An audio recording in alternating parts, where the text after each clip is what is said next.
RQ takes the first 2, brings them to match point, and now Falcon trying to contest for the reverse sweep. Question, Arashi, what if it's the same exact draft? Are we going to expect that from both teams? Or is it going to be something different? Is this the time that we see possibly maybe Albert doesn't play the Fredrin, pulls out one of those assassin picks? I feel like the logical approach is to try and do something different, man. They tried it twice. It played out more or less the same way, so I think something needs to change for sure. I mean, Jay said it, right? 60 to 70% of the game all relies on the initial draft already, so I think something can be improved there, and the execution can get a bit of work as well. Man, I'm excited, but I'm also a bit anxious about the whole thing, being an Indonesian. Well, can't blame me. Hey, that's okay, man. I'm sure a lot of people feel that way, but also, too, I mean, we talked about a lot of things here in the draft, and even with Game 3 and 4 being very similar drafts, exactly the same, I gotta say, the fact that it's weird, because Claude, a lot of the times, we've seen it work wonders, and other times, it's like the damage isn't there. And I feel like if you look back at the previous game, there was a lot of moments where, you're waiting for that big blazing duet motor from Skylar, but then it just fizzles out. It wasn't there at all. And I mean, when you have those tanky boys across from you that Falcon had, the Franco, the Blue, and everything else, and even the Martis pick, how do you even get to the back line here? And ZipX allowing, or pretty much his team allowing him to get to that point where he can freely farm up, get to, maybe 1 or 2 items running that weapon mastery on the Beatrix. I would be surprised if he even gets his hands on this pick again, because, I mean, Arashi, break down this hero pick recap here from the previous game, even though same picks from Game 3.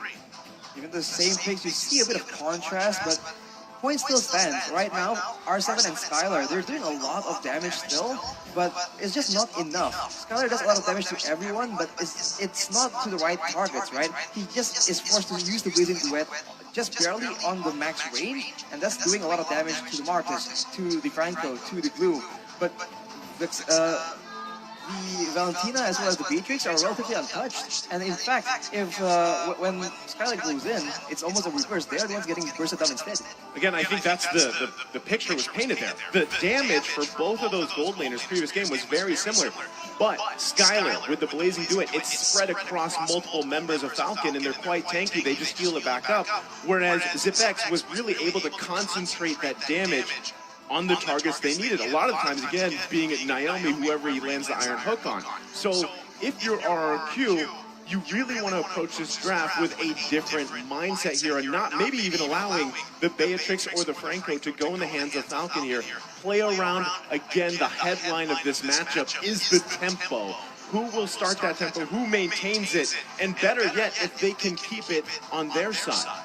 I mean, to maintain that tempo for RRQ, they require a lot of pick-off damage as well. They've been trying to utilize the Lumos as much as possible, but clearly so far it has not been working as much as intended, and maybe a different roamer with more lockdown can work as well, because when they're able to actually lock down members from Falcon and shut them down all the way from the early game, we see that is where they're able to get control, that is where they're able to get those value pick-offs and turn the game around. They need crowd control and they need damage. Well, we're going to find out here as we have the draft of the final game. And there is a difference. Already, the Franco is banned out. The respect is there from RRQ. But will it make the difference? There is a difference, but will it make the difference? I do like the Franco ban. Falcon learned at Game 3 that they needed to ban out Vim's Grok. And now in Game 5, RRQ making an important decision here, banning out that Franco. Now, this is going to now leave the Kaja possibly open, or it's going to force Falcon to not ban out the carry, but either way, so now Kaja open. We saw them play it the other day. Kaja, or do you take the Eve? Ooh. It's neither. They take the glue. Alright, so they felt like it was too tanky, it's too annoying. We said that R7 was able to use it very well in the game number 2, so I think they go for it again. But as we mentioned, the Kaja is available, and if Falcon really values that DPS, that damage, single target damage that can just deal with tanks, they can pick up a gold laner early on as well. So much potential here. The Jeeve, as we mentioned, is available if they want to go for more utility and maybe a bit more of healing reduction with the Necklace of Durance as well. So it's so insane that we can't really predict because we have no idea. We've seen the same draft twice, and now that we're in the final game, we have no idea what to expect. True, but I mean, this is definitely throwing a little bit of a wrench into things, and hold on a second. Now, with the Kaja pick, that's not the one I want to focus on because Falcon picking up the Lunox, don't want to give that to the hands of play, and honestly, just like RQ is picking it so much, it is still a great pick for Falcon because it can be that deciding factor in bursting down this blue, bursting down R7 when it tries to invade. I believe ZipX has played the Lunos in the gold lane as well, so again, multiple possibilities coming in from Falcon, and they are the ones now with the good cut control, with the good sort of burst damage, but RRQ counters with the Beatrix and the Fredrin, and that is Skylar on his quote-unquote signature hero. I like this, right? Already a couple changes going here. RQ able to secure that Beatrix pick like we've been talking about a lot, not going in the hands of ZipX, and then you still have Albert most likely running this Fredrin, right? It is a solid choice, a hero to just go in for the objectives. You have the utility, you've got the CC, and the best thing too is if you can land it on multiple members, now you have the Beatrix there to unleash. Like you guys mentioned, AoE damage is going to be big in this fight. Again, the final game between these two teams. Last pickup though, from Falcon will be that Valentina once again. And that guarantees the Lunox most likely into the gold lane. Yes, a little bit of flexibility. We see maybe the Valentina go into the jungle ever so slightly, but I don't think that's going to happen here. This is going to mean ZipX gold lane up against Skylar with that Beatrix. The table has definitely been flipped. And now that's a lot of magic damage coming in from the side of Falcon, so most likely with the Hilda Baron, they're trying to go for, I guess, an assassin, a physical damage assassin makes sense here. They have 3 heroes that does magical damage already. So more one-dimensional compared to RRQ. They recognize the threat, the potential of an assassin. They ban away that Fanny, and the final ban is going to be the E. Well, already, right? Last couple choices here. Go ahead and dealing with the Fanny. They don't want to go against that matchup, right? The assassin matchup. You've already got the Fredrin here on the board. Eve was a great last ban as well from Falcon. They take that utility out. It's going to force something here on Clay to respond, especially to that Valentina again, and be cautious of exactly what ultimates you're providing here. Because right now, there's not many great choices, right, for Justin to take. Lilia, Farza come to mind, right? A possibility there for Clay. Of course, I think at this point you just kind of have to give up the fact that, like, yes, they're going to steal our ultimate. We just have to use it better here. My question is, I'm sure you have a thought on the mage, but also, what do we see in the jungle from Ken? What we see in the jungle, considering it's a lot of burst damage, something a bit more aggressive. The Marquez is still a possibility. He wants to go for the Granger. That can still be used as well if they want to just go full all in the early game. That's what they seem to be very good at doing. But for the side of RRQ, remember, with such a composition, they need a solid late game, long-range mage as well. But for Falcon, it's going to be Uranus. This is a little risky, right? Yes. Uranus is not, I mean, there was once upon a time, but this was a very high priority pick for the XP lane. But now, people kind of like to debate, is it a good choice still to park in that lane? Yes, you're pretty much, at some point, you're kind of unkillable. You have a lot of sustain, a lot of durability. But really, what do you provide for your team here in comparison to what you're going to see across from you, which is that glue? There's the Farsa pick, like you guys mentioned, and it's rounded out with the Lolita. I don't know how to feel about it. I mean, yes, the Uranus used to be a decent pick, but right now with the standing of marksmen and these DHS builds, these speed builds, it's not going to be easy for him. And he doesn't have, I mean, right now, I don't think he has sustainability against blue. Maybe he will be able to stalemate R7, and if Falcon can just focus into the gold lane, maybe they can catch a win that way. But the final question is, once again, what does Ken pick up here for the jungle? He's sitting looking at that marksman page right now. I was thinking something more in the lines of the assassins, but Granger. It makes sense, man. It's a lot of burst damage in the early game. It's the long-range kill secure death Sonata. It will be the Granger, and this is a complete flip, right?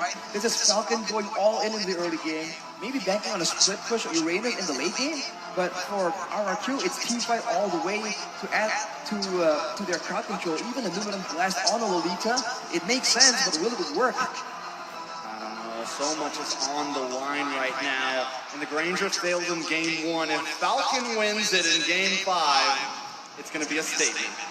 That's going to be a redemption arc for Ken alone here.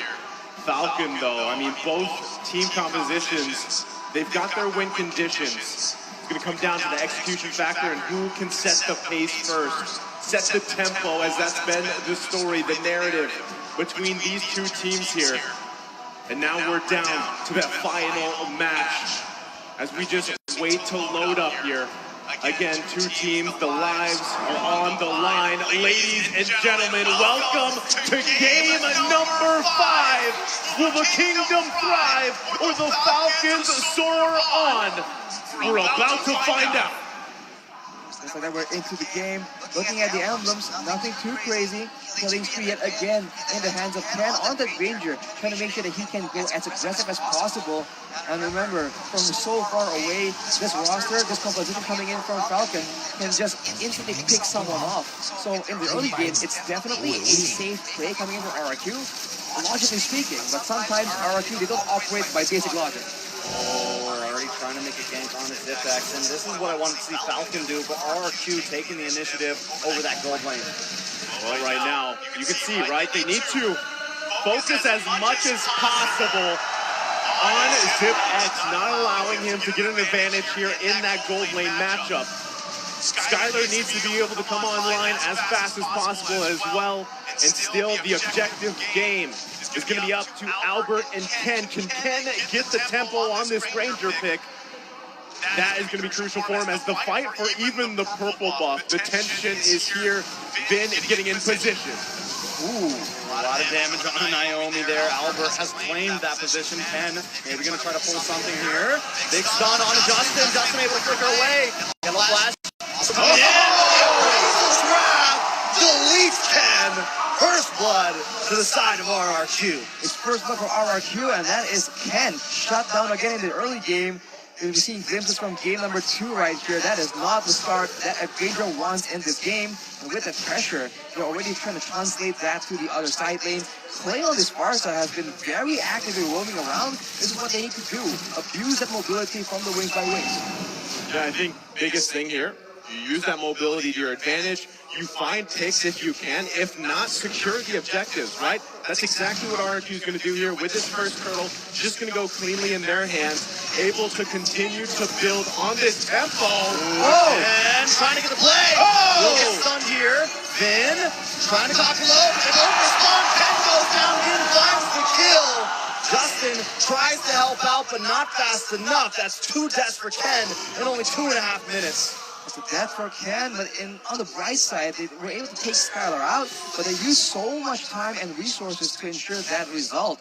In the mid lane, both are trying to build for a Cup of Destiny. The burst damage from the mid lane definitely favors Clay in the early stage. This range coming in from the Feather Airstrike is something that Falcon hasn't been dealing with in the past few games. Yeah, and at the same time, you know, Naomi being on this Kaja, it's a little bit different here, right? Instead of that Franco, you've got to put yourself in a position to be able to get that divine judgment off, and finding the right target as well is going to be difficult with 3 tanky boys here. Look at the pressure on the purple buff. Albert just continues to come in, play, creating space for his team, playing this buff. Vin about to use that blast. Ken finds R7. Nice play. The stun does land down on a Falcon, so they can't push the objective too much. So they trade a purple buff. Oh, Zipex finding Skylar in the off lane as well. Falcon trying to keep the tempo. Early game Lunos damage. If you're a squishy mage, you do not want to deal with that. This is showing again the flexibility of ZipX and how much you're trading when you try and shut down Ken. RRQ is spending so much time, but they're allowing ZipX, the man who was carrying the past 2 games, to actually have a good time in the lane. Well, at the same time, I'm wondering here, right? With ZipX having that lead now, again, Skylar's died twice. So that already puts you in a good position. If you're ZipX here, a little action in the mid lane, not going to convert into anything just yet, but still, transitioning mid-game, you've got to be careful of that damage from this Lunos pick, as the mystery shop will be able to scale quite quickly, especially if more kills go in favor of ZipX. You can see already attention being put there on the top side. Turtle now up here. The turtle dance going to ensue. Albert in position. And Clay does not have the feathered airstrike right now, so the sniper shot does come down. Vin with the moon on blast, trying to create space. Watch Zipax comes in, gets some nice damage. Skylar takes the turtle. Albert finds Naomi. Now Ken with a lot of range, dropping that Death Nod. But yellow flash a little bit too deep. Will get deleted once again.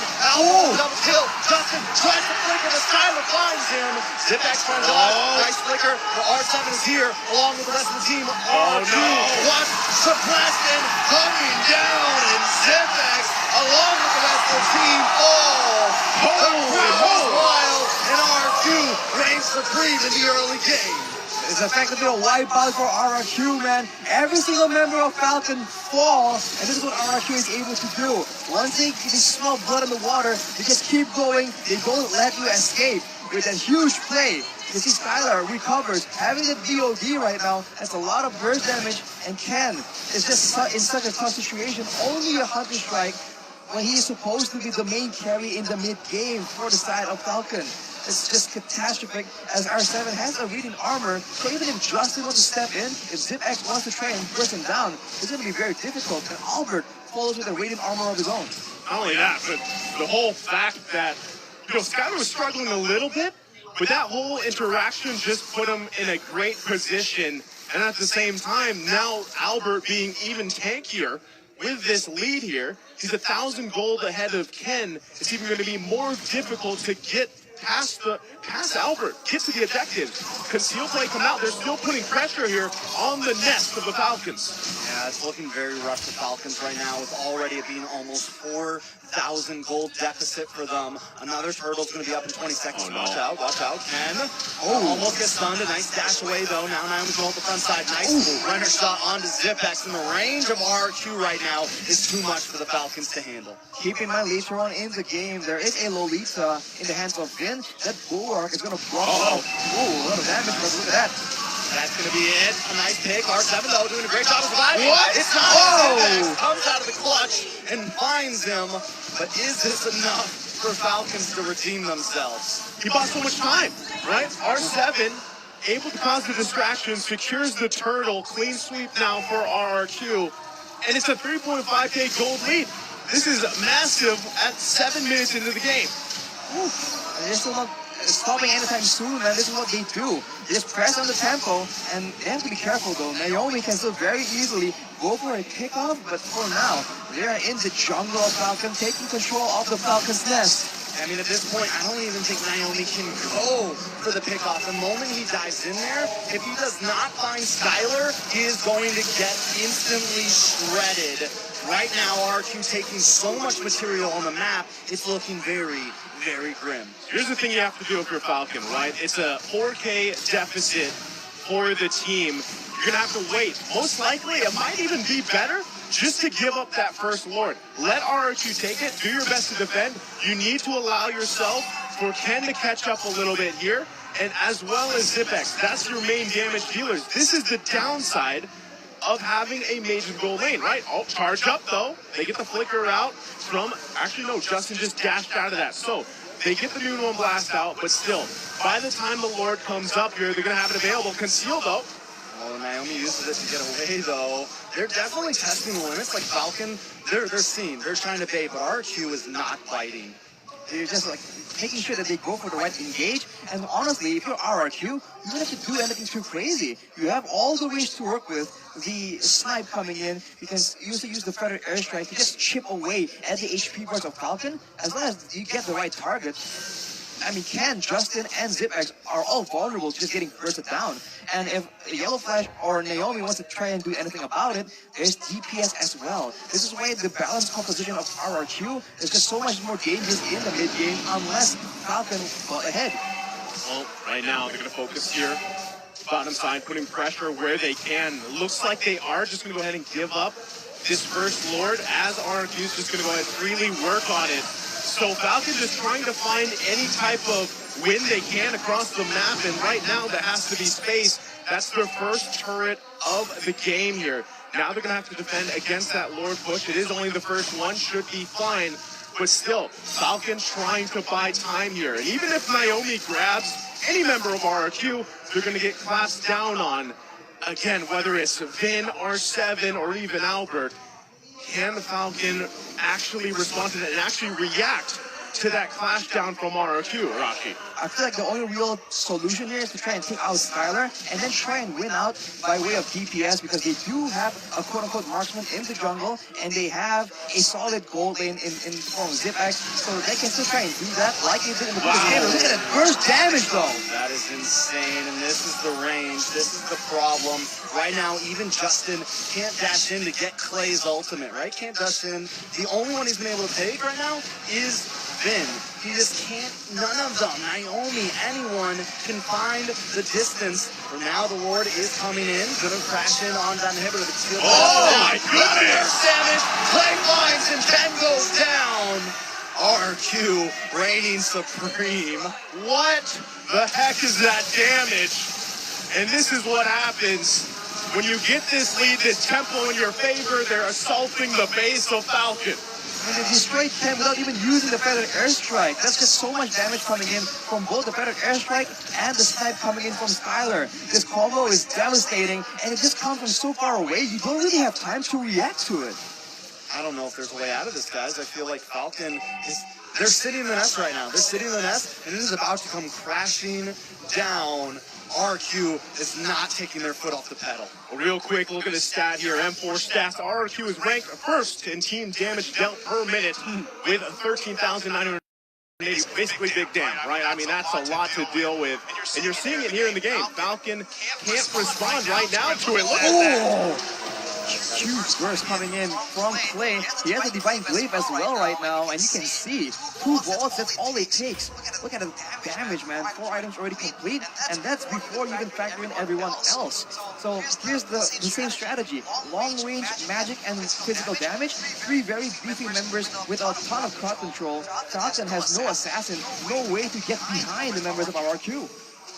I mean, taking a look at some of these items, it's just Ken is so far behind right now. All he's got is the Malefic Roar, the Hunter's Strike. It's becoming a problem. Well, I mean, the biggest thing, too, is you just don't have, even if you find a pick, you have the follow-up damage. And let's say you do get one member of RQ down. You still have to deal with everybody else. I mean, at this point, the lead is huge. Can they turn it around? It would be a Holy Mary play, possibly from Justin. He's holding on to the Numenon Blast here. They could work with that plus Naomi and hope that ZipX and Ken can stay alive. But right now, the next Lord is going to be up on us. Falcon trying to get in position. It's half health here. Albert continuing to work on it. Vin. Down goes ZipX. Ken will get stunned to R7 and try to capitalize on this. The rest of RQ has found the blood. They smell it. Albert's going to hang out by this Lord, but Vin with the outplay. He just predicts the position coming in from Falcon and gets a massive Numenon Blast, completely shutting down any kind of contest. And now without ZipX in the picture, it does seem like RRQ are trying to get some more, but the wave clear is still not that bad coming in from Falcon. Of course, if Naomi makes a play, it's still possible, but RRQ, they can just wait for this Lord to come in, make sure that they manage the waves properly, and just, again, wait for the right moment to burst down the members of Falcon from so far away, completely out of range. Right now, Falcon, this could very well be their last opportunity here. Lord on the top side. Feather airstrike. There's no build up for this one. No time to set the map as Vin is trying to strike Lord. Has closed the distance. Justin tries to climb a on blast of his own. But now RQ is here. They're trying to spread down the Lord, but not enough damage. Ken, Lord finally connecting. RQ biding their time. They know they got plenty of damage to do this. Justin working his way around the side. Yellow flash, trying to keep them at bay. Minions are gone, so RQ must back off. The wave is coming. Beautiful run inside. Goes down. Gray dropping the box in the air. And RQ wants this game. That is it. RQ has clipped the wings of the Falcons. Tonight they fall. The kingdom is proud. And RQ reigns supreme. Reverse sweep denied. RRQ with a dominant fashion for game 5. What a massive play, massive game, and a great series to start the day. They showed us 2 same exact drafts, and in the third game that can potentially go to Falcon, they completely switch it up, and they win in such dominant fashion. Who would have expected, man? The final game, could be almost a stomp coming into RRQ. GG's well played. I gotta give it up to Falcon though. What an amazing performance. I love Zipex. I love this. Going over, giving them all that, showing the respect. You could definitely tell Justin was a little bit upset there. He knows they lost the game, but still they made it this far. But tonight in Indonesia, RQ made the fans proud. And you can see it, right? The respect amongst the players here. This is really in the tournament where it gets much harder as you're rooting for multiple teams here, and eventually team after team has to get knocked out of knockout stages. But Falcon should hold their head high. They had an amazing run in MSC and now here at M4. But it's RRQ that gets the victory. We move on to the next step in the tournament. The Kingdom strikes back. RRQ denies the reverse sweep of Falcon. 3-2. Man, look at the fans. This is ecstatic, man. Their guys got it done. I mean, you couldn't ask for anything more when we're this close to the grand finals. You can't ask for anything more from Mobile Legends because right here on the world stage, both teams gave it their all. I mean, I'm happy with that performance. No matter who won at the end, I am happy with that performance. Same. I mean, I completely agree with you. You know, it's like I said, it's always tough to see the team that gets knocked out here, but at the end of it all, it just comes down to what team it gets that upper hand and performs better. And what better way to have it than go 5 games, go the distance in these last series in the last days of M4. As we get even further on into the tournament, we still have great matchups for today. Exactly. This is only the first match. You almost forget it because it was really such a close series, man. I think no one can say it was one-sided at all. It was so close. They had us at the edge of our seats, and I bet the audience, I mean, either disappointed or relieved. But anyways, let's hear from our guys back at the analyst section to see if they can actually give us a bit more insight to the game. So Parashi, we're the guys at the analyst section. Miracle, Assassin Dave, and the man, the myth, legend, Ulf. What a bittersweet match here, man. Unfortunately, one of these teams will be knocked out, and it was Falcon. They did super well, but 3-2 in the end. RQ takes it pretty dominatingly, and we need to talk about the drafts because I believe it was mostly the drafts. Absolutely. Come to the last game, both teams are playing under belief. For RQ, more focus on the actual logic, where Falcon's complete on belief. No, the Granger pick, right? You know there's Lolita that counters you. There's so much God that can get to you. Yeah, Farsa, and we still end up taking it. Now we're debating, is it going to take the Lee now? Is it going to take the Granger? And decided we'll go with the Granger and saw how little impact he had in our game. And it went south badly for 5 minutes, you saw. So we kind of prescribe RRQ Hoshi to not give the comfort of Falcon Esports, right? But they did the exact opposite.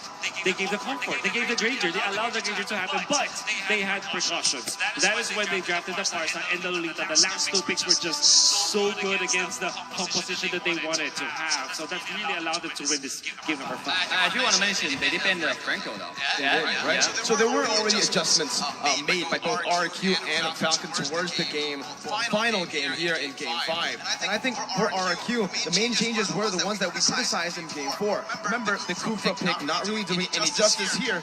You can give it to Vin, man. 1-0 and 10. He set up so many of these plays, even though some of these Luminon blasts were not able to connect. It was there just to zone and to, you know, force Falcon Esports back away so that they can't really deal damage or can't be a threat towards the RQ backline. And that's exactly what Lolita's job is. No, I know we're looking at items, but I think the key to victory for RQ this game is the aggression they had early game, right? They felt like they let go of every concern to have. This is the last game on the table. We have to play with everything we got, and that's what it did. The early game invade kind of messed up the entire plan for Falcon. They need Granger's farm, because that's their hyper carry.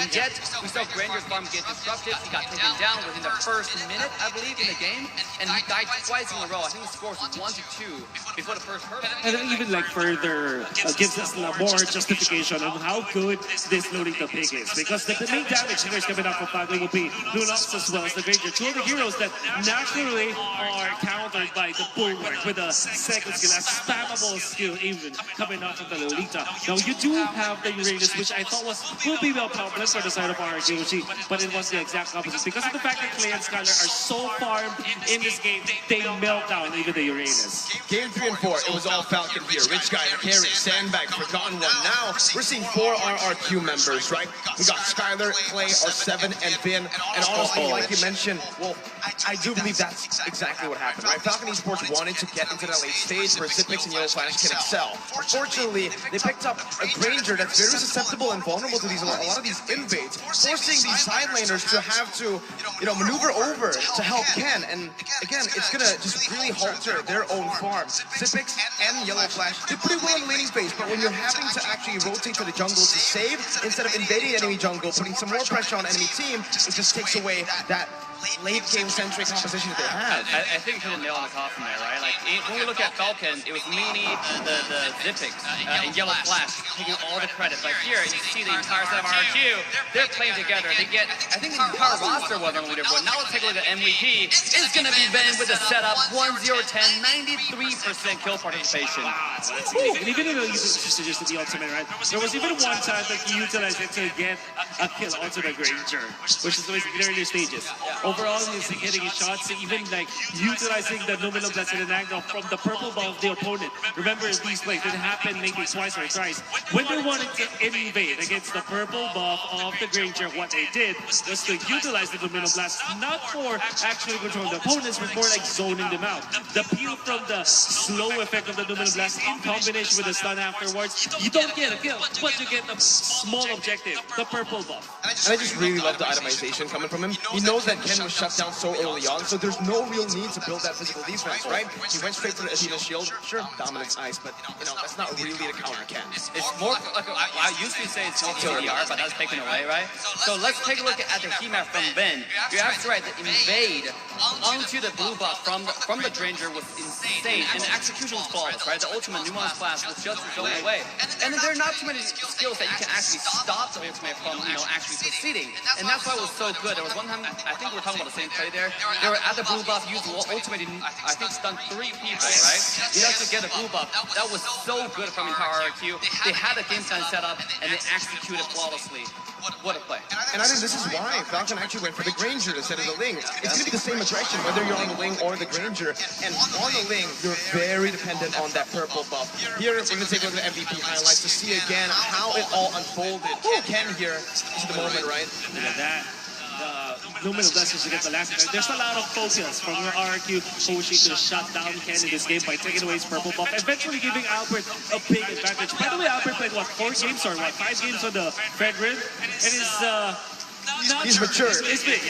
I think you saw how good he is. Sometimes he misses some shots, but when it comes to crucial Lord takes, that is where it flourishes. And I still gotta say, you can see RQ moving together as a unit this entire game, right? The Silent is kind of moving like Yellow Flash in a way. They're always 5-on-5, 5-on-5 team fight, and RQ flourish when they play together, and that's exactly what we're seeing here. Look at the zonage, look at the finish. Just what a game coming out from the entire set of RRQ. Nobody expected the final game to be 10,000 gold lead stomped by RRQ, right? Considering how the last 2 games played out, a lot of people had in their minds, it's going to be a reverse sweep. Falcon, they're doing it up against one of the tournament favorites and the home crowd advantage teams here. Fortunately for Falcon, they're going to be sent home. It's GG, well played. And from the analyst panel too, we're going to throw it over once again to our hosts for an interview. Denying the reverse sweep, and now they're moving on to the lower bracket finals. RRQ Hoshi! Yay! Semuanya menang banget dengan RRQ berhasil untuk ke-deny. Hampir aja dibalikin, tapi inilah mereka berhasil melaju ke babak selanjutnya. Job well done. And what I really like about the end was when you met up with Falcon. All of you shook their hand, and some of you even exchanged words with them. What were you telling the Falcon players at the end there? That was it seemed like a very emotional moment. Tadi ngomong apa tuh pas lagi pas pada Falcon habis menang? On the stage or on the stage? On both. If you express something. On the stage, we just say like thank you and sorry. Terima kasih. Bohong. Mohon maaf. Bohong. Di live. What is it, Biel? Apa yang kalau yang di bawah apa yang? Kalau yang di bawah kita nyemangatin mereka lah. Karena they make a good fight, even if their country is no MPL, right? Yeah, but they can fight so Wow. strong lah. Absolutely. I want to know though, who have you been fighting that you have this on your arm? What happened here? Kenapa tangannya harus rempet tuh? Buat gayanya. For style. Style only. Okay. But what happened after the first game? You came back into the fifth game and you come back stronger. Apa yang kamu lakuin sih pas lagi abis game 4 itu untuk ke game 5 kalian bisa makin kuat tuh? Kita kan sempat mengulang draft ya, kalau kita lihat tadi sempat mengulang draft karena ekspektasi kita besar dengan draft tersebut di game sebelumnya. Cuma ternyata kita sadari kalau ekspektasi yang terlalu berlebihan itu tidak baik. Oh, jadi lower expectation. So okay, Ekspektasinya harus diturunin lagi. Okay, they learned about the previous draft and then they make it better for the next draft, for the next match as well. In moments like this, where it's really crucial to win this series, you only needed one more for the sweep and to move on right away to the lower bracket finals. How do you keep your team composed when the opponent is trying to make a reverse sweep and so you don't get tilted? How do you take that leadership? What do you say to the team so you don't get tilted and the mood doesn't change? The most important thing RRQ Hoshi if something like that happen is just breathe. Napas, katanya napas aja dan santai aja. Pokoknya jangan sampai dibikin frustasi atau stres gitu ya. Don't overthinking. Jangan overthinking. Itu kunci kemenangan jadi. Untuk game tadi bukan draft bukan apa tapi diri sendiri. Diri sendiri karena musuh terbesar kan diri sendiri katanya. The biggest enemy is ourselves. That's right. Oh, but wait. There is a game later on. Another Indonesian team on it. Now, what is your message to them? What do you want to say? They're coming up next. Let's go Onyx. Go Onyx. That's only the message. Go Onyx. Oke, mereka kasih semangat aja kayaknya. Nggak ada pesan-pesan atau mungkin sedikit kata-kata dari kalian yang lagi berjuang di lower bracket juga. Ayolah ketemu kita. Oh, he wants to meet on it. Let's meet up. All right. Let's see if that's gonna happen. Once again, congratulations to RRQ Hoshi. Wow, semangat untuk RRQ Hoshi, RRQ Kingdom. Thank you banget yang udah ada di sini juga. Yang udah menyemangati mereka. Dari Acil udah langsung turun saja bersama dengan Pilkos dengan coach di pucuk dan here we go. RRQ Hoshi. That was a really great series. Even though Falcon Esports came from a non-MPL region, they're really showing their capability and what they can do. And look, take a look at what happened. They gave RRQ Hoshi a very hard time. So salute to you, Falcon Esports. Keep working hard and perhaps we'll see you again next year. But for now, the real winner for today is RRQ Hoshi. They're really great. That's right. 3 games they won it, and also we are gonna having another match. We have 3 best of 5 series for today. Now, before we go, I'd just like to invite everybody to scan the QR code below. We want to know your feedback about your M4 experience. Let us know. Scan ada di pojok-pojok pokoknya. Kasih tahu apa pendapat kalian tentang M4 yang sedang berjalan di Jakarta. Jadi jangan lupa langsung scan dan kasih masukan dan kritik, saran, serta segala yang kalian rasakan tentang M4. Langsung scan barcode di bawah ini. Coming up next is another exciting game. It'll be the North American, the Valley, versus the Giants of Indonesia, Onyx. So keep it here, only on Mobile Legends Bang Bang and for World Championship. Dare to be great.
You live only once. For once, leave the comfort zone and raise yourself up. Visit new places. Look for new uniqueness.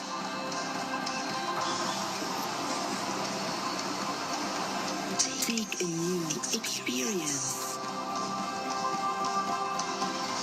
Raise up your life through a wonderful journey.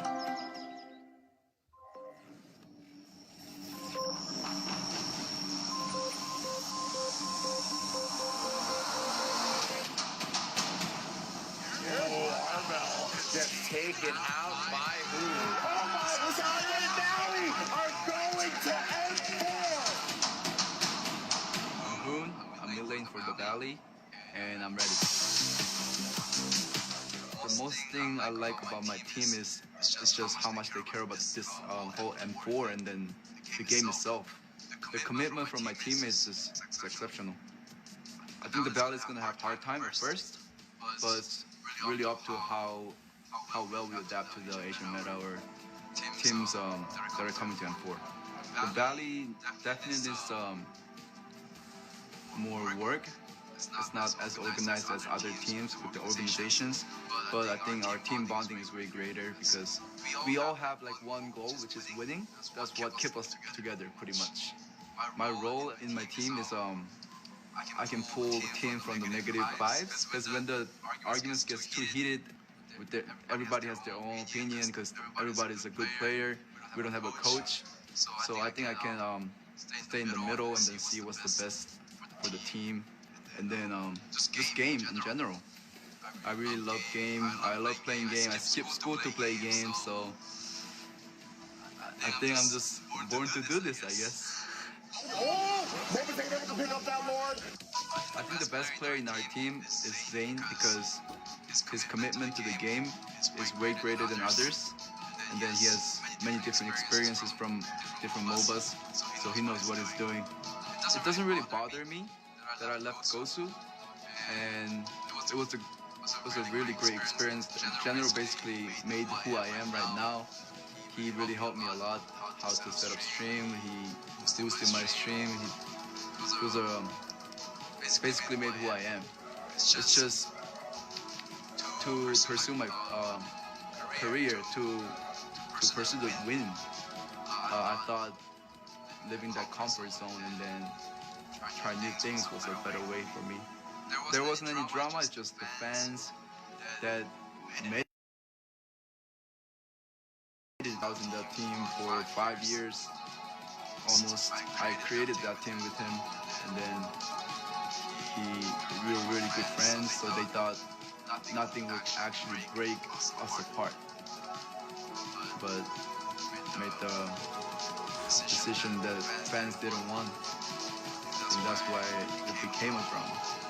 I joined Valley because I thought we actually have a shot to go to M4 with the squad that we're trying to form. That's why I wanted to join. We're preparing M4 by first watching many games from other teams, from other regions, because I think it's the best to know the enemies first, then focus on ourselves. Our playstyle definitely needs improvement. Our communication is a big problem to improve too. But I feel great. I think we'll be just fine in M4. New experience, new environment, I'm excited. I want to say to the other players, they need to be ready, because they say I might not do well because I've never been there. I've never gone against the pros in Asia, but I can prove them wrong.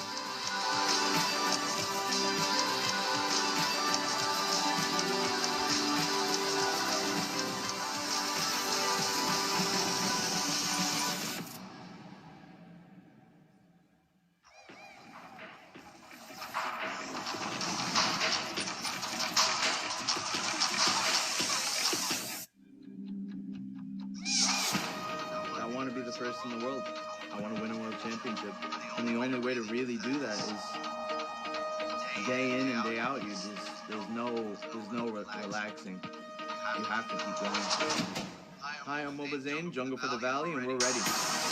I'm really excited to represent North America again, especially after M3 and seeing what we accomplished. You know, I feel like we could make something happen and perhaps even do better than M3.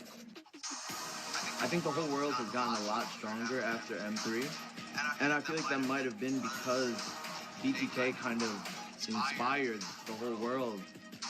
Coming from a not-so-popular region with no organization, it was just 5 friends. I think BTK did inspire a lot of the teams to really try and better themselves all across the world.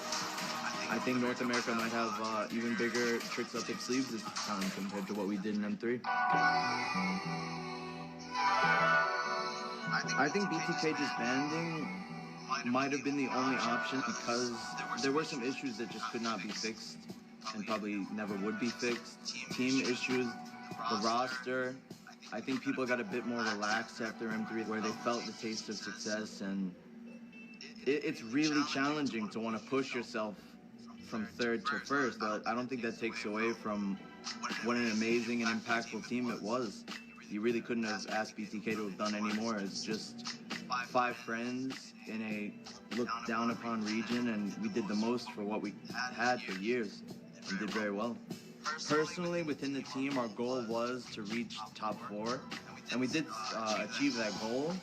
But when you're that close, it is a bit hard to just get knocked out at 3rd place. Of course, you want to win it all, and being that close and seeing that it is possible, it really makes me want to get the job done in M4.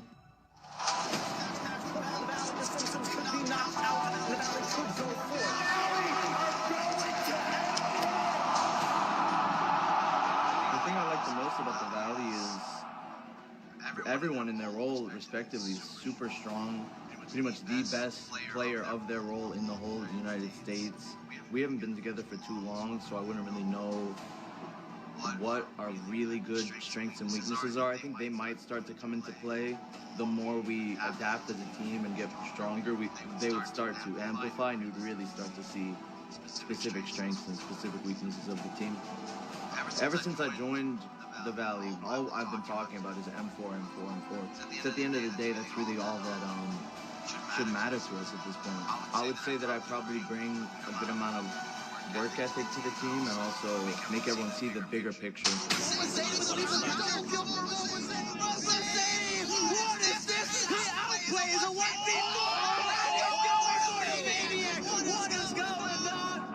I think the best player in our team is Zane because his commitment to the game is way greater than others.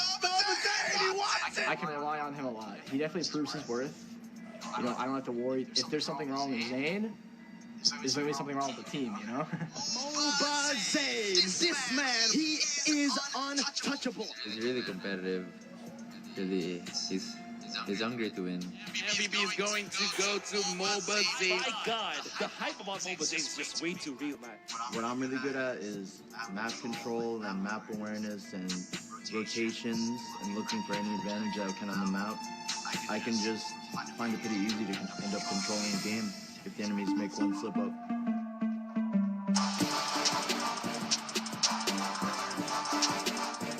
To anybody who's been following me, BTK, the Valley, I really appreciate the support, and I'll do my best again in M4. I'm sure the teammates will, and I hope to surprise everyone again. To beat M3.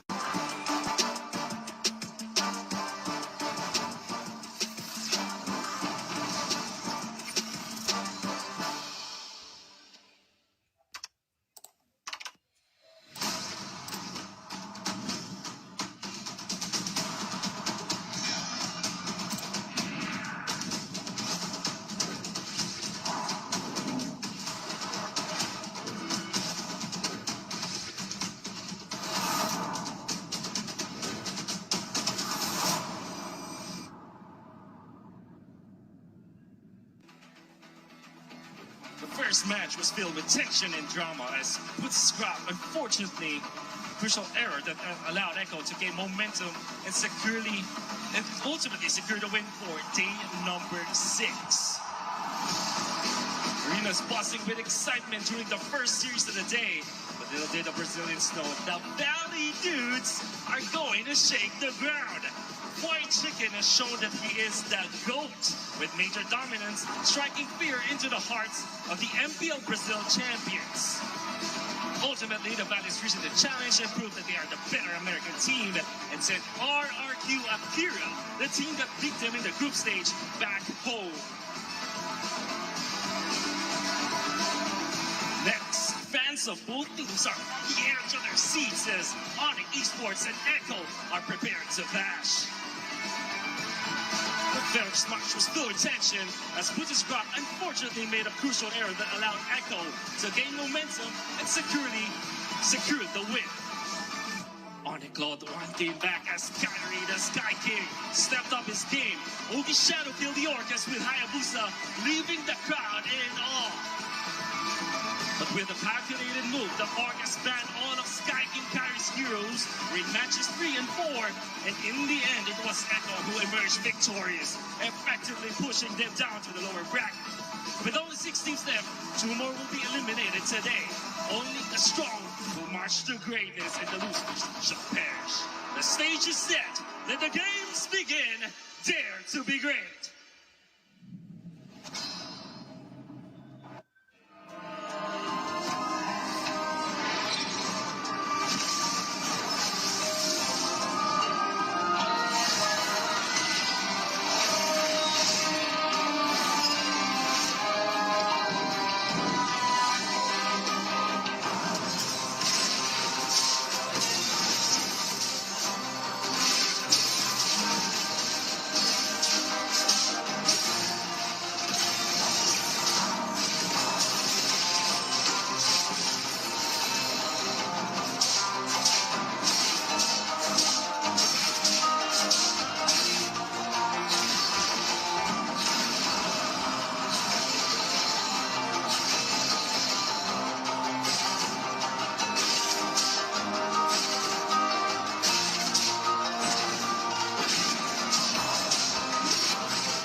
Until yesterday, 8 teams were eliminated from the M4 World Championship, and Day 5 was nothing short of electric.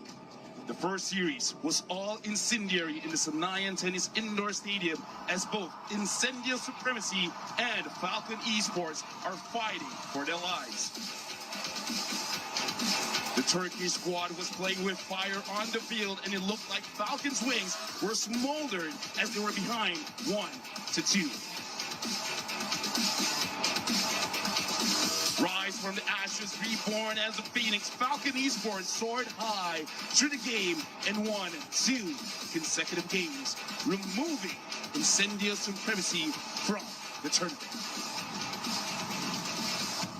Next is the RRQ Kingdom hosting the Blacklist Agents at their home turf.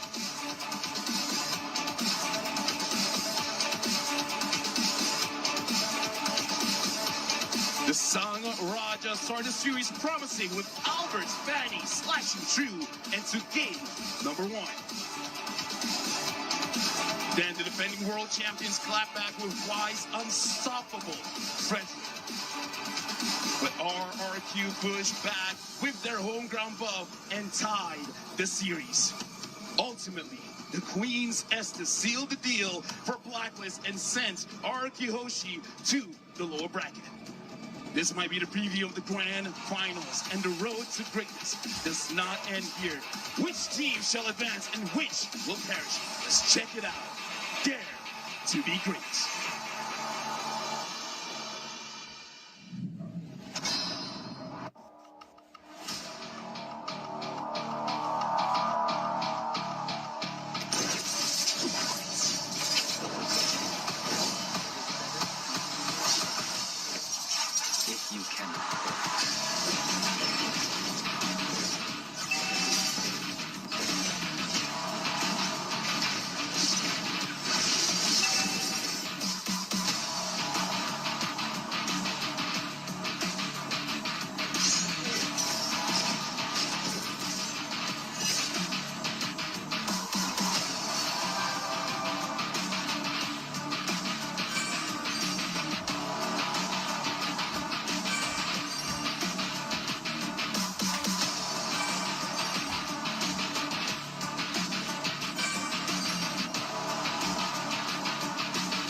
knockout stage.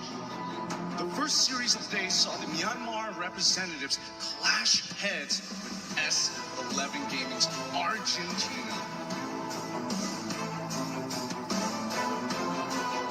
But it was a storm of feathers as Falcon Esports dismantles their opponents with a quick 2-0. While Falcon Esports might have taken the win, S11 Argentina deserves just as much praise. Next, Team Hawk started strong against Incendio Supremacy. But it was the Turkish Delights that staged a comeback and defeated the Malaysian champions. It's a bad day for the Malaysian fans. As not one, but both Malaysian representatives went down in one day. The Valley of North America showed what they are capable of with refined teamfight execution and prime display from Basic. Last but not least, the boys from Brazil stand tall behind the RRQ Kingdom fans. RRQ Akira pushes their lead early, but Occupied Thrones Amina fought valiantly to defend their thrones in Game 2 of the series. They eventually fell to the final Lord Charge to prepare for an intense day of competition, as there are only 8 teams left to battle for the crown in the Land of Dawn. Dare to be great.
Is it wrong to save him?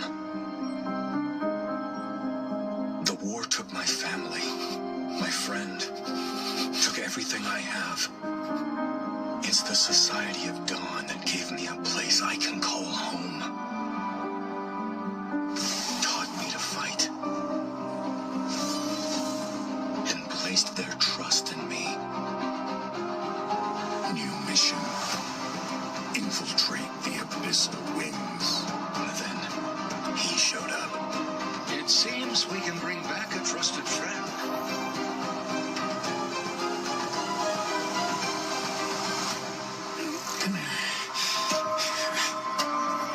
There's a traitor among us. Who? No idea. Rest up. I'll figure it out.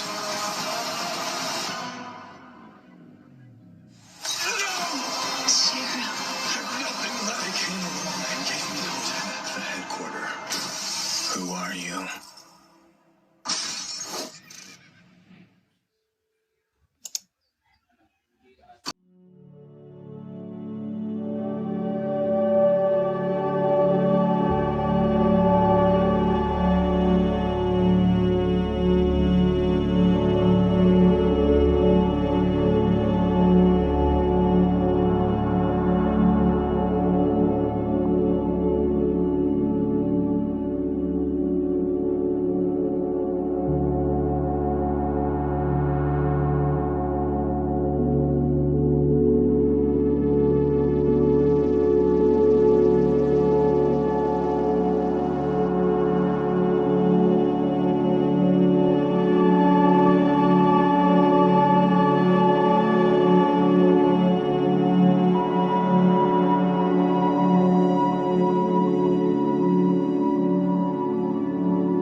the championships, we are down to another lower bracket match between the Valley and Onyx Esports.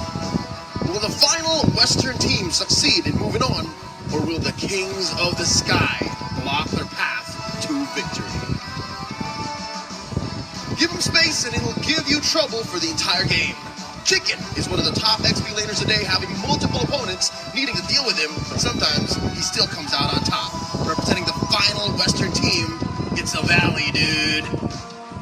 Skyring's playmaking ability has no limits when it comes to engaging with his opponents or taking objectives.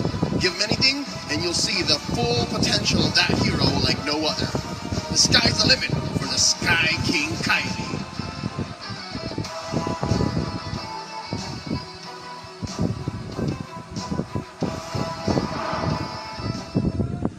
Good morning, good afternoon, good evening to everyone all across the globe. I have no idea why, but I feel so happy today. Welcome to the analyst stand with me, LaFell, Leo, as well as Trex. My earlier statement has absolutely nothing to do with our analysis, which, by the way, Trex, how are you feeling? You feeling excited, dude?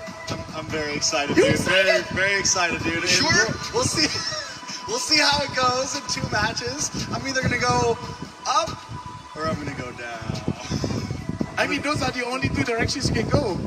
Actually, you know what, Trex, I'm nervous for you because I was walking down the halls and I heard Onyx Sobat starting to tumble. And when you hear the drums, when you hear the songs, you know, you can't help but think that, yo, this is against me. Like, I'm fighting this energy in Tennessee and Sinai, and this is tough. Hey, with that being said, we gotta talk about a hot topic. MPL Slayers encountered MPL Sky Kings.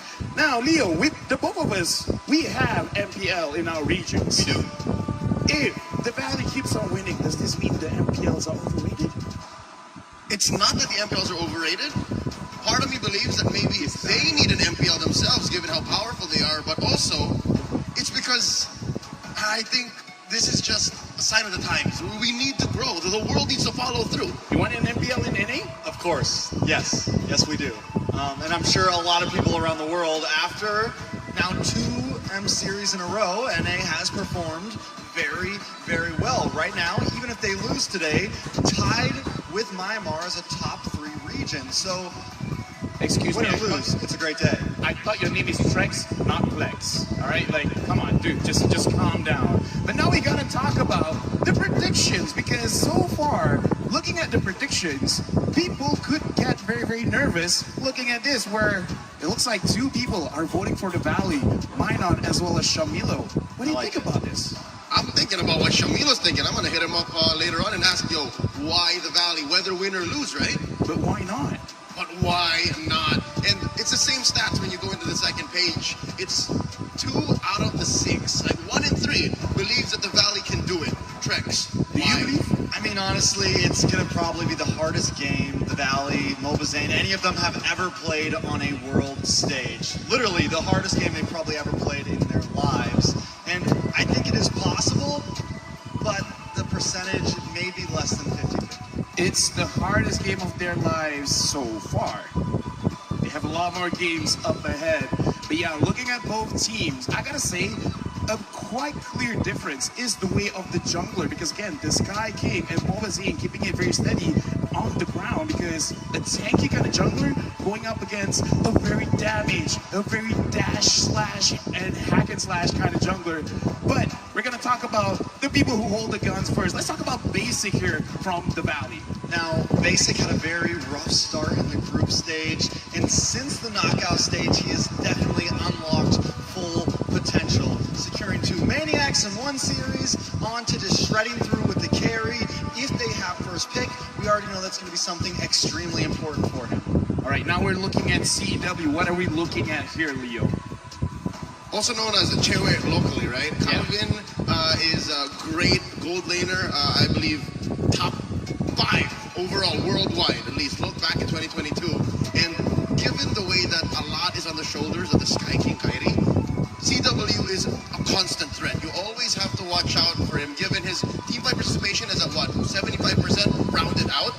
That means 3 and 4 fights, you can expect that CW is going to go and finish what Kairi starts, or vice versa. The great thing about being top 5 is a lot of people know you. The bad thing about top 5 is a lot of people know you. They will go after you. But now I want to go after to the casters because I'm a happy dude. I can't wait for the game to start. So casters, take it away. Thank you very much, LaFell, Leo, and also Trax. My name is Jay. Joining me on the desk this time round is Mirko and Wolf. I think they're pretty much twinning this time around. I'm the one that's like the odd one out.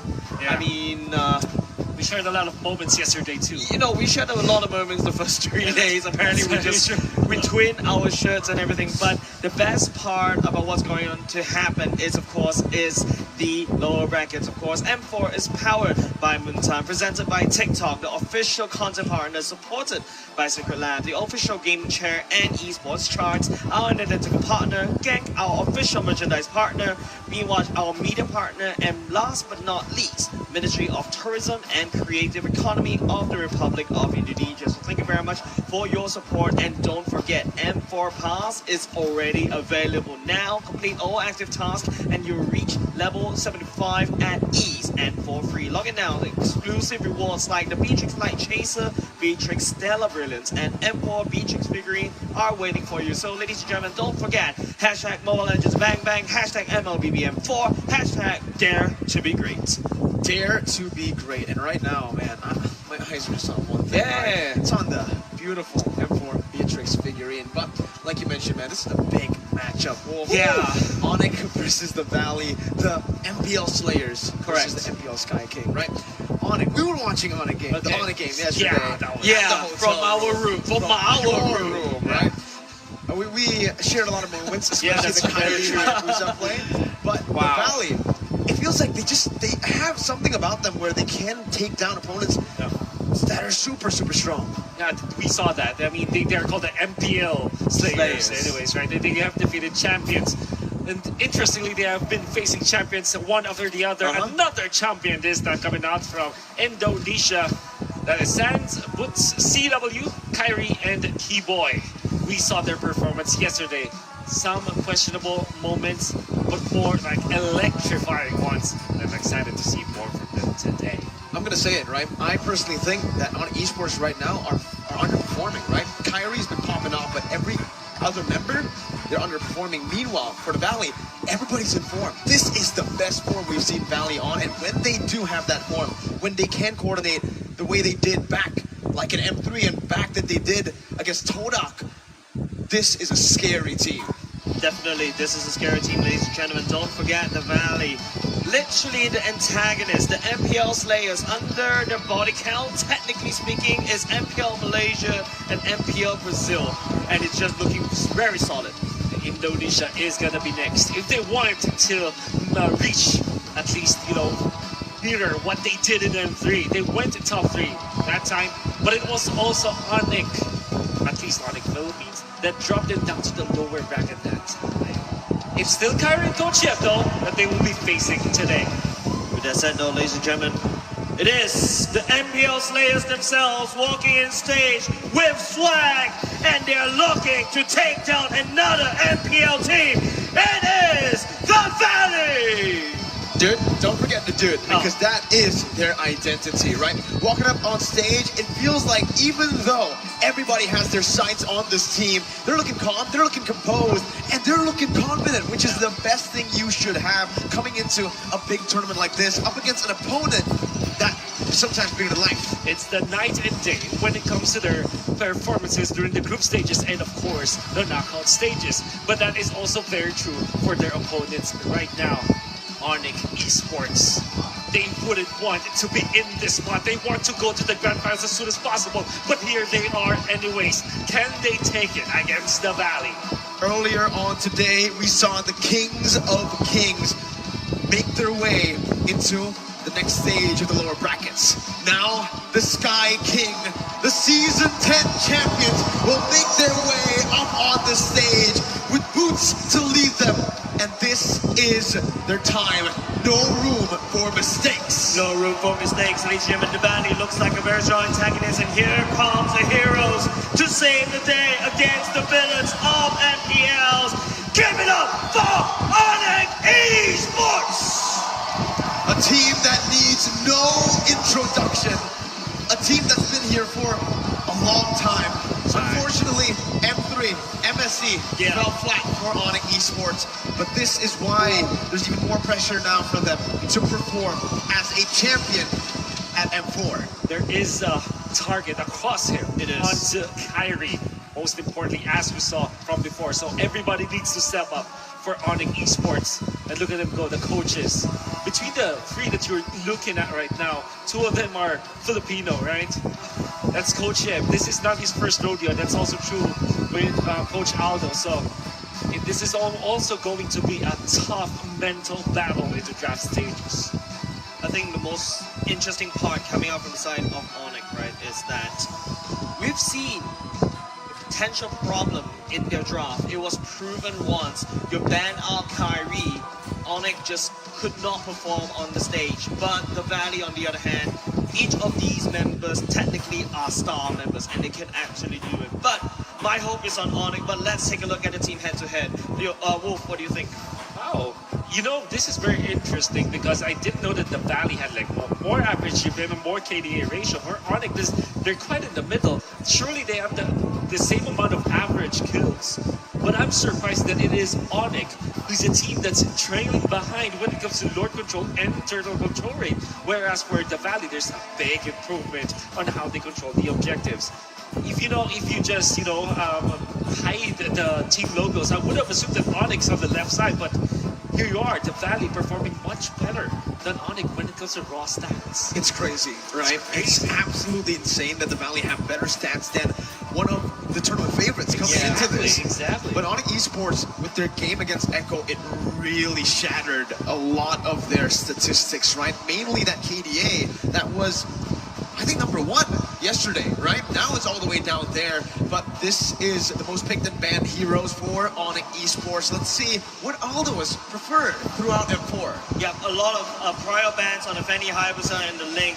I think it's all about limiting the assassin pool so that Kyrie is able to outshine the enemy assassin. But don't forget, take a look at the most picks. Hayabusa high on that priority list, but also high priority on the banning list for the enemy teams. Let's take a look at the other side. It is also the Valley with the most pick and ban heroes. Yeah, it's really not much difference, right? You know this. If you're looking at the Valley, this is their composition.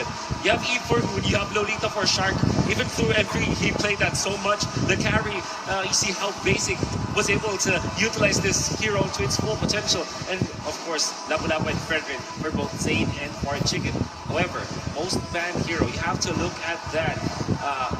Look at that glue and as well as that joy. These will be two of their comfort picks as well. I think the most important thing about the Valley is they just need to play it to their comfort picks. Same could be said beside of Onyx, especially for Kyrie, but we also see a hero pool coming out from CW as well. The hidden carry from the side of Onyx Esports.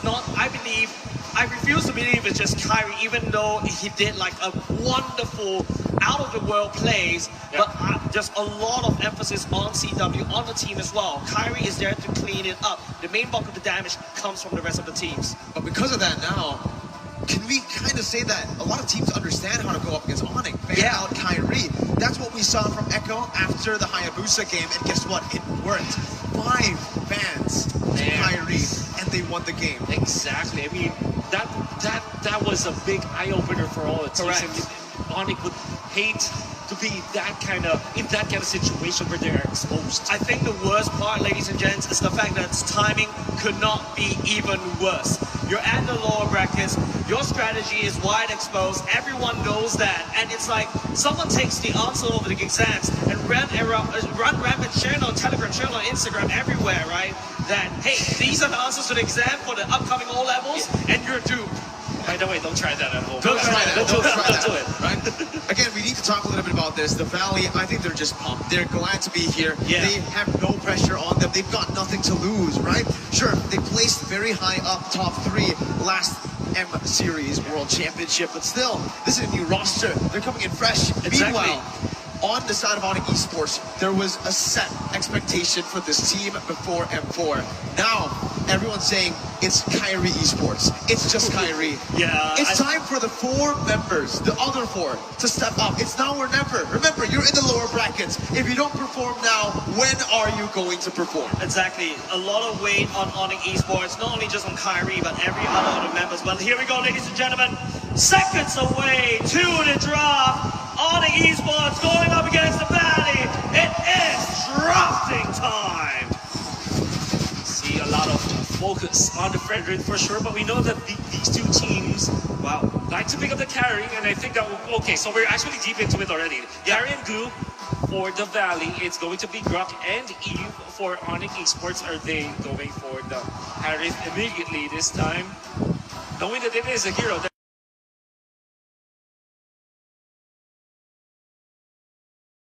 Or will they go for a standard pick for CW, the Claw? This is very fast, right? Early on already. I mean, if we take a look at a flashback yesterday, Onyx Esports really liked playing on the red side. They played on the red side in the first 3 games of the series. Here, Karina, early on, a bit too early. Is that? I don't know. Up against the glue, a carry, you leave these 2 heroes open. You pick up a Eve, which is solid. The Brock, but the Karina shows up on someone like Kyrie. Exactly. It's like I don't know. It feels like it is the Valley's drop on the side of Onyx, and on the other hand, it's Onyx's drop on the side of the Valley. I think it's Onyx Esports saying that, okay, look, we gotta give a lot more respect over to what we're saying, Karina. But also another question: are we going to be seeing a 10 Karina or an assassin Karina? Knowing Kyrie's playstyle, we're very heavily assassin focused. Oh, I like what the Valley did here, right? We noticed that Onyx Esports want to shut down Zane. The Frederick ban examined the pick to Karina. So Brock's here is a solid pick up for them because they deny that option to Onyx Esports. 100%. This is also a good hero against the Karina United card. Although might struggle against Eve, so they might need a supplement to the bans, maybe something like a Rafaela or a Matilda eventually. They should be looking for the other priority picks coming out from Onyx Esports. I think something like a Kaja or a Valentina perhaps might be banned out, although there's already the so maybe you're just looking at a Kaja. Instead, it's going to be the focus on some CW. Don't be surprised if it's going to be like Leslie as well as the benches, and that's the Matilda that we're talking about, the supplement to the Barracks. Yeah, but I like the fact that the Valley is banning away the Leslie because the true damage, especially when Leslie crit, is actually a lot of damage, and the way that you counter that is not by armor, it's via maximum amount of damage. Now let's take a look at the ball coming up from Yahweh. Harry is really strong that we had to ban all of his combo pick heroes. We highly respect him, and also all of the Onyx Esports members. I want to believe in the first statement more because remember that time you had to ban like 3 heroes. I think that is a statement itself that Kyrie is not to be messed with. Yeah. They don't care about like Drew, Kaja, no man, a Kyrie. I mean, that's what essentially they did. Now we're gonna be looking for additional heroes here coming out from the bans of the Onyx Esports. Matilda's already banned out. Maybe since they already banned out the Lolita, maybe they're looking for Rafaela or Cho as their next set of bans. Again, supplementary to this Barrett. Or maybe some Lilia, maybe Lilia could be banned out here because it's decent. Well, there you go. I like it. I love the Lilia ban, right? Yeah. I mean, right now, initially they wanted to really shut down Nova Zane, but if that doesn't work, guess what? They haven't picked up a mid laner, and another big question mark to the mid lane is the Valley with Hoon. Sure, he's been having a lot of great performances, but his hero pool is still a massive question mark. He picked up the Lilia ban, and now Crap is picked up. I think Onyx Esports now, they need to secure a critical damage carry in the lane, and they need to go for either an expert roam, depends on where this drop is really going to go. I think the biggest issue coming outside the Valley as well, it's like asking this question, how much tankiness do you want in a team? And the Valley's answer to this is yes. Look at that. Glue, Barat, and the Kufra, the main damage is mostly should be coming out of the carry. Technically speaking, the Barat does a lot of damage, and here you go. You ask for Shredders, that's the most coming out with Onyx, as well as the Vendetta from Onyx as well.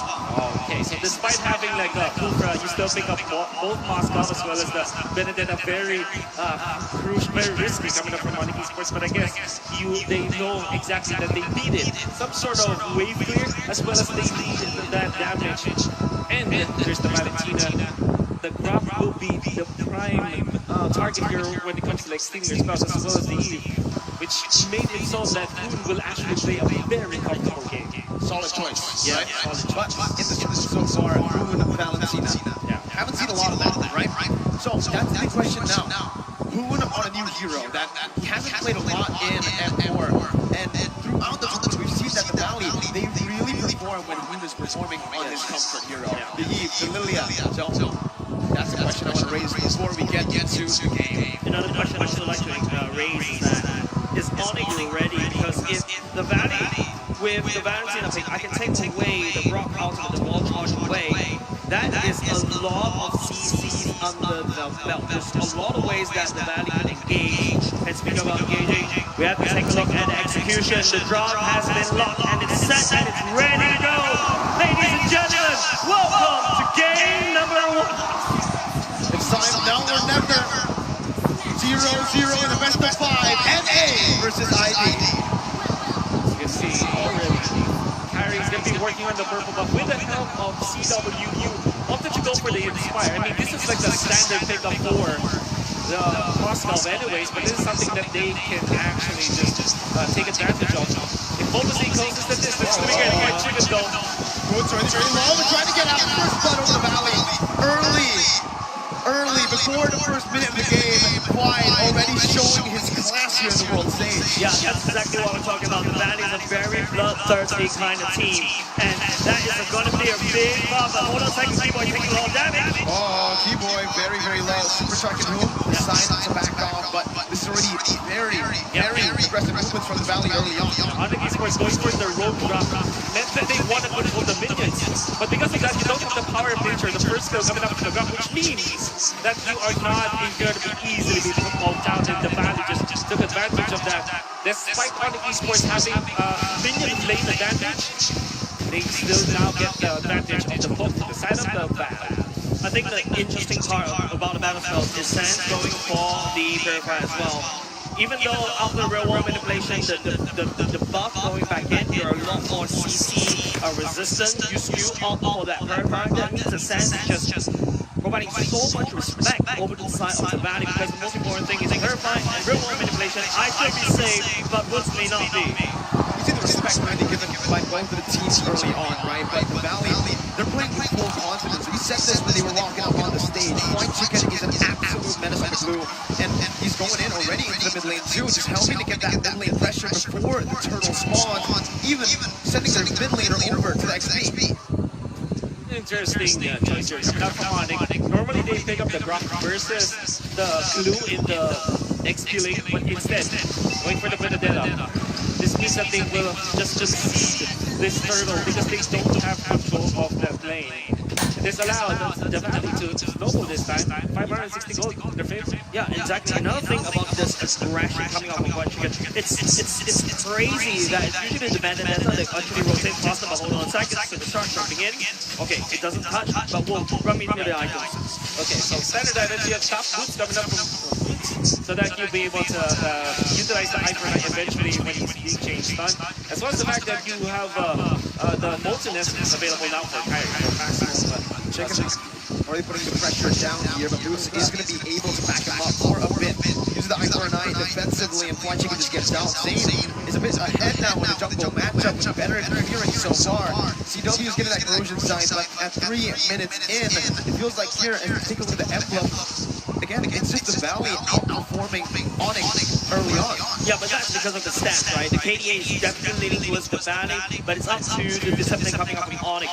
Taking a look at the icon, the emblems, Electro Flash and both marksmen, they need to try to win the early game. They need to have a little bit of sustain, stay longer in the early game during the landing phase so that they can get the items up. But in the meantime, Fireman in the mid lane, there's gonna be trouble.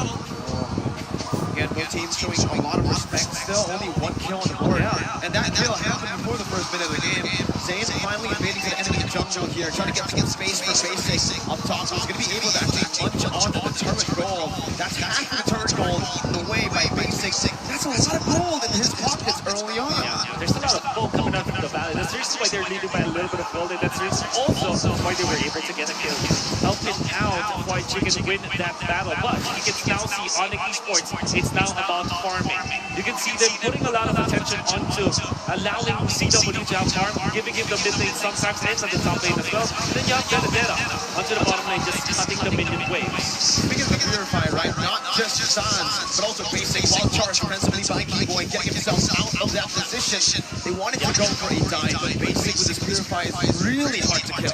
And not only just that, right? You can see the idea that Onyx knows that, okay, a lot of my current energy is gone from my side, so the only way I can do it, okay, that's Kari. I think all the things took away the turtle from the valley. It's a trade, right? I mean, right now, Moon is trying to make a trade by rotating on top. Here, Wide, though, and 1v1 against Boots again.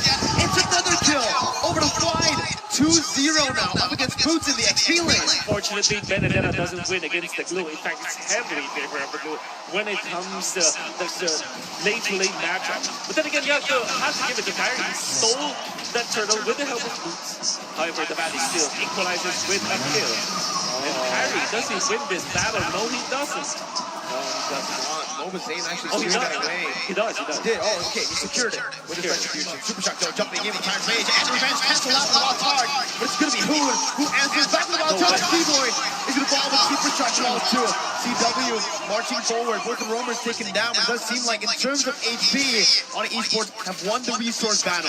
Yeah, and in terms of the resource battle, the Valley, I feel like they're putting a lot of... Hold on a second, there's a stun going out from CW. Nothing stinks now, right? Almost a stun, yeah. Yeah, I mean, almost. Basic is performing, man. I mean, there was a lot of attention, doubts about both of these members. Basic improved, but so far it's been great. Sans though, to be caught in the real world manipulation, that's what the Purify's for. To get him out of those sticky situations. Sans, in the 5th minute of the game, we do have the item check. Okay, so you can see that CW really marked when the Purify is out for Basic. That's when he went in favor. But yeah, when it comes to items, Kyrie with the casual defensive items, you have Molten Essence, Select Blades. What he's doing now is making the most out of the early game. Getting all these casual items first before he builds up on a big one, so that he's going to have a lot of value in the early game team fights. Good barrier, a good take by Onyx Esports. Still playing it slow, playing it objectively. 1 to 3 in kills, but in terms of map pressure, they are going to be winning with that gold lane turret, tier 1 taken down. Yeah, that's because, you know, the Valley is actually focusing a lot on the bottom side. The strongest lane is because of White Chicken creating so much space in the bottom side jungle, especially hard invading Onyx side. Now, Onyx, the only way to play this is on the top side, but Super Shock charges up, doesn't really be able to connect. I feel like there's going to be a turtle dance. That's going to be Keyboy jumping to the wild charge. Smashing CW in the back line. So much for the final defense. Going to be able to catch it up. That's Boots jumping in with the final ball. That's who the wild charge for himself. CW going to be taken down. Sauce going to be taken low. One comes in a Super Shock too. It's a disaster for Onyx. And they're looking to go for more. Kyrie's going to be mobilized. Going to be taken down by Basic. It's 6-2 on the floor. That trade went on for a 3-for-1 for the Valley. It's just a very long drawn-out fight. The Valley has so much tankiness in there. Onyx doesn't really have it on, so CW definitely need that Demon Hunter sword quickly. Look at the team fight coming out from the Valley. You have Super Shark jumping in, catching so many members of Onyx, or zoning out the others. And then comes White Chicken, utilizing the ultimate, utilizing the full potential of the Glue. Getting on top of CW, that's gonna be a very difficult fight already for Onyx. Without Chewe dealing the damage, even Kyrie's system did not be able to cut it. And the fact of the matter is, Mobazay was better on the retribution the 3rd time around. That means that they secure the turtle, they get the shield, then they team fight afterward. Oh, there's so much CC that the Valley, there's so many ways that they can engage. This is actually what I was kind of concerned about when I saw Moonlock in the Valentina against Onyx. I think Onyx right now, they need to try to get most of the skill as quickly as possible. That is the only chance that Onyx can fight back. Super Shark, that Tyrant's Rage is to be cancelled out by Keyboy, who puts the barrier down. But Moon has the wild charge, and that's why this Valentina is so valuable, right? The wild charge has been taken away a lot of times. That makes it really scary. I always say, don't pick up the graph when there's a Valentina. But the Valley picked it up last. Knowing that it could be picked up by the Valley, Onyx Esports prompted to go for a Lilia and a Matilda ban. It's actually good bans, though. But then again, you give a very dangerous hero with a very dangerous ultimate. you can argue that they can still like real world manipulation, right? But the Rock ultimate, the wild charge is a much more valuable ultimate again. I agree with you, Wolf. Feels like the wild charge from Keyboy is the best pickup coming up from Hoon because you get so much wave of engaging. I've seen this before in other matches, right? Where the Cooper can jump in very quickly, follow up very quickly with the Hoon wild charge as well. It's a lot easier to execute this job coming up on the sides of the Valley. Onyx on the other hand, they need to try to play cross-match. They need to try to split up the Valley up top. We've seen this kind of playstyle work before against the Valley, but I like how the Valley is adapting thus far. I mean, it's a 1,000 gold lead for the Valley with this competition. That's going to be a lot of damage. Based on Supercharge to be caught. Basic dealing a lot of damage. Keyboard's going to take him long. Flickers out. Wow. Basic to be caught. Kyrie picks up the kill. It's the equalizer by Onyx Esports. The Valley with a good movement back away. They are able to actually stop this from being a bit too much for them to handle. It's only a 2-0. Yeah, great average coming up from Onyx, staying in the right side push of the mid lane, and then they baited Basic in. Yes. Supercharge being taken out means that there's no engagement from the Valley. Final blow and a lot of damage will mean that Boots is going to fall for the third time in this game. He does buy a lot of time for Onyx Esports though to take the Lord. First Lord over to Onyx. I think the more important thing that Onyx needs to take away defensive structures. Right now, Onyx side of the map, they're pretty healthy, but the Valley on the other hand, that's a very weak open top side. Like what I mentioned, the Valley is slightly weak when all these team members are spread apart. About Wolf, any item power spikes that we need to talk about. Well, you know, you have 3 items for the Moscow. All of a sudden, Onyx Esports' gold laner has more gold compared to Basic, with just one team fight that they waited for the ambush, and then the Lord ends at the 9-minute mark, and now they are in a very comfortable spot. One thing that you may be questioning is the record of Boots 0 and 3, but because of Dominance Axe and Bloodlust Axe, I think that even after 3 deaths, it's going to be a nuisance to the backlines of the Valley. That's one thing that they have to now think about. Even though they fell behind early on, it feels like, again, that pressure that they have built up for themselves with the tournament take up top has been doing them a lot of things. Onyx Esports, again, maneuvering around that top lane of the map. White Chicken already backing off with Mobile Zane, giving them the respect as that's going to tier 1 in the XP lane, takes him down. White Chicken going to be sandwiched down, has a lot actually back away from the tier 2, going to be taken down by Onyx Esports as they look to siege down for turrets. Lead siege from Onyx Esports, taking a whole lot of turrets. It is very good for the side of Onyx, right? I take down the Lord. It's not a Evolved Lord. It's not even a Luminous Lord yet, but you can see the impact that Onyx. This is the Onyx efficiency that I need in order to fight against the Valley. If you notice, when Onyx is focusing all on the top side, it is Woods on the bottom side, and I believe that's an orange rush steal. It is. Man, Sans is just being a big bowler for the Valley this time. You see how aggressive he is? And even his usage of the Nova as well as the second skill, he's able to spot out where the members of the Valley are. I could have sworn that Supercharge positioning around this purple buff push that you're seeing Keyboy go, he just spotted it out and just forced Supercharge to reposition, and now they're owning the map just because of the vision that you can get from Sans, and this might be the reason why he's going for the Purify anyways. Oh, that's so many ultimates, 3 ultimates used for Keyboy on that bottom side. No objective to take, right? Keyboy was taken down, that's a roamer, but they use a lot of resources. Can they even capitalize here with that take? Yeah, the Valley literally had to evolve into where you're strong at, right? Ooga Booga, I just want to kill, and that's how they're going to pick up this fight. There's a siege happening in the mid lane without Keyboy over there, but there's not enough minions coming out from the Valley because Onyx has done the due diligence, right? 1 Lord take, I take down, let me count, 1, 2, 3, 4. 4 turrets already gone, and given a standing gold lead over for Onyx. Sans just played his solo. He isn't giving Hoon an opening to get his ultimate. Even with the fact that they already killed out Keyboy, they want to go for the mid lane push. Sans was able to clear it out with the help, a little bit of help from CW. He's not giving anything for the side of the Valley, and even scouting out where Super Shark is. This is the reason why they first picked this. The Lord Dance again for Onyx Esports, playing around it as they try to bait as many resources as possible. You see the top lane here, Boots is going to be walking all the way back up there to fight a slow push. Sans is going to be spotted out by White Chicken, opens up the map. Going to be poked down by Sans again. Sans is going to be very, very careful here. The mid lane is going to be pushed in by Basic as Onyx Esports looks for more. Okay. Actually, it's on the Purify down. Here comes this, and he melted down before anything can happen for Onyx Esports. Again, the Valley are so slick with it, but Onyx used that death to create space to take the objective again. Boots was the sacrificial lamb of Onyx in order to get that neutral objective. The Valley literally being bloodthirsty kings themselves, they fell for that bait. Yeah, you do understand that was actually a great maneuver coming out from Onyx Esports, despite losing Boots eventually. Because you're gonna wonder, why would Sans commit the ultimate in the middle?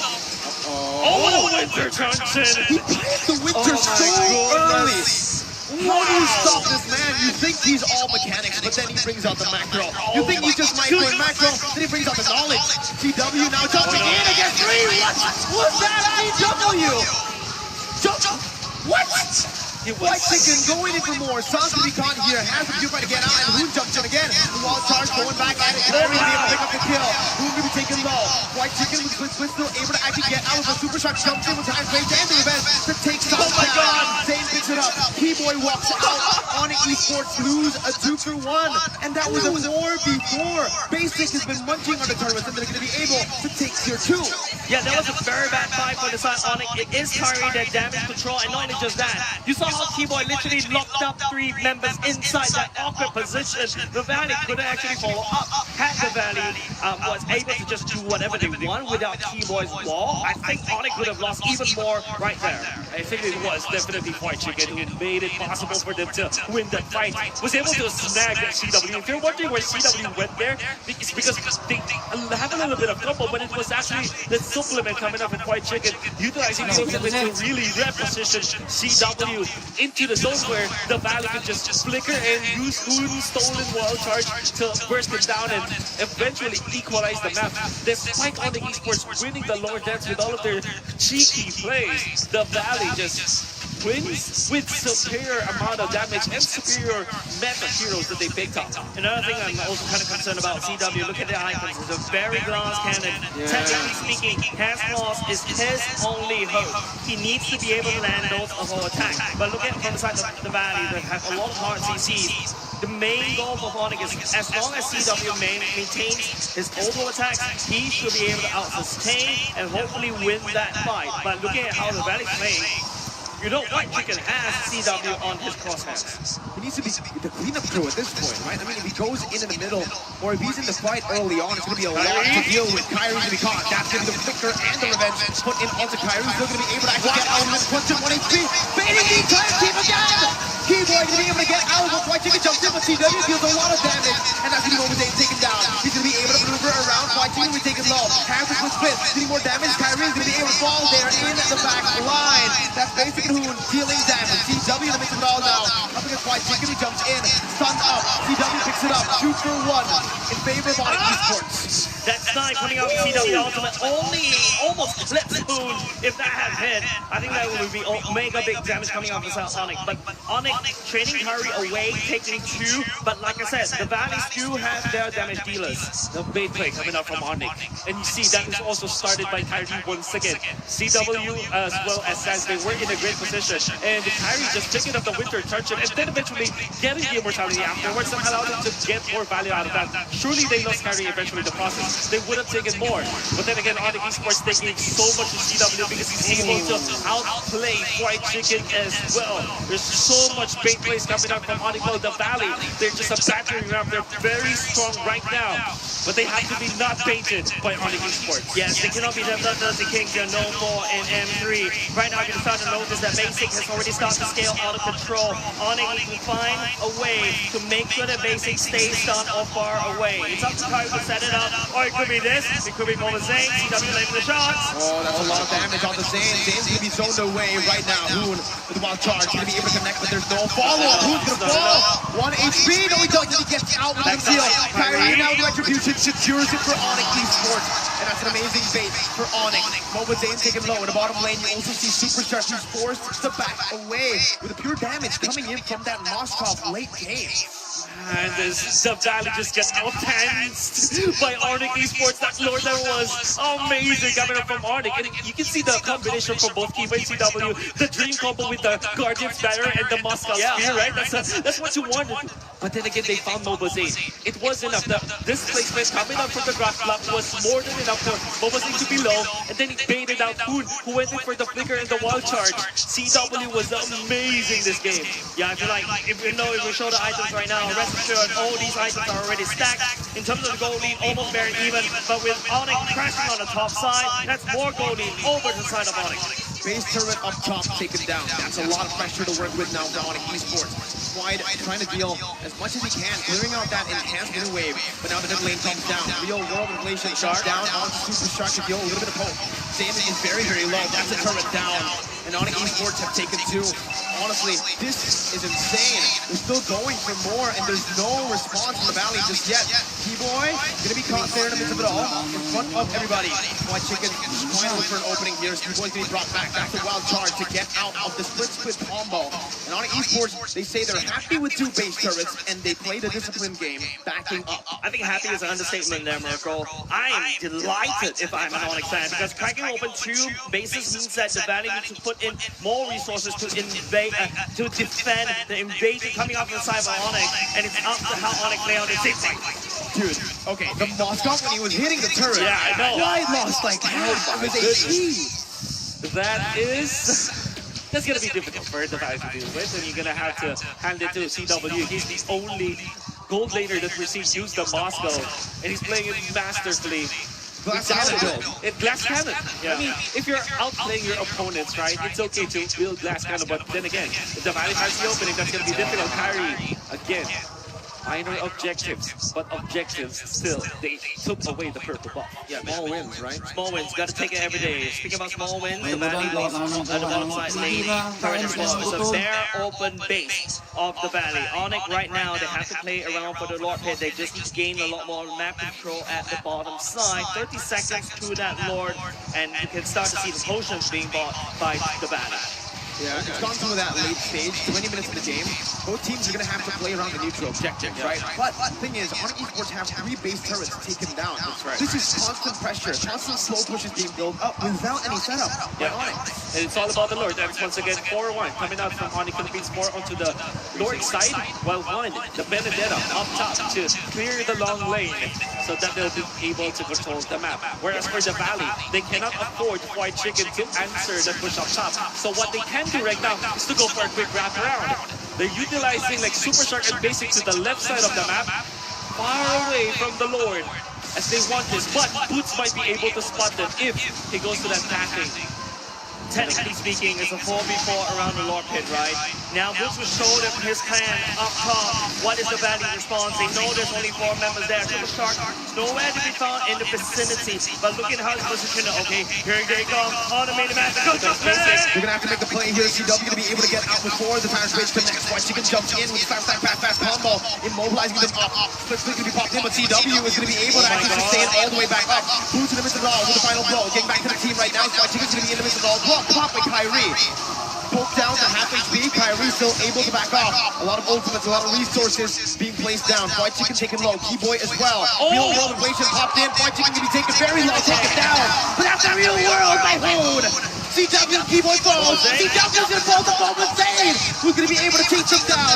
Boost, Kyrie and Zaz. No more damage. Basic is gonna be able to run wild on Boost. That's the immortality taken down. Kyrie with a cruncheon. Boost with a cruncheon by Hood with a terrify. Kyrie with one. Zaz and Keyboy maneuvering around the other side of the map. This can be huge, but this can be a blunder. Zaz still poking them down. Onyx Esports on the run into the mid lane, clearing it out, walking around the entire map to get to safety. Oh, the complete wraparound the Valley. Their investments paid off. We were mentioning the Basic and Cooper and Super Shark were far away from the fight, but eventually, because of their maneuvers, they forced Onyx to bad spot. CW take it out, Boots as well. Now they have control onto the Lord, but the minion wave, it's not on their side. Kyrie wants to make a play out of this. It's now his turn to go for the quick wraparound. But Basic is a little bit low as well. It's up to Kyrie to basically try to find it, but there's an imminent threat that the Valley could take this Lord away. Onyx needs to buy another 30 seconds more because he's got the distance from the base outside. Engage! Charge with a massive play onto Zaz. The immortality to be popped there. Zaz tries his best to get the shielding down with a real world inflation. domination. Kyrie looking to steal, but it will not happen for Onyx Esports. The Valley have secured the Lord in the 23rd minute of the game. It's an evolved Lord. It's a 3,000 gold lead, about to be 4,000 after they clear out the waves. Let me tell you what the Valley did in the past 30 seconds. I pushed away Onyx from the Lord Pit. I have control of the Lord Pit with 4 members. I defend my open base with with the Super Minions marching in, and I take the Evolved Lord. Props over to the Valley. This is insane. The Valley, the move, I mean, I'm gonna repeat myself, I'm gonna say it again, but that move coming up from both basic and super shark. Concealed play from the left side of the map into the Lord. He saw CW, and even when they weren't able to kill CW instantly, it forced them to use CW's uses, dash already, and Wind of Nature. CW is going to have to miracle for now. That's the Evolved Lord marching into base. Kyrie going to be taking a half HP. Still has the immortality, but Basic jumps in onto the base already. What the Hoon! Doesn't play CW! Hoon is a monster! Supercharged with immortality, but there he jumps in, he gets 2! Solid Superman! But the Valley are here to upset the world stage! They secure game #1 against Onyx Esports. A huge statement by the MPL Slayers themselves. Taking 1 game from the fan favorites. This should be illegal. Hoon with the place. And electrified the members of the Valley are. You saw the smart movements coming out from the Valley, the conceal play from the middle, and then they forced to go for another team fight. You saw Hoon with a stolen wall charge. And then eventually, in the last clash, during the base push coming out from the Valley, Hoon does it again with the flicker and the double dash, catching CW under the base, going out of the zone of the circle of the base, then eventually bursting down with the first and second skill. The glass cannon build works in the early stages, but in those last moments, he was just erased from the map. Remember the question that I asked early in the draft. Hoon on the Valentina, is it going to work out? It did, man. Oh my God.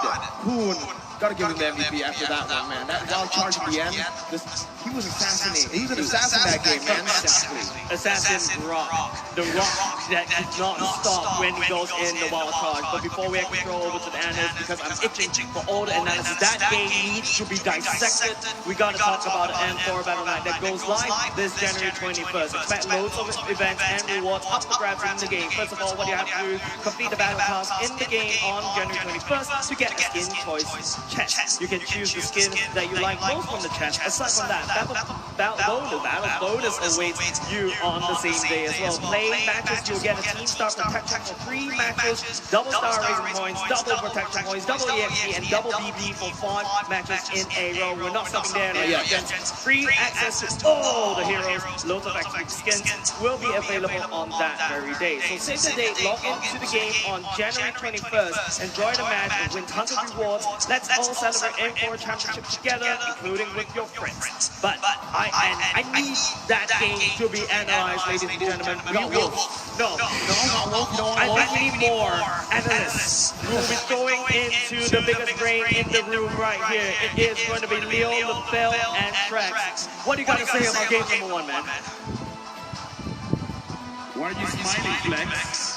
Why are you smiling? That's the biggest smile I've ever seen in you all day. That's the biggest smile. The Valley takes game #1 when we're here at the understand with me, LaFell, Leon, and you might as well call yourself Flex. But gentlemen, I instantly want to get into the conversation because there's a difference in priority where whoever's going up against the Valley, they're going for the objectives, but the Valley, they just keep on focusing on the pickoffs, the team fights. Trex, what's going on? I mean, when we pick apart the Valley, right, definitely one of their weak points is macro, those objectives, but the micro mechanics in those team fights seem to continuously get them wins, so, I mean, hats off to the micro. It takes a lot of awareness and planning to do what the Valley did here, and you know, seeing how Onyx actually had a grasp of the game for a majority of the mid-game, even into the late game, up until the Valley executed that master plan of the pincer between 3 other members and the basic and Shark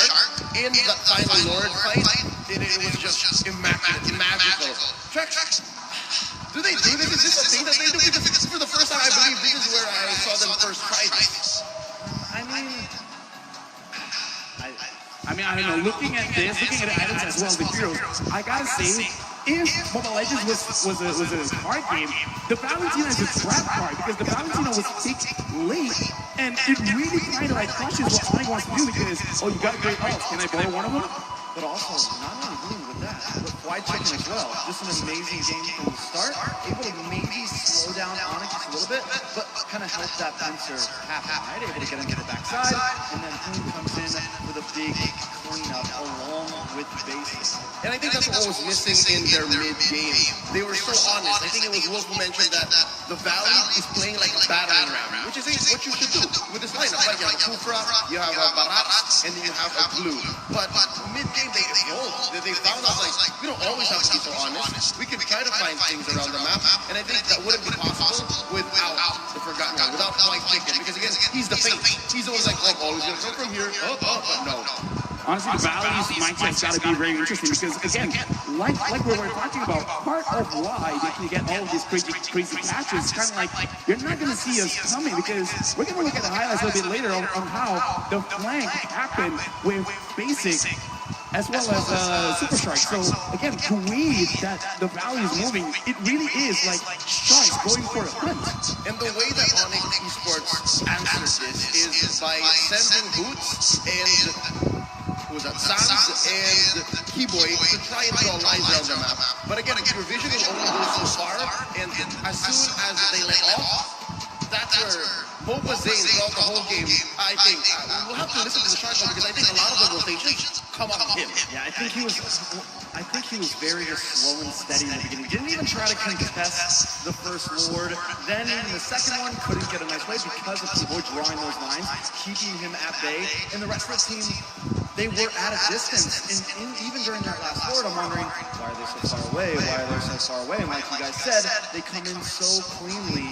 But him taking that slow play, him kind of having faith in the team, it's almost like they planned that whole comeback towards the end. Yeah, 3-0 and 8 max KDA for Mobazane on this Barats. We really got to put more shine on him with these tanky heroes because, again, CW on the Moscow was almost a non-factor. I mean, to be fair, we still got to say tribute to White Chicken where he's always constantly pressuring CW on the backside. Looking at the heat map here as the Barats, it's really just Mobazane scouting out for the entire team to actually let them know what is the best call right now because this is one of the benefits of using someone that is very tanky. You have a lot of information and you have time to process the information. And what the heat map shows is basically the start of the game wherein Mobazine was trying to temper and see how much Onyx was going to put on the map early on because they were still waiting for CW to go online.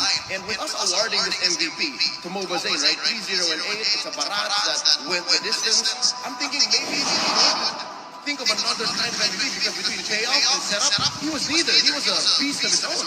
He was a beast of his own. We got to look at the highlights where in this game there is a lot of back and forth where there are moments where Onyx look good, there are moments where the Valley look good, but I kind of feel like it is at the transition between mid to late where the Valley really shines. And every time that the Valley's able to group up in these team fights, that is when they're making the plays happen. Even here, Kyrie gets to the backside, does find Boone a couple times, but once Boone is able to have that space for Mobazane, able to have that space for Shark, he can set up the big plays for his team.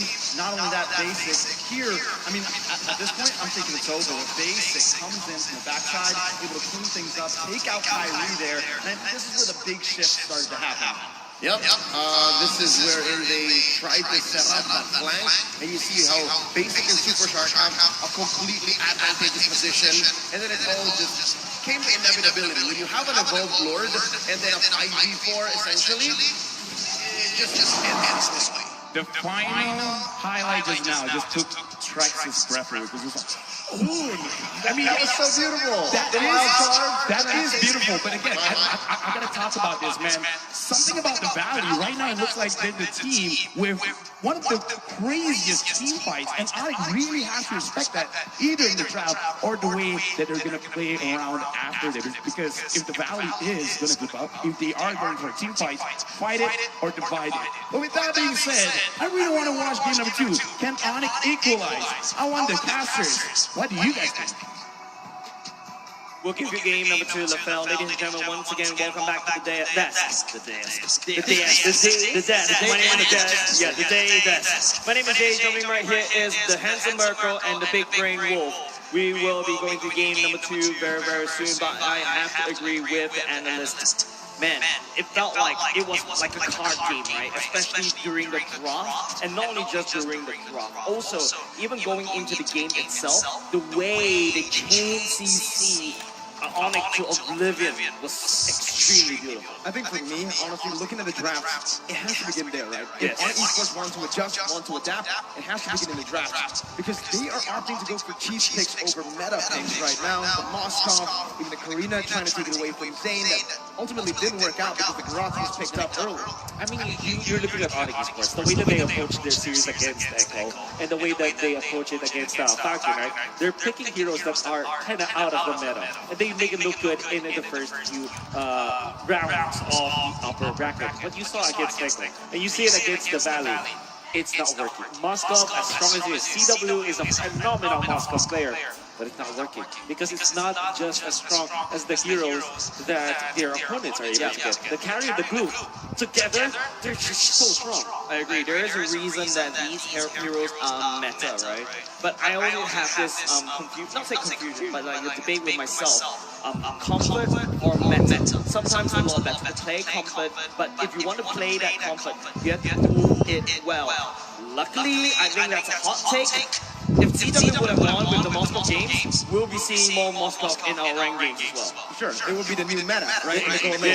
Not a good meta for all of us Mythic players, but all the other players, they can pull it off. But again, it comes down to why is the meta, why the meta pick so good? It's because they're the most efficient, right? That's literally the word. So it's the most efficient, it takes the least skill or least amount of brain power to actually pull off, right? It's easy to pull off. And at this high level, there's so little margin of the differences between the pro players, and you need to get every single advantage you can get. Yep, very well said there, Marco. The margin of error is really slim. It's nano level slim. It's so slim to the point that you see the Valley at the lower bracket just rampaging all throughout, putting 2 MPLs into the body bags already, and they're looking very strong going into MPL. Well, I would say threatening MPL ID itself is a huge statement from the NA side. They want an MPL, that's what they want, man. That's why they're fighting their lives out here, right? We can take a look at the hero pick recap here. Is that real? 171,000 damage? Wow. How? I mean, you saw how difficult it was for the Valley in the early stages, up until the latter portions of the game, to deal with silence. But they found an opening. I will go back to that play, that gambit coming out from the Valley, deploying both basic as well as super shark to the left side of the map when they are doing the lore dance. It actually allowed them to tag Sands as well as CW, force them out of position, then eventually take the game afterwards. For the longest time, Mobile Zane is losing to Kyrie because of the lore dance of Onyx Esports, but when they did that cheeky play or that wonderful strat that they did, it was the end for Onyx. Because again, the margin of error for both CW as well as Kyrie is very low. That's why those kinds of forced errors from Team Valley has got a lot of value in him. I think Onyx Esports in that previous fight, right? The last team fight that got allowed the Valley to take that lore is that Onyx has no information where the Valley is, and the Valley, on the other hand, has almost full information on exactly where Onyx is. And this is what makes it very scary. Just one forced mistake out of Onyx is enough for the Valley to take one game away from Onyx. But we need to take a look at game number 2. Onyx needs, I think it's not the drop anymore. I think it's just the fact that I also don't think it's the Moscow's problem. I really feel that it's Onyx execution on the other hand, because the Valley is just literally styling them in these big team fights. And we gotta go, ladies and gentlemen, on the drop once again, game number 2. It is time to pick your hero. Well, let's see what heroes they go for, but first, the sides they go for. Onyx Esports still opting to stay. He has the first pick, same exact bands too coming in. So you pick up the drop now for Onyx Esports. It just makes a lot of sense. But what do you come up with? Do you take the Barretts this time instead? Or they pick Karina in the drop? They are not changing, dude. And then you go Barretts. This is a massive ego challenge for both of these two teams. Like what I mentioned just now, it is not about the drop anymore, and that is what Onyx is telling the Valley, and the Valley, gentleman's agreement, handshook that team fight. Well, the Valley, I think they're going to be comfortable picking up the Barats again, right? They know exactly what Onyx Esports wants to do. It's good.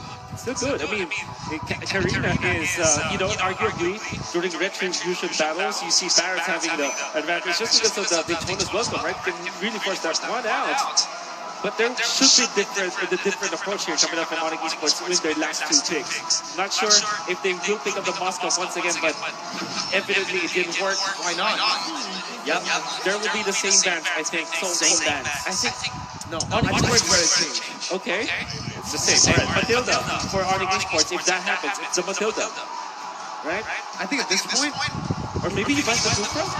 Matilda. So far, it is still the exact same draft. If Valley goes for Leslie here, 100%. It's the same. There we go. It is. Welcome to game one. Ladies and gentlemen, this is not a replay. This is live. Okay, okay. But that opens up. That opens up the Lilia for the side of the Valley, which is still equally good. Maybe they go for the Kufra first because it really will not be different for their composition.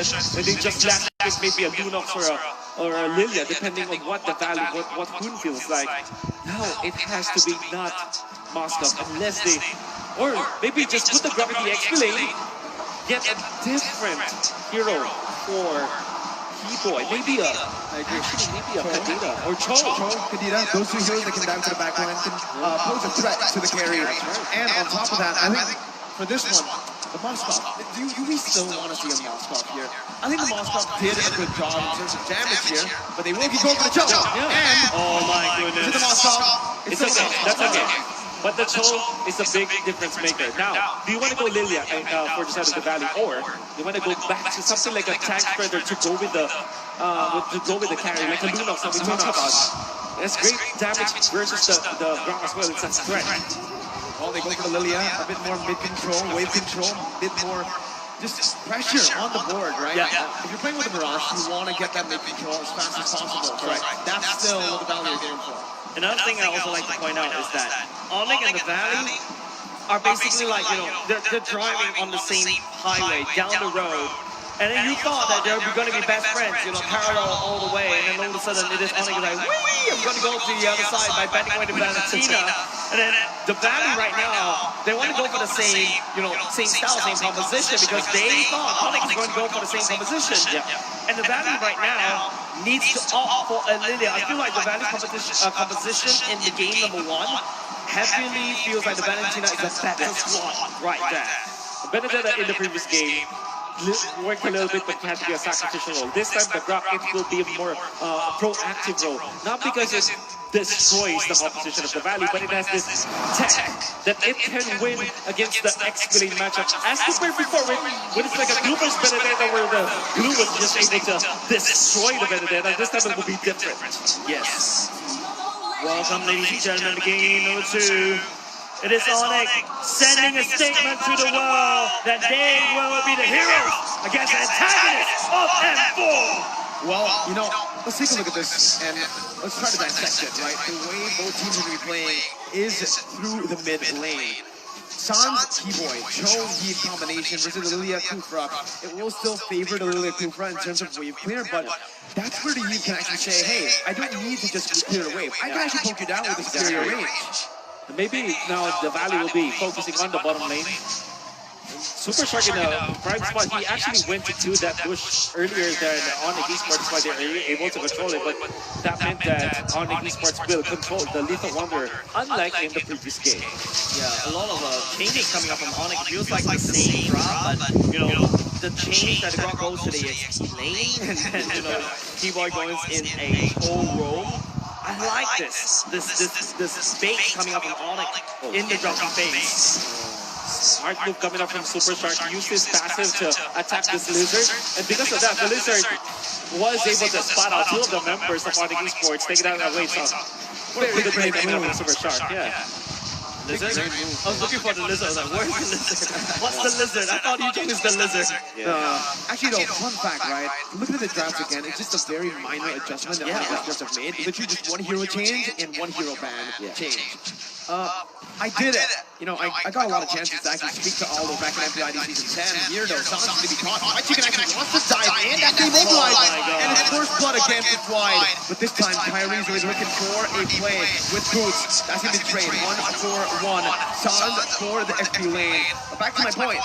Aldo has said many times that for his team, every single time, all he wants to change are just minor adjustments. That's what he wants to do. No major changes anytime.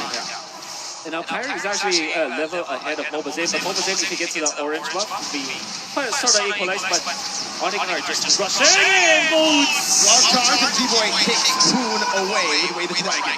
First turtle over on Esports. Both teams still in this limbo, I should say, early game. Because sure, it's the turtle take, but it's only a 500 gold lead, which can be equalized in just a few last hits. Yeah, there's a saying, you gotta put your best foot forward at the first foot forward, right? But let's take a look at the items. Currently, it is still standard. It's going to be a Karina definitely going back into that tank build once again.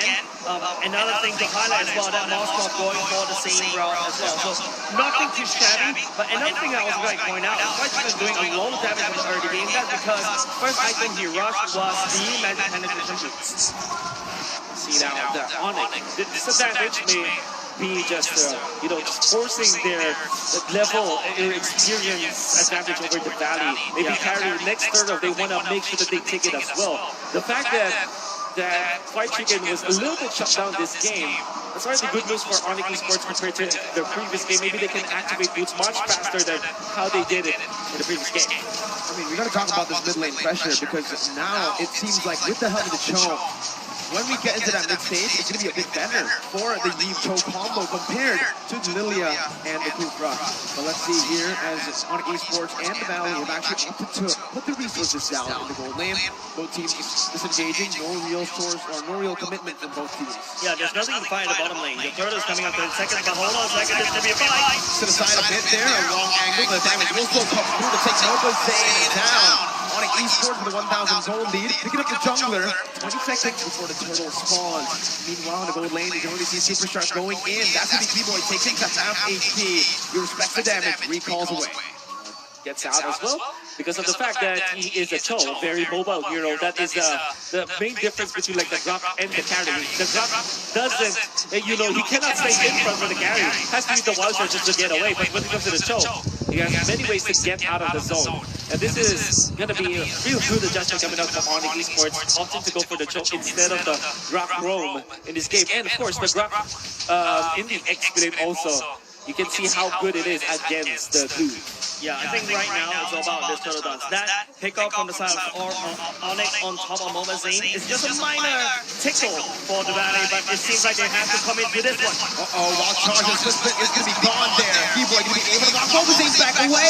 Who gets the turtle? Basic out of nowhere. Still free hitting the back line. Who's going to be able to flicker out to safety? Basic saving the neutral objective fight to go to the way of the Valley. With White Chicken down, I thought it would be Onyx who just secures it for free. And even the kick coming up from T-Boy was onto Mobazane, so it would have been like the best scenario for Onyx, but carry a rare miss with the retribution. I think not only just that, right? Like if the Valley tracks off of the mid lane, that is strong in terms of tempo for the side of the Valley. But it is going to be CW tracking over the bottom lane instead. Onyx right now on pure damage control. They're still leading in the gold league department. There are the items coming in. And that's a kill over the CW. Well, for the steal, you gotta give credit to Basic, right? He's called the Red Big God for a reason. Kyrie, though, takes the retribution back here, secures the gold buff, and just backs away. Item builds. Okay, so you now have the corrosion side for the side of the monster. So that's going to be that's the reason why he was able to cut down White Chicken and also poke it down. And the timing coming out from T-Boy to follow up was also amazing. That allowed for Onyx to get 1,000 gold in the 1.6k. What's with the flicker up top with the Karina in the vicinity? It prompts now Basic to just get out. He's not feeling where Kyrie as well as Boots is, so he just went back out. Well, Kyrie wants to go for the steal. That's very aggressive. He gets the steal, but he's going to be munched up. Mobazane with the now super shot no time to match and the rage. Kyrie still surviving, but will fall to the hand of Moon.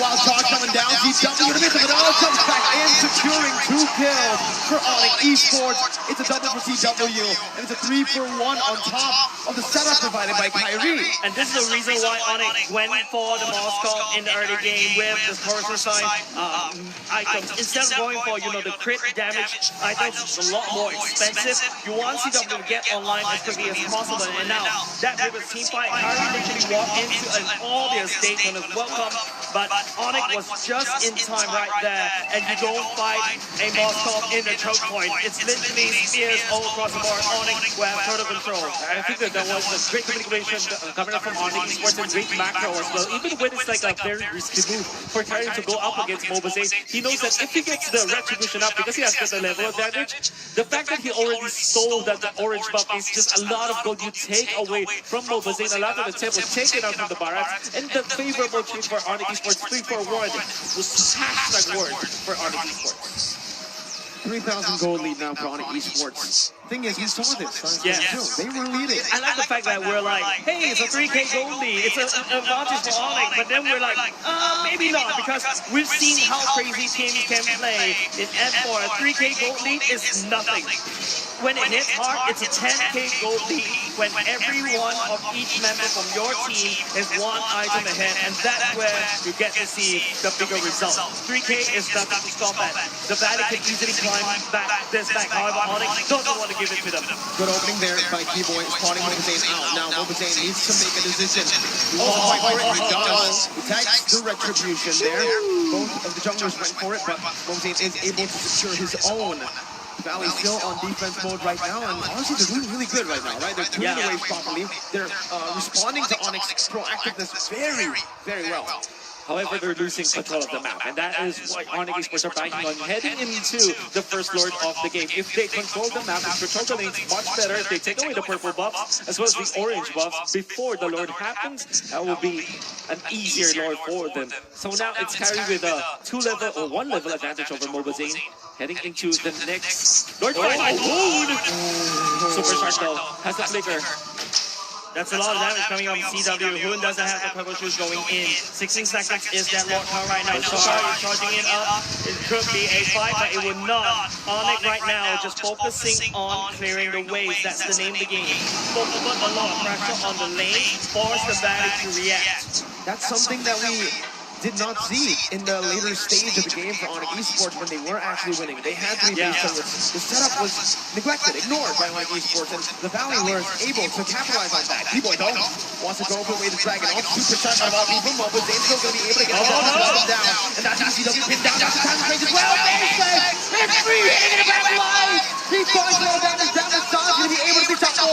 Who now on the Kyrie? He's still able to actually survive, basically walled down. Boom for fall to the hands of Stars. As Kyrie jumps in once again, it's a 3-for-1 to the side of Onyx Esports. It's a crazy fight coming up from Onyx, giving up CW over the side of Mobazane, and right into Sun's reward manipulation. Woods did a wonderful job with the ultimate just to stun out basic. Not only does that, the wall does a lot of damage. Oh my god. Quite chicken will be able to attack Suns. This time Kyrie is here. He plays well. That's it. See ya, Suns. White Chicken takes him down, and Onyx Esports collapse on him. It's a 1-for-1, but they do get the Lord. Okay, so see, margin for error for Onyx Esports, it's still there. It's still very slim, right? That's why CW, when he went in for Mobazane, you thought that they would be able to take out the bias with a combination of the real-world manipulation, but with just a slight damage, scarcity coming up from Onyx Esports. All of a sudden, CW was exposed. Mobazane take it out. Basic gets a free hit. But then again, Onyx Esports, because of the economic lead that they have, Kyrie was able to find the opening. Suns eventually overwhelms the Valley. Woods with the timing prevents Basic from being a menace, even so, but they still manage to keep Basic alive. However, objective goes to Onyx.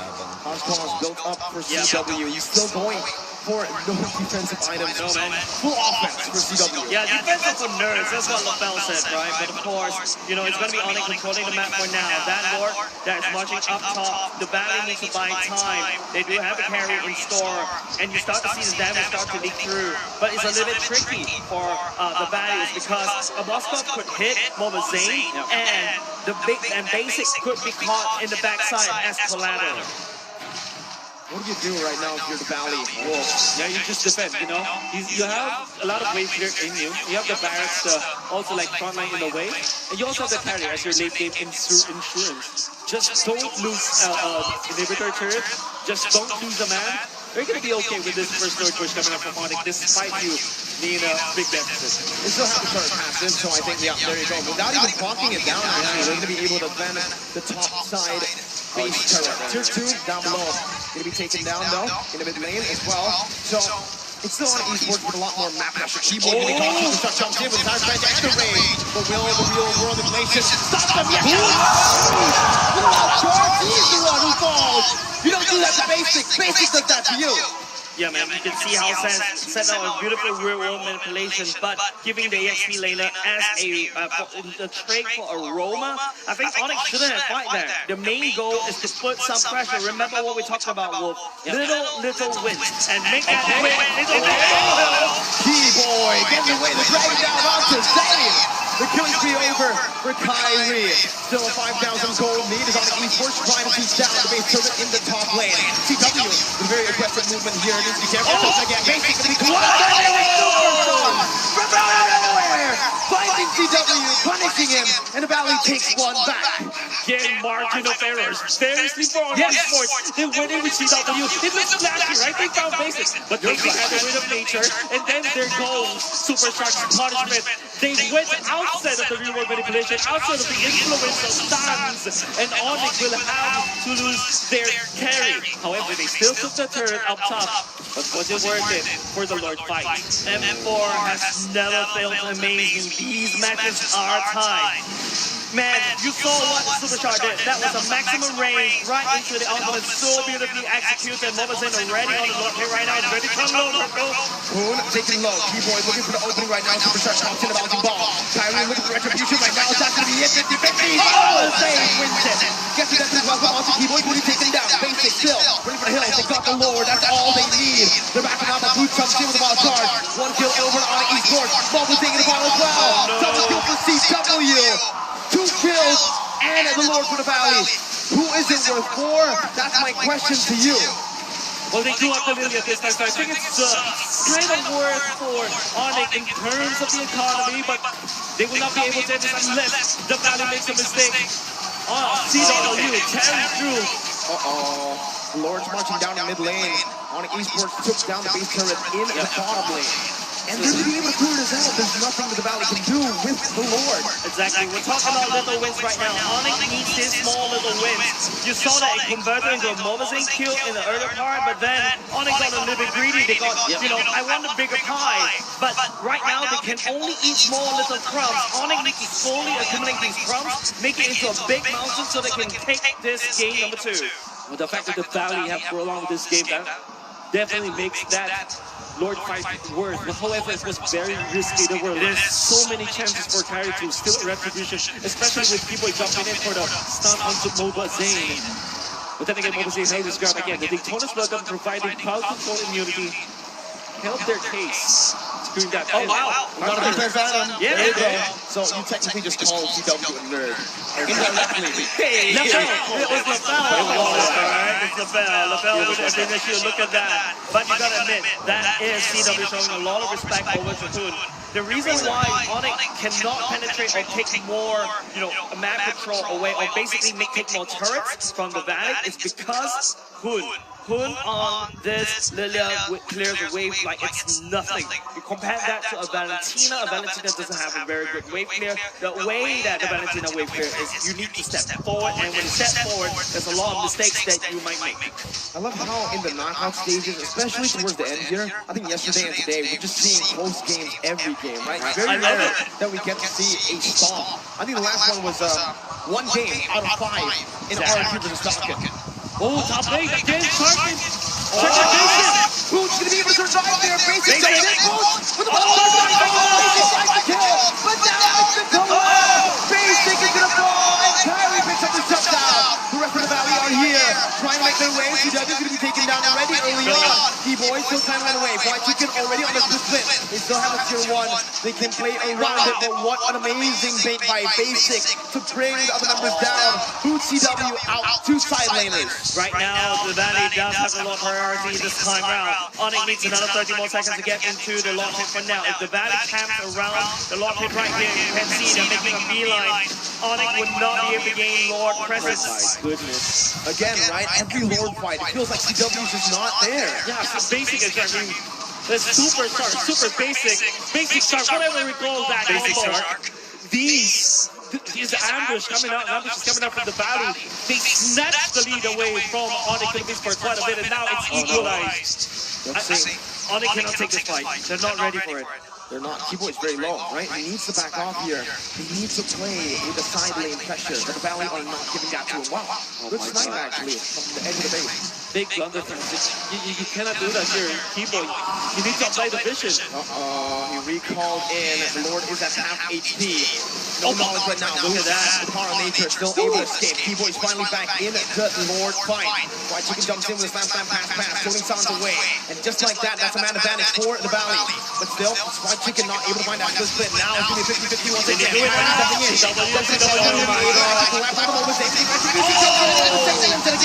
Real world inflation. Walking Mobazane down for the Valley with a great decision to back off right as Zane secures the Lord.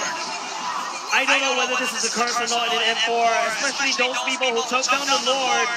You're gonna lose a team fight, right? And it's very crazy how Mobazane uses the Dayton as welcome to Kari can't use the retribution at all, and it's a free Lord over the side of the Valley, and now it's up to the Valley to make good use of this Lord that they fought so hard today. Oh, late game back. Once you get inside the vicinity of the Lord, you're gonna be able to take it out. But White Chicken though, is this the fight? No, I don't think so. No. It's White Chicken who turns it back around. Onto Boots here, but there's not going to be any more follow-up. The Valley knows they have a man disadvantage. So, Onyx Esports are just going to utilize this to clear out the Lord again. So, 2 Lords, the Valley. Yeah, solid retribution, solid positioning, but 2 Lords, no punishment from the Valley. I guess this is the time where we prove like the stats, right? The Terminal and the Lord Patrol from the Valley. They are in favor when we started this, and we can see it in action. Well, technically speaking, you have more Lord Patrol because they're so hungry for the kills. It's big. Shampoo gets him out. T-Boy with a flicker out. Kyrie now looks of it all. Still in there. Definitely not going to be able to lock him down. The slam pass fast. CW3 hitting. Kyrie still full HP. He is a tank, remember. Boots though, he is not. He doesn't want to touch on the Hoon, but the pure guy's there for him. White Chicken is split. Fighting a little more time. Boots gonna fall to the hands of Hoon. Kyrie's still there. That's a kill over. 1 for 1. T-Boy is very, very low. Zombie able to actually dish out the damage right now. Basic is a quarter of HP down. Both teams disengaging. 2,000s only. And on Esports want more, but the Valley saying no.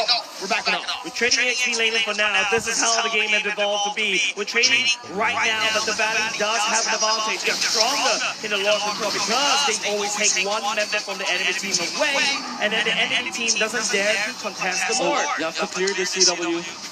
It's a big minion. Look at that. The turret. Oh, it's close. You have to be mindful of that, but here it comes again. Here it comes again. T-Boy, what a god. What a god.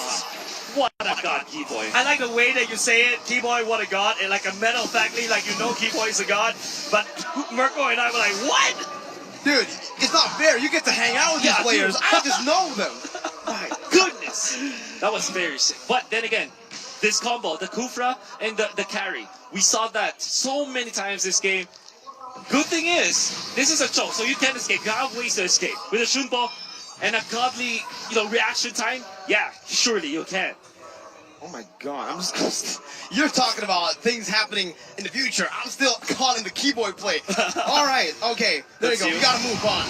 On Esports, looking for something now is Zane. Keyboy, he gets out of a catch and he finds the catch on Zane. He's not gonna be melted down. Zane is down. The Valley are 1 man down, and it's the Evolved Lord. 21 minutes in, they're starting it.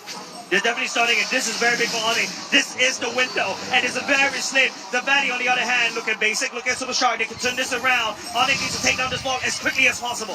Well, this is the time. The Valley, they want to go for it right now. Boots in the mid lane. Gonna be actually spread it down. Look at Basic. Oh my god! Boots is down. Onyx Esports now going for it, but look at Mace right now. CW is going to be able to go for it. The split push. CW! Fire, he popped it in! Equalizer! 1-1! Onyx and the Valley. Amazing plays. Small little errors. We talk about this, ladies and gents. We talk about how small errors from each team can compile into a big problem. And the Valley was the one that made that error, giving on a game number 2. Moments, minutes after minutes, they're making the great plays. Super Shark and Basic finding boots. The Keyboy eventually finds Mobazane. For some reason, Captain America is way away from his teammates out top, isolated, and with all of the ultimates committed, they were able to take them down. But Tewe, my goodness, that play! Talking about Calvin Winata? Yes! Tewe? Yeah, he's so good at the game, dude. He is the late game shot caller for Onyx Esports, and you can really see that, right? He set that up for himself. He was like, hey, guys, go for the fight. Doesn't matter. I'm walking up top. I got you, bro. I got you, bro. I got you, bro. Walks up, just takes the core, basically assassinated the core right there. Assassinated game number 2 away from the Valley. But let's talk about M4 Battle Line, because we got to go do this because we need to hear from an analyst. M4 Battle Night goes live this January 21st. Expect loads of events and rewards up for grabs in this particular game. First of all, complete battle task in the game in January 21st. You get skin choice chest. You can choose any skin that you like from each of these chests. Aside from that, battle bonus awaits you on the same day as well. Play matches more and you'll get the team star protection for 3 matches. Double the star raising points, double the protection points, double the EXP, double the BP for 5 matches in a row. We're not stopping there, ladies and gentlemen. Free access to all heroes and loads of epic skins will also be available on that very day as well. Save that day, log into the game on January 21st, enjoy the matches and win tons of rewards. Let's all celebrate M4 World Championship together, including with your friends. Are we expecting this to be the best series again? At this point, I'm getting it's just how it is. I don't like the fact that we're saying that this series is the best series every day. It feels very bad to tell you guys, but it is what it is. We're not scripting this, but analysts, to you guys, break this down for us. The game is now 1-1. Now what time is it? 4:46 p.m. Welcome to the Islands Time with me, LaFell, Leo, as well as Trex. Now, Mirko said in the game just now, Coach Aldo said when he makes changes, it's just minor changes, but what really is the difference in this game? All right, so given the draft, there are some heroes that shuffled along Onyx lineup, but the major change was, I believe, how Coach Aldo and Coach Yeb orchestrated the change that they forced into the Valley.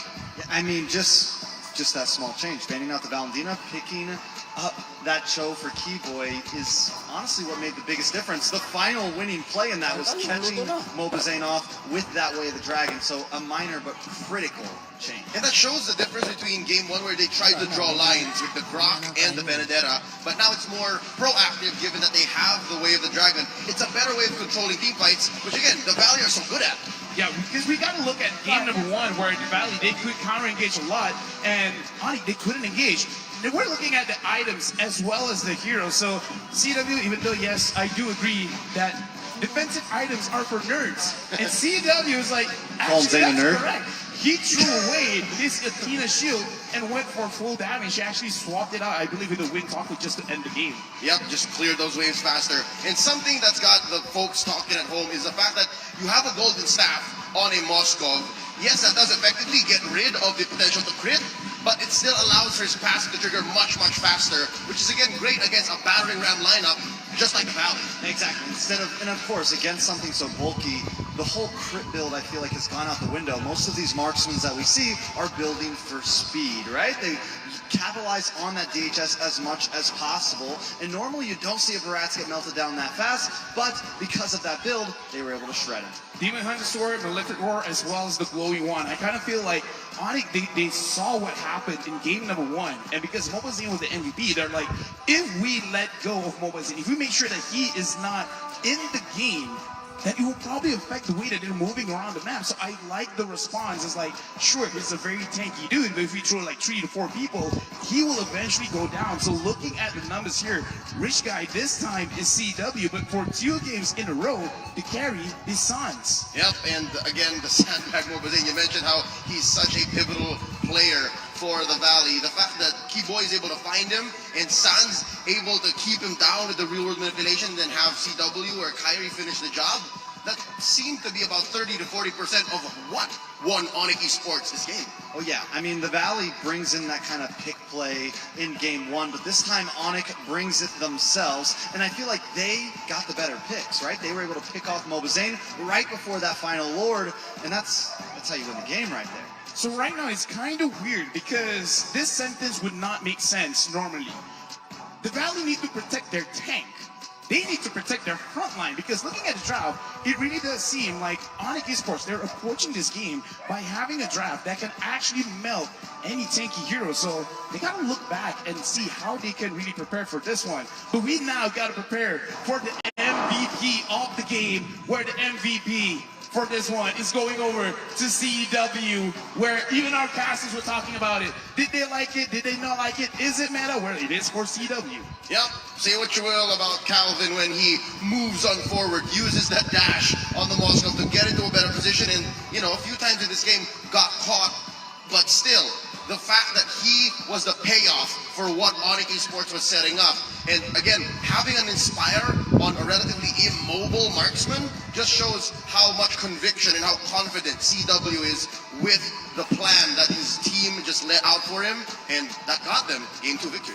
We're definitely going to see a whole lot of Moskov spam and rank after tonight. CW, though, definitely pulling it off and doing it with class, right? And I mean, maybe you have to go for that Inspire, but the way he's moving, it almost feels like overkill, but just so much speed on the map.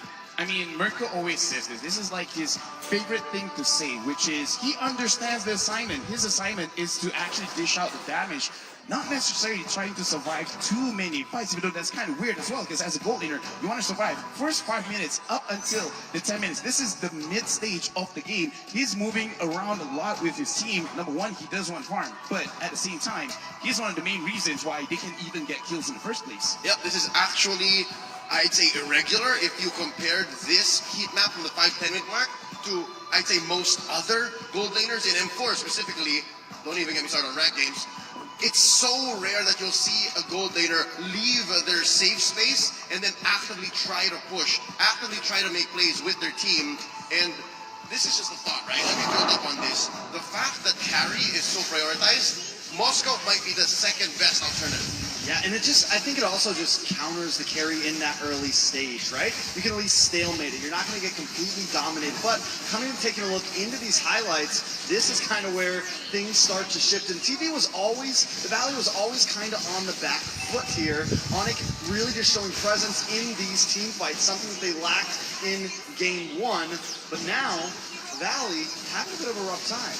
Seeing the carry as well as Moskov, because both are like very, very fast gold laners. And this is one of those situations where CW kind of dash into a worse situation, not into a better situation. But the point I want to make is that both gold laners are relatively short in range in terms of their attack. Moskov has been buffed in his range for a little bit, but still is considered as a short to mid-range kind of marksman. And in this kind of game, it does show that for both teams, they're willing to go very, very aggressive. So yes, I do kind of agree that if you do not have the carry, then Moskov is kind of like same, but different. It's still kind of the same.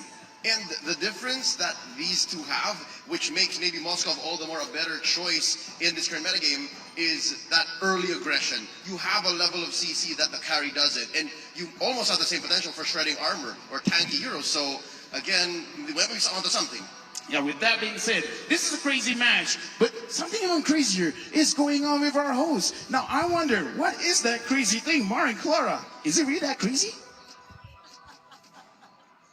Of course, this is M4 and the lower bracket still going, and here we are. Support gak cuma datang hanya dari super fans, dari Ayang Babs, tapi juga pastinya dari keluarga. Dan di tengah-tengah kami tentunya sudah ada keluarga dari tim Onyx Esports. Ada dari Coach Aldo, Mama dan Tante, dan juga ada dari saudara cewek. Family support is extremely important. That's why we have CW's brother and sister and Coach Aldo's mother family. Now here is my question. I want to know, what kind of brother is CW? Is he a rebel? Is he naughty? Is he a good boy? How is he at home? Gimana tuh di rumah cewek? Kayak apa sih cewek? Kalau di rumah sih biasanya kebanyakan diem ya. He's super quiet. Diem gitu, kalem. Good Cuma boy. kalau main game sih biasa berisik. Oh, he only loud when he's playing a game, Mara. Just like how he is right here.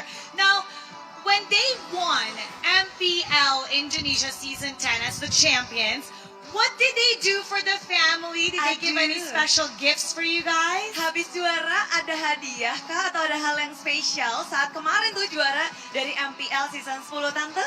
Ada hadiah kayaknya ya dari Coach Aldo ya?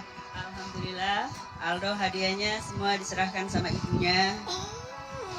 All the gift, all the present is for her mom. He gave it to her mom. Oh, that's so nice. They spoiled you. What about your brother? What did they do for you? Kalau cewek dia ada kasih cincin ya, cincin untuk papa, terus medali untuk keluarga. Oh, a ring for his dad. That's so and nice. a medal for the family. Now, Really? if they win the championship for M4, what will you ask for from Waduh. Coach Aldo and CW? Kalau menang ini, mau minta apa nih buat dari Coach Aldo dan juga cewek? Atau dari janji mungkin nih Tante? Saya minta sama Aldo, berhubung Aldo selama ini kurang waktunya untuk keluarga, saya berharap ada kesempatan untuk bisa berkumpul sama keluarga.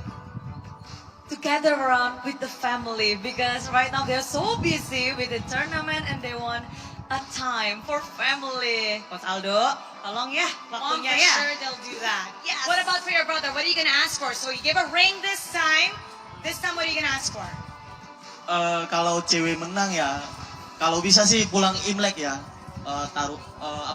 ngerayain kemenangan lah. Again, a time for the family because Chinese New Year is nearby, so probably they want everyone to gather in the hometown.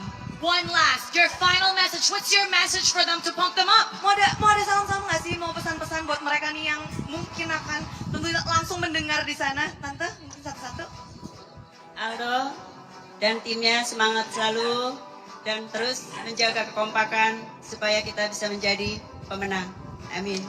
Amin. Keep fighting and let's be the winner. Tante mungkin. Aldo cepat pulang. Coach Aldo, come home, come home. Ingat rumah ya, ingat rumah. Oke, brother. Menanglah 3-1 ya habis ini ya. Let's win with 3-1. 3-1. Okay, final message. Untuk Onyx semoga menang dan tetap konsisten. Okay, please be persistent and keep fighting. And I have one last question for everybody. What time is it? It's Onyx time! Casters, what time is it? Well, Clara and Mara, it is going to game number 3 time. It's currently 4:57 p.m. Oh yeah, it's already 4:57. But ladies and gentlemen, welcome back to the desk. My name is Jay. Joining me right here is Merkel and the Big Brain Wolf. It's not the big bad wolf, but the big brain. You know, I like how you said, the handsome Miracle and the big brain wolf. So you're implying that I have no brain and he is not handsome? Comb your hair. That's Maybe after you comb your hair, you'll be a lot smarter. But before that, we need to give a special shout out to Secret Lab. Sorry, bro. No, it's okay. Bro.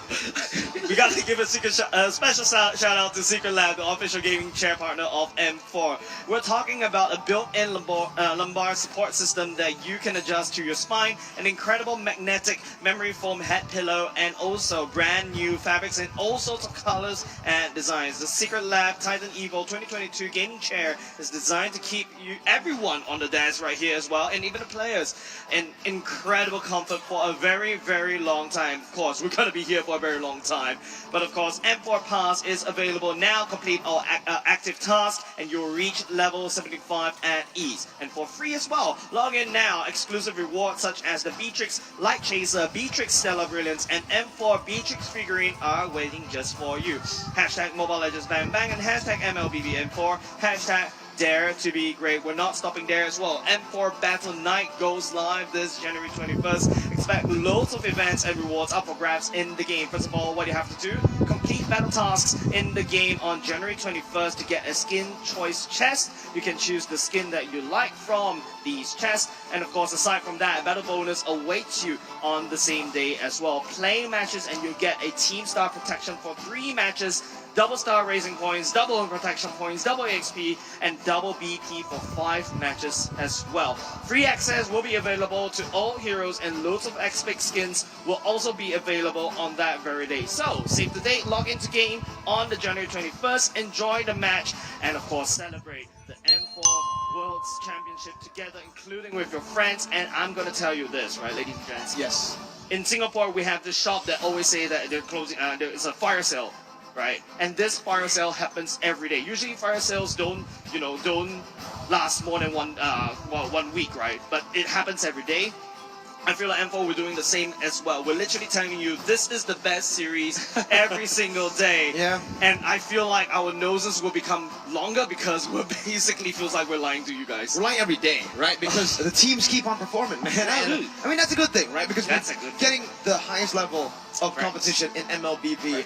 And right now, I think we're just going to be getting ready to actually jump into the drafts here. I actually really like what Mafel said, right? He brought up my quote, my special quote. He understood the assignment. And he, as an analyst, also understood his assignment because he brought it up. CW on this Moscow finally understands that, hey, when the base is so open like that, there's a forced error that can be created instead of just tunnel visioning on the Lord, on team fights. With great communication coming out from Onyx Esports. Kind of feels like they orchestrated this before they rehearsed it. They might have practiced it on screens because that looked really solid. Maybe the only thing that went badly for them was that Boots was found by the carry eventually from Basic, but they turned that around. They actually turned it into their favor because Basic had to utilize the Phantom Stepping to go in. He actually had to commit everything just to take out Boots, and afterwards, because they are now into the zone of Onyx Esports, there's no way for them to teleport back to base with a recall, and CW was able to just get into the base. Yeah, and of course, apart from that, right, but hold on your horses, ladies and gentlemen. Mere 5 seconds into the draft. This is game number 2. Match right now is a 1-1. It is going to be Onyx going up against the Valley once again onto the drafting face. Let's see, do we have changes? Yes, we do. There you go. Valley on the blue side. First pick. And Onyx Esports finally now on the red side. Different bands coming in, except, no, not for the Valley, not much. It's still Fanny and the Hayabusa. I think they're going to be, I don't think they'll ban the 1-1 though. That's the only difference. Maybe, and that is one of the top bands coming out from Onyx Esports if they do find it. They still do. it. So the carry should be the priority here for the Valley, right? Well, they banned Lolita, Fredrin, and Joy for 2 games in a row. Yeah. They might as well just go for the same thing, right? I don't know, but that's giving away the E. Correct, that's the volatility part from the side of Onyx. Technically speaking, ladies and gents, it feels like game number 3, we're going into uncharted waters right here. It's like, you know, I can take away the carry, I can take away the glue that's causing so much havoc in the backline, given over to White Chicken. But I feel like you cannot ban away White Chicken's hero because I feel like he could pull out a Thanos anytime soon, right? Well, there you go. The Eve, as predicted, is going to be banned out instead of the Joy. So the Valley now have a choice. Kaja carry, it's probably going to be carry. Yeah, I'm pretty sure. Then you go Grok, as well as Karina. Yeah, Grok and Glue, perhaps. Grok and Glue works. Yeah. There you go. That's the Glue, and that's the Ferris. Okay. Hey, this combination is pretty nasty. Yeah, man. that's Glue Ferris. Glue is really hard to kill. Yeah. And on top of that, the Cult Altar. Yeah. But I'm also expecting a Valentina Hoon right now because you gotta pick it right here before going into the next phase. It could be a bait coming out from Onyx. Do you prioritize that Valentina? If you take that Valentina, I can take something else, right? I can take your, not technically, you can technically take the Grok away because you can flex it into the roam. But on the other side, the Valley needs to pick a choice. They will select the Lolita going in for the Valley. Surely the Valentina could be a choice, as well as the fact that the glue is, the Grok is still open. Yeah. Then again, if you pick up the Lolita, you kind of already reveal that your Grok will be in the XP lane. It still is a very strong hero against the glue. They still pick it up. Okay. Now I wonder if Onyx they are considering the Lilia this time, or maybe the Valentina for their side, but maybe they can just ban out the Valentina, pick the Lilia later onto this draft because it really works well with the two heroes that the Valley has right now. Yeah, and here we do have a quote from Carl TC himself. He thinks Onyx Esports will go through the lower brackets because they gave them a hard time here. It's a signature link for a certain player on Onyx Esports. I can't remember the name though. I can't remember the name though. Is I think it's the most handsome one on the roster. The Hayabusa guy? Yeah, I think it's the Hayabusa one. Kind of rhymes with Skyri? Or Sayri. Or Sayri. Yeah, Sayri. Yeah, maybe. Kyrie, there you go. That's the link for Kyrie. Signature pick locked in up against the carry. Hey, it works, right? You want to have some backline threat. You already have the Lolita picked up from the Valley too, so that can be another source of CC to cancel out the Nimnon Blast. And there it is. The focus now onto Boba Zane, banning out the Karina, maybe the Barons as well, because if I remember, it was RRQ went up against Blacklist International. Blacklist went in for the Barons against the lane. So it is a great answer to the lane if ever. So that what might be what the Valley might consider if the tides shift in their favor. But Onyx Esports can easily ban that out. Valentina ban as well can come out. Yeah, I feel like it is up to Onyx to ban the Valentina away because of the cult altar. You don't want to give that cult altar over to the side of the Valley. The second best choice after if you don't get access to the cult altar is that Estes. Yeah. But do you expect the Estes coming out from the Valley? No. They've already got the Lolita picked up as well. There you go. The Valentina is a no-brainer right there because of that logic. I wonder if Onyx Esports are considering either a Farsa or Lilia, as we mentioned, but it may be their last pick because what they need to do is to conserve the flexibility of this parameters. You don't reveal yet if it is going to Keyboy or if it's going to Sans. Kind of tells me that Fort Slot coming out from Onyx Esports might be a marksman that they match up against the carry. And what if it's the Moscow again? Oh man, we'll see. It's the Krita ban coming through. They're respecting again that pressure that Keyboy has in the game. And honestly, right now, the Moscow sure can come through, but it's not going to be here, right? I mean, the carry's already picked up. There's no real reason to go for that. Might as well go, but even for the roamer position. How about a Harith coming out from Onyx Esports, knowing that this league is quite farm dependent? You find a hero in the gold lane who is not that farm dependent. Cho first. Yeah, I think the Cho is a lot better because your Jeet Kune Do and your Shinpo as well allows you to you have a lot more avenue to cancel away Super Shark. I think not CCW, but like Keyboy's main role for the side of this composition right now is to make sure that Super Shark is unable to land the perfect limit on blast. I think the Baron still is good for the Valley to go with something like a Matilda or a Lilia themselves. The strength of the Barons is that you have your way to kind of keep yourself together, planted on the ground. When the retribution fight happens, it's a very Mobazing-ish kind of hero. Then again, you will lack long-range damage to go with that. So maybe couple with like Farstar or Lilia. There you go. You mentioned. And Lilia. Should be these two picks. And there you go. It's going to be Lilia too. On Esports now. We've been mentioning, right? Gold lane. Sure, Moskov can work. Again? Yeah. You want to go 3 Moskov games? Harith perhaps? Harith. I think Harith can work, but again, it really depends on how much the link farms. Because if the link falls behind early, so easy to just build around the magical defense. Ooh, how about Popol and Koopa coming out from Onyx Esports? It's not a hero. It's a hero that they all also use. It's quite fast tempo. Take turrets down. Exactly. I think a better option if they want to just see turrets down is the Brody, no? Yes. I feel like look, there's so many things that only Esports can do with this one, right? Can you go for Melissa here? The Beatrix. Beatrix. Okay. Beatrix. You know this. You know, we always say like, all reliable. Sure, we look at like good heroes like Moscow, like Popol, Koopa, like Bruno, Brody even, but they go back to the Beatrix. Dude, I like the fact that the desk was literally saying, hey, you know what? Go to meta, CW go to meta, and then when CW goes back to meta, you guys have something to say about him. He does everything we don't want him to do. Exactly. But this time though, this is good news for Onyx Esports, and especially the fans of Onyx Esports. We're gonna see a lot of like standard gameplay, and maybe we can unleash the full potential of the players of Onyx Esports. Meta heroes right now with the Link and the Beatrix. Can you actually go wrong with this composition?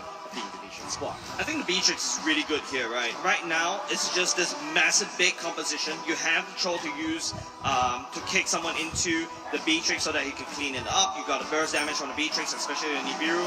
But with that said, Weekend Theory Craft, but let's head into game number 3. The Valley going up against Onyx Esports. What I know about Kyrie is he hates the Demon Slayer emblem, and yeah, he does go for the Killing Spree emblem here as well in this game. So more priority on rotating across the map, looking for kills, not on farming. Yeah. And of course, you can expect the Link to kind of play passively this time, unless they want to activate it into silence. But when it comes to the turtle fights, don't be surprised if Team Valley just takes all of those turtles.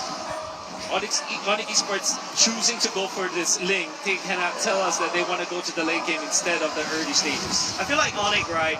Like I said, it's a very heavy pick composition. You can pick with the glue, you can pick with the troll, and then you can technically pick with the sands, right? Then Kyrie come in and clean it up, pick someone into the CW's Nibiru's Passion, or even the Bandit's Reach as well. That's a lot of damage from the side of Onyx. Whereas on the side of the Valley, they need to fight together as a team fight. All of them need to land their shots. The Wild Charge, the Luminum Blast, and even down to the Dayton is welcome. Oh, did Kyrie actually steal that? Yeah, I think he did. He did. Stole it away, getting just a bit more XP, but Mobazane's still going to have the better time clearing the jungle. Demon Slayer, Barats, a lot of damage to play with there, even going for the invade early on. Yep, I think they do have the invade priority because Keyboy is looking a little bit low, and Mobazane right here is already at full stack, so he's going to have a lot of armor, a lot of magic resist. Link is not in an area where they've already confirmed it because they need to hover around the turtle pit. Yeah. The mid lane too, right? I mean, the mid control is just phenomenal from the Lilia.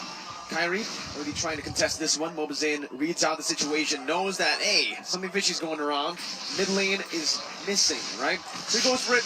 Who takes that? Kyrie? I like the fact that, guys, I like the fact that we're like talking about non-critical minion jungle creep take, right? This is not critical. This is not the purple or the orange, but the more critical one will be this turtle fight. Well, here it is. Doing out blast. He popped in. Boots going to be stunned up. Death is welcome as well. Alter is there to save his life for a bit. First blood over to the Valley. Did Keyboy though backing away. That's a turtle take from Onyx. Yeah. Getting the turtle means that Kyrie will have a little bit of an advantage for Mobazane. It will not be that valuable though. The fact that they lost boots just like that, really not good for Onyx Esports in the early stages of the game. But it is what it is. At least they traded. Imagine if boots went down without any trade for Onyx Esports. That's even more annoying for their squad. Yep, it is going to be Beatrix building that component item just to get that extra armor pen, right? Then after that, go full force BOD. That's one of the core items for that Beatrix as well. Apart from that, the Beatrix skipped the boots to put in more gold so they could get that BOD faster. 2 members locked up by Keyboy. Oh, that's a lot of damage on you, Keyboy. You're so low. Kyrie jumps in. Does he get it? Oh, it's Zane. He takes it away. Yeah, man. Zane takes you away. But looking at the emblems, you're right. Kyrie doesn't really like the killing tree. Personally, I'm also on his side, right? I don't like the Demon Slayer kind of emblem because I feel like, especially as the Link, going up against the Valley that likes to fight these long drawn-out fights, if you allow Kyrie to pick up a kill, especially, it is Kyrie's playstyle as well. You pick up a kill, you get in the region, you get in movement speed to get more kills. So that's how Onyx likes to play these assassins. We are just literally watching the laning stage with what? Kyrie and Mobazane just fighting into mini objectives, but all throughout, Boots and Fart Chicken just cooking it out, trying to outsmart each other. That's also true with CW and the Basic. Very standard game from both teams. The only it's one farm. And honestly, looking at it right now, right, that's why we're talking about the little creeps here, creep steals, because that's what's mattering right now early on. Without mutual objectives, that's what they're fighting for. I can't believe we have to devolve into not even this. Team fights, yeah, we don't need to devolve into this. Like, we're talking about small little wins. This, I mean, this small is little wins. This is highest level Mobile Legends, right? Every single win will add up. Keyboy, or you're looking for a Jikundo. Jumps in on the Mobazane with the way the grind as well. But the blast connects onto 2. White Chicken jumps in, the top altar as well. Hoon finds the turtle. Doesn't play to be popped in. It's Hoon to be able to find Keyboy, but Kyrie dashing all across the place will mean that Saz will be able to pick up Mobazane. 1 for 1. It's a trade back again. It's a kill over to Onyx. the Valley picks up a kill and the turtle. All about trades this time. Yeah. But then again, the fact that Hoon actually secured it without any use. CW actually stay here in the mid lane, just for a double lane setup. He just wants to farm. And the fact that the Beatrix has got an extra lane of minions over the carry because he can transfer to the mid lane. Again, small advantages that both teams are looking for. Oh, CW wants to look for a steal here. Oh, He gets it. He paints it. Really, we're really going to go down to these small little details. That's a big play. That's a big play. That's a big detail. All right, but M4 stats. Here's the Valley ranking first in turret damage with per game with 26,000. That's a big amount of damage. That's because they have a higher KDA. They have a higher KDA that translate into Lord, that translate into map dominance, that translate into a lot of things, and that's the Valley playstyle, right? CW already has got the Blade of Despair. He's actually level 8 compared to, well, he is far from level 8 and basically only got his. That kind of tells us that there's a little bit more farm onto CW as compared to the carry. This means that activation coming up from Onyx Esports could be theirs. Especially with the Berserker's Fury up and carry as well. Very early on, Keyboy though, getting out. No, not just yet. The Deathless Welcome finds it. Keyboy not going to pin down against the wall. He knows that he won't have damage either way, so might as well put him against the turret. CW can be caught. Gold Altar is ready. Silence up, and CW is going to be able to flicker out. Kyrie assassinating Hoon in the back line is basic. Goes for the turret. Finds it, but will be taken low. Turret blade is going to be popped here, and that's 2 kills on the board. Kyrie looking for a third. Not going to be able to find it. 2 for 1. CW falling to the hands of White Chicken there with a wild charge. Gets out of the Stampede with a power of nature, but it's going to be knocked up by the Jikundo. Way the Dragon on the Mobazane. Lock him up. Who jumps into the slam pass. Brought back Mobazane against the world. Kyrie dashing out. Boots onto him right now with a split. Mobazane very low, still able to actually sustain back up. White Chicken, no wild charge. Deathless Welcome still available for Mobazane. On Esports with the wise choice. Backing away from the turtle. But Boots is still here on the glue. Flickering out to safety. Will mean that again. Both teams disengaged. But now it's Kyrie on to the purple buff, stealing it away. I mean, small little wins, right? It's so micro. This game, so close. But that's another win over the side of Onyx with that turret takedown. Never mind, it's a trade. It's a trade. My goodness, these two teams are so good at the game. They're just trading, literally. I can't believe I'm saying this, ladies and gentlemen. The Valley is making it feel like they are on par with Onyx Esports. Literally. Even the trades, there's nothing free in this game. Surely the turtle goes in favor of the Valley, but Kyrie gets the purple buff on the side of the Valley, then they get a turret up top, and then eventually Onyx Esports, you see CW dying once, as well as, basic. So everybody's just trading, literally. No clear winner, just as... no clear winner. Unless, Kyrie goes for the push into the bottom lane. Uh-oh, there you go. Kyrie goes for the turret here. Keyboy spots the conceal play. And the Valley says, hey, you take bottom side, let's try to take top side now. CW and Keyboy trying to defend. That's the Renner. Actually clearing it out. The ground blast was charged in, but it's going to be cancelled away. They don't have the minions to play with for that dive. So much value from the sniper shotgun of CW clearing out the minions up top. Small values, dude. This is such an intense game right now. It's like a chess game right now. While we're in a slow game, this is exactly the moment we need to check the items.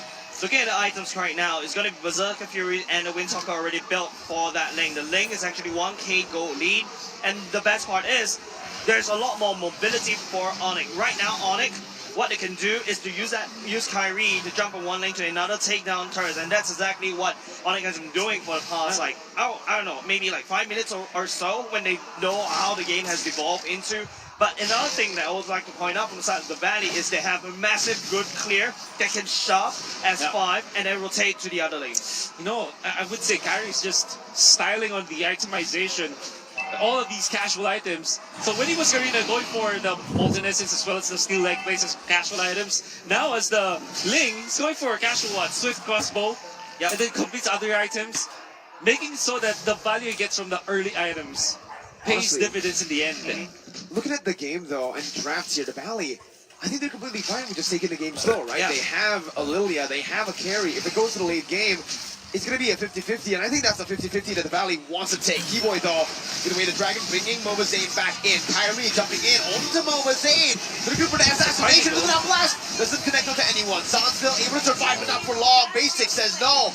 Kyrie on the walls, gets out. Jungler for Sans, but he spawns back in with a passive. That's the power of giving out Sans, right? But there you go. It's going to be the Bandit's Rage clearing it up.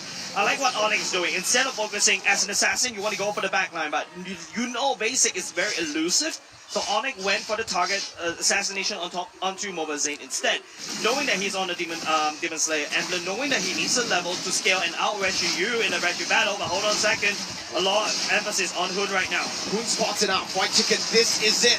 He can go for the stealing, jumps in with the top of the blades, comes in from Kyrie, and CW finds it. Sans the Stampede, bring Basic back, only to deal damage. Numen on Blast, charges in, doesn't find anyone. It's a 1-for-1. Lord for Sans. They will eventually clear the waves. Management, my goodness. All right, I'm gonna say, we were impressed by the muscle coming out from CW, right? Even through losses, even through wins. But my oh my, if he holds a meta hero like the Beatrix, he looks wonderful. You saw how he managed to utilize the render shots against Mobile when Mobile was kicked in the middle. Then eventually transfers into the Bennett to kind of clear the wave in the middle. Then into the Lord fight, he knows exactly what he needed to do. Chucks down the Lord with the sniper shots, eventually sealing with the SMG. Then transfers into the mid lane, gets out, to safety. Styling on the Valley. Clears the way with the Bennett, right? Exactly. What the hell is happening? He looks good with the non-meta heroes. Boy, look what he can do with the meta heroes. I mean, right now, the only weapon he isn't utilizing is the Wesker, right? Yeah. Yeah. Here, White Chicken is going to be targeted down. Kyrie's taking it personal. That wild charge! Okay. Oh! Beautiful wild charge! Off to Kyrie, who's going to be caught here. Keyboy as well. Numen on Blast! Charging again! Finding two. But it's only the two members, CW and Sans, who's still able to kite away. CW flickers out. Basic unit damage, but Boots jumps in onto the split spin. On towards Mobazane. Basic slow. CW is doing the damage onto Mobazane. 800 gold lead still being held onto by Onyx Esports, but hey, the Valley, that was a good trade, right? It's 2 for 2 against Onyx, who have the lead. Yeah. There's another saying, right? No matter how good the squirrel can jump, it will always land on the ground. That's exactly what happened to Onyx. Well, Onyx is porcupine, but you get the point, right? Kyrie jumped right into the Valley, and that was a mistake. And the Valley converted that into a kill. He converted that into tempo, which the Valley desperately need, especially when Onyx has full map control. Are you not entertained about this? You saw a lot of micro outlays. I'm entertained. Yeah. Fire Chicken. He waited for the Tempest of Blades to come in, sticks to the wall so that the power of nature will allow you to be crowd control immune. When Kyrie goes down with the Tempest of Blades, already you have that power of nature prepared, and there's a lot of damage onto Kyrie with all of the damage items that this XP drop has. That's Wesker, by the way. That is Wesker, so he is utilizing all 4 weapons that Beatrix has. Here though, Kyrie with the purple buff against Zane, but that's a collapse here. A lot of members placed down on the Kyrie, but he goes in instead to clear out the wave. He maneuvers away, and he baits out the movement from the Valley. Wasted rotation up top. Wow. The Valley's doing well.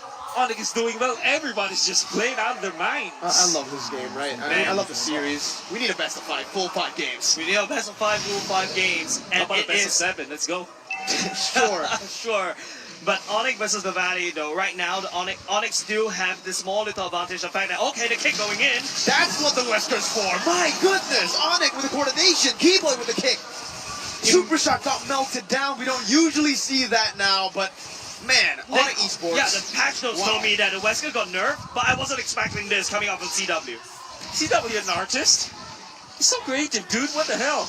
Yeah, and now he jumps back onto the render, pokes down the Lord. Onyx Esports with the zone. Now with no Super Shark, no one can open up the map. And it's just a free Lord over to Onyx Esports, conceded by the Valley. Small little win, small little pickups. It's the Valley that lost Super Shark first. Onyx was able to convert that kill into a Lord hit, or a Lord on their side. And this is exactly how the Valley likes to play. Onyx Esports, on the other hand, literally copying the strat. Yeah, man, all of these microtransactions from both teams, they're all the trades that we're seeing. Yeah, I mean, the war of attrition has been in there for what, 12 minutes, and then eventually Onyx finds openings. all of a sudden they're ahead by 3.3k. And they now have the map control. But that doesn't mean that the Valley is defeated just yet. No, they're just getting outplayed when it comes to the map just because of those small victories that Onyx accumulated all throughout the game.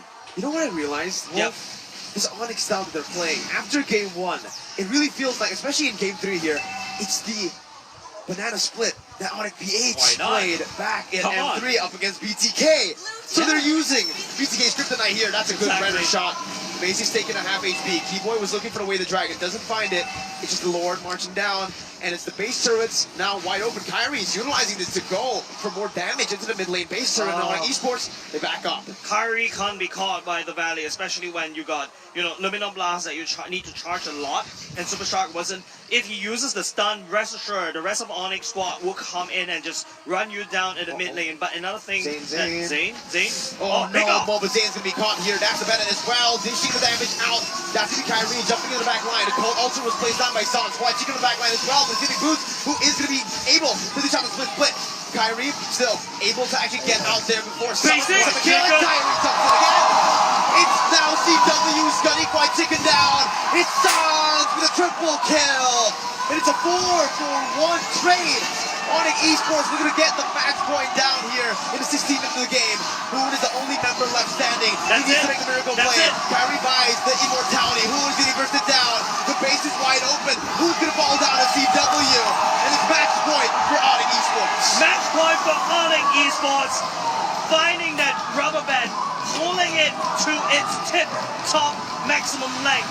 The tension broke the Valley. And Onyx takes one more game. What a performance in the third game. That banana split. Hey.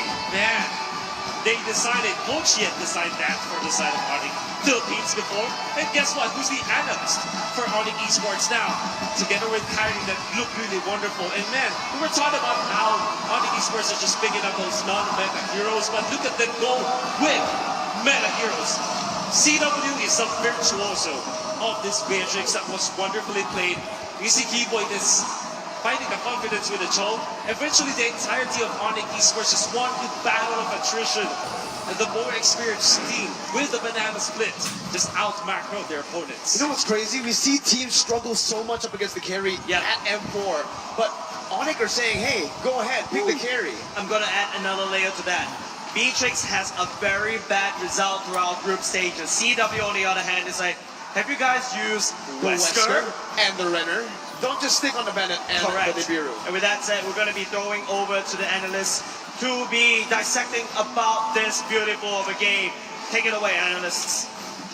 Ladies and gentlemen, the score right now is in 3, 2, 1. 2-1. I'm sorry, that was much cooler in my head. Welcome to the Alice Time with me, LaFell, Leo, as well as Trex, where right now it's match point, and I gotta talk about the Chow, man, because Keyboy on this Chow is picking off everyone. Yep, it's that fact that he has so many CC, so many ways to get away, that actually opened up the map and allowed for, I guess you could say, small victories and deep cuts that allowed Onyx Esports to employ the banana split from M3 as employed by Onyx Philippines from back then. That's putting the Valley here at the brink of elimination. Definitely now. Not only picking people off, but picking the right people off at every moment. Every time a major objective comes up, every time a Lord comes up, they find Mobazane, they pick him off, and they make it so they can't even contest for the Lord. On top of that, you have Kyrie split pushing away. So how do you even deal with that? Actually, I want to put this into perspective because you said that Keyboy, he picks up the right target. Now, the right target is always subjective. Because usually in normal ranked games, in fact, the norm, the right target is the mid laner, the gold laner. But in this game, it's the tank jungler, it's the tank super shark. Why is it flipped around? Actually, with a lineup like the Valley, with a team like the Valley, if you pick off or you throw off one of their pieces, the rest crumble. Like, again, this is not just insider info. It's actually what's happening in the knockout stage so far. They are solid as a unit, but if you throw off a single part of that puzzle, then they struggle. And again, whether that be Super Shark up front or Moba Zane as a key ingredient in whatever battering ram strategy they're trying to employ, then Onyx is going to take advantage and try to do that every single time. I mean, not only that, you have to admit, the facts are, is Zane was able to contest for those retribution battles. He did a wonderful job at taking Kyrie off the map, so they know the threat is there.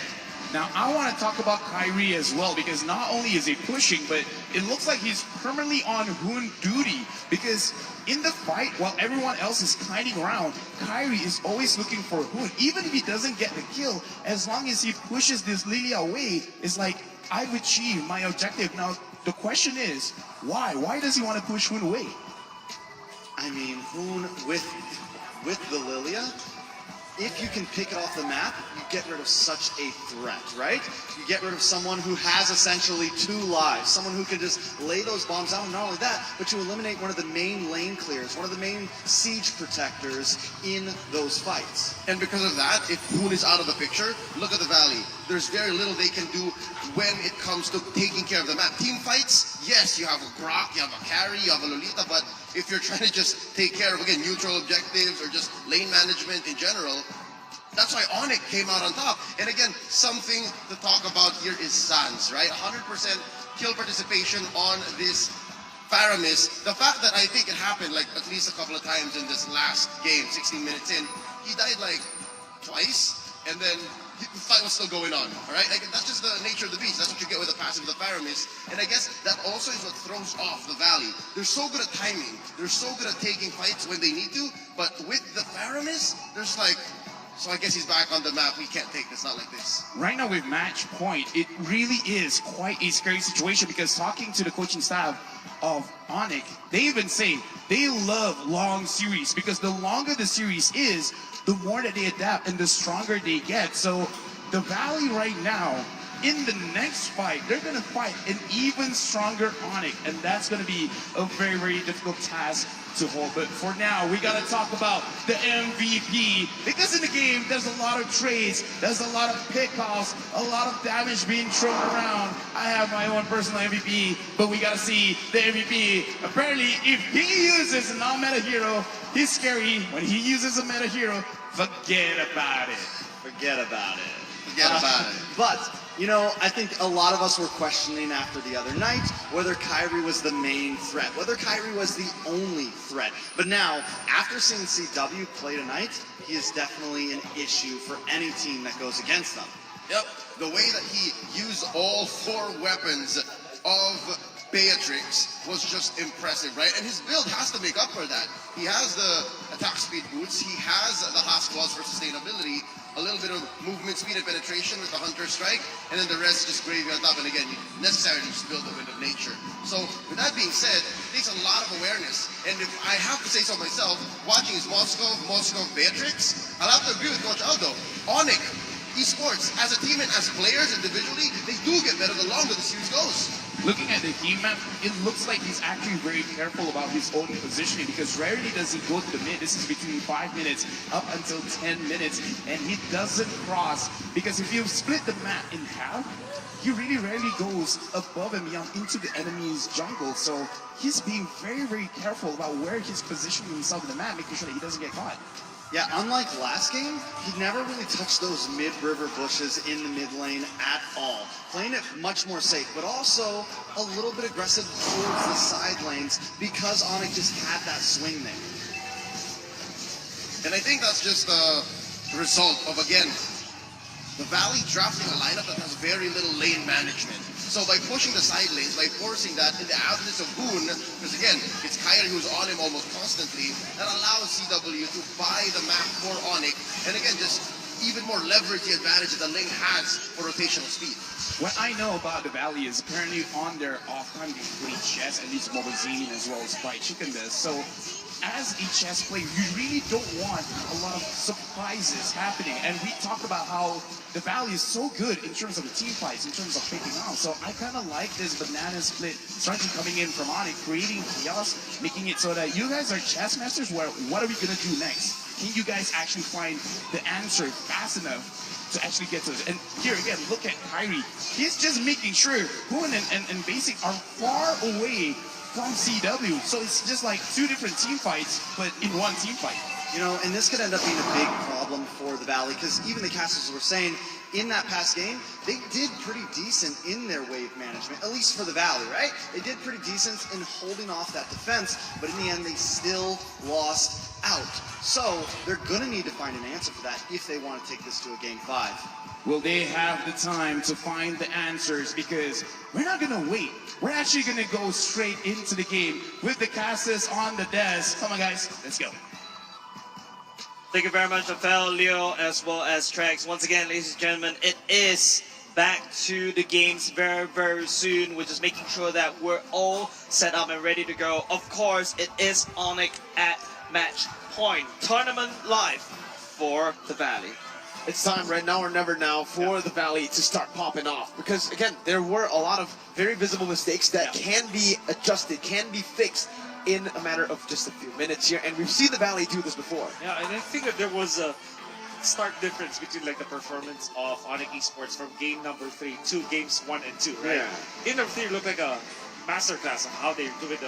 You know banana what's split. You know what's the stark difference? What? CW was given a meta hero.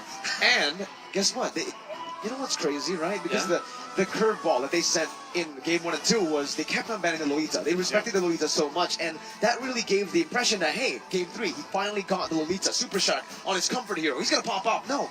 He got cancelled. There's so many heroes with CC abilities they can cancel, and so much mobility. And on top of that, they called Alter that basically says, yo, you can go. I'm just gonna pop the call Alter. Blue and Feramis, dude.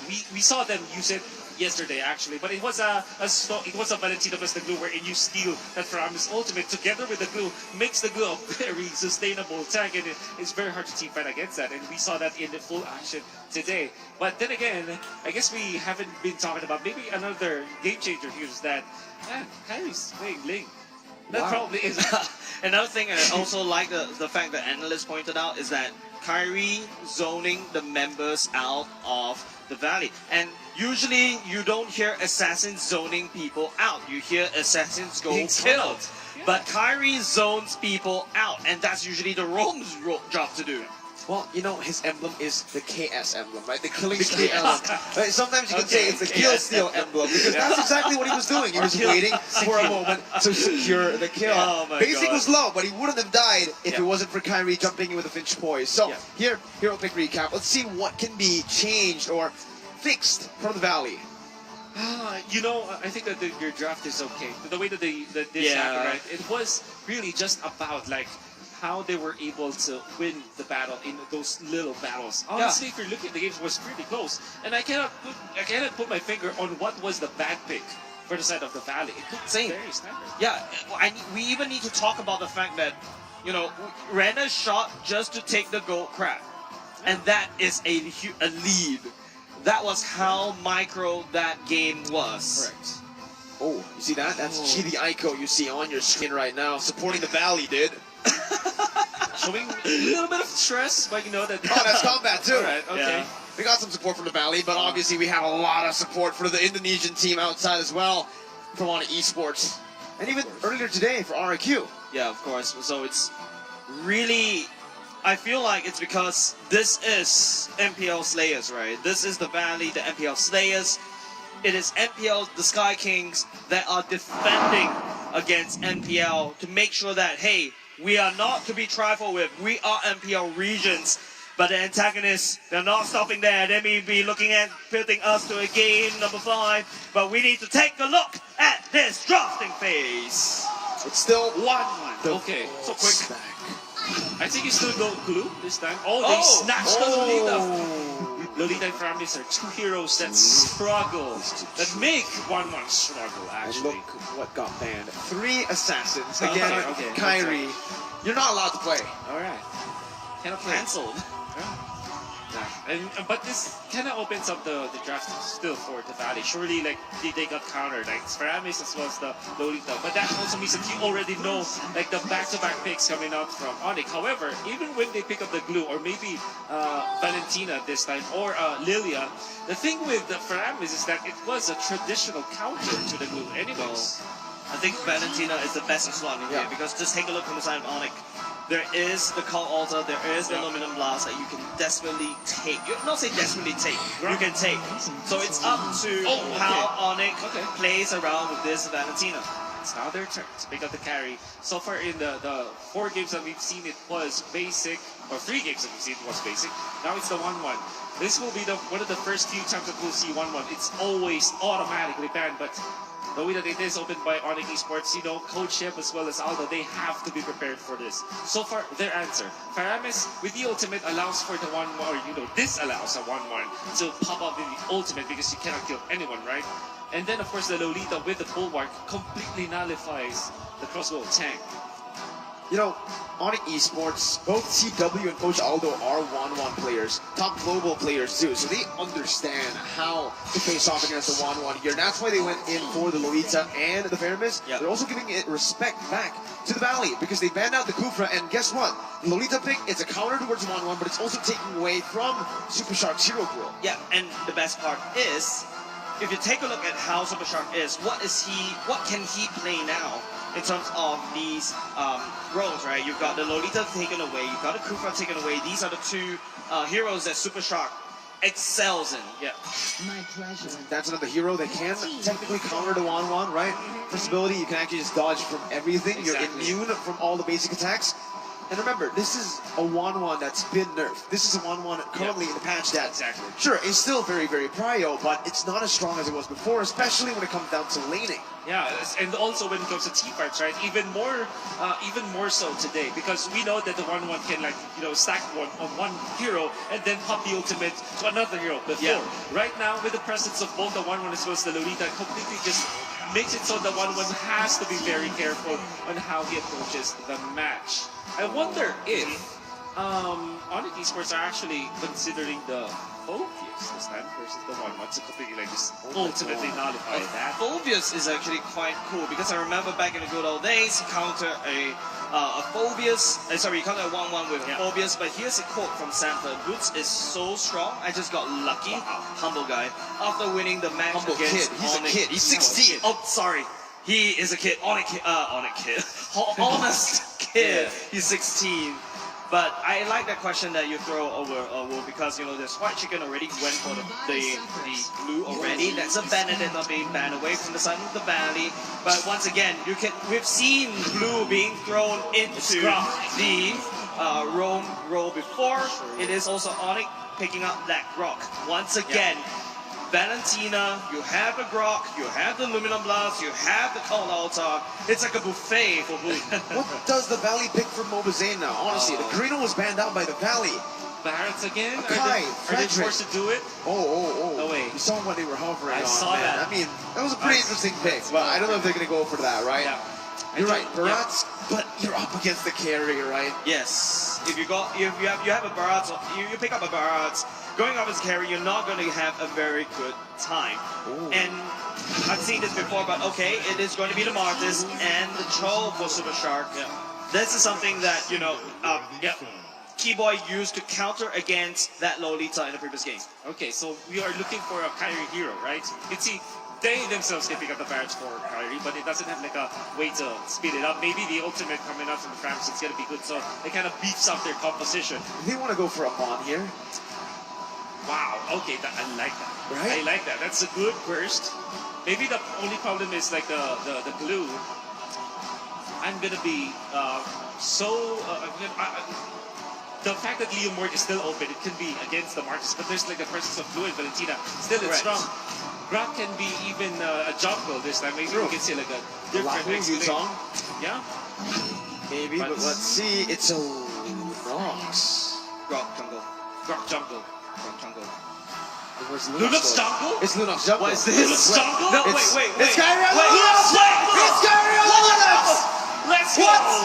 Alright, it's complete shred, right? Magic shred, and you have the 2 damage shred. What? Wolf? Okay. I'm getting weird deja vu right here. I'm getting weird flashbacks going in. Lunox in the jungle, which I feel like, yes, the Valley needs to be shredded apart. You have the carry, you have the Lunox, and there you go. Lunox jungle. Yeah, I said maybe a Mon. They go for even more bursts in the late game. So very quick when it comes to like single creeps, right? When it comes to jungling, Lunox is very quick just because of the fact that you have the HP base damage, you have so much HPs on creeps, that's why you kind of turn down fast. When it comes to Lord James, my goodness, Carry and Lunox, they're gonna melt down the wall. Like it's butter, right?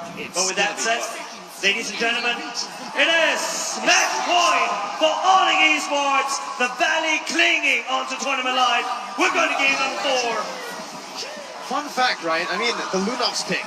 It's a pick that, you know, we usually see from Todak, Malaysians, and Coach Aldo is a friend of Amok's. Todak beat Onyx in the group stage. Valley beat Todak in the knockout stage, sending them home. So this might be also a tribute from Onyx Esports to Todak.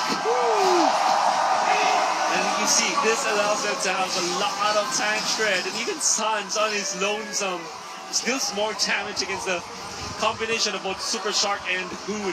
This still is a tricky fight for Onyx though. Yeah. Because the Valentina is still a strong pick, I think. And Very not, strong. And not only just that, right? If you take a look at the Martis, Mobazane is definitely going to be building the Martis into a tank composition. But Kyrie, okay, he may find a bit of trouble. Uh-oh, that's the Jikundo connecting on the Kyrie. Still able to dash out for now with the dash there. White Chicken gonna be taken low. Sans rejoined in the deep fight. D-Boy follows it through. White Chicken low, but Mobazane with a beautiful ability to actually peel for his team. Had it now been that Mobazane landed at Ashura's trap, I'm pretty sure that the entirety of Onyx would just continuously initiate. But then again, you can feel like how strong this Lunox is when it comes to 1v1 battles. Even Fried Chicken cannot stand against the Lunox. Just as you say it, you call it. Fried Chicken with no flicker takes it down in the XP lane. First blood over to the Lunox jungle. Man, it's really tough to watch. That's the statement. That's a big statement. Kyrie's literally telling everybody, hey, you can ban away all my assassins. I can do a Lunox jungle. Oh, man. And you know, a fun fact is Kyrie, before he became a jungler, he was a mid laner, right? Yeah, he was a mid laner. So this is, you know, within his comfort zone. And he goes, and this is the trend we were talking about. Say goodbye to Turtle. Not only did they put in the kill pressure down in the XP lane, but they also got the Turtle. So neutral objective, kill pressure, and good farm too on this Lunox. So is Lunox meta? Well, what?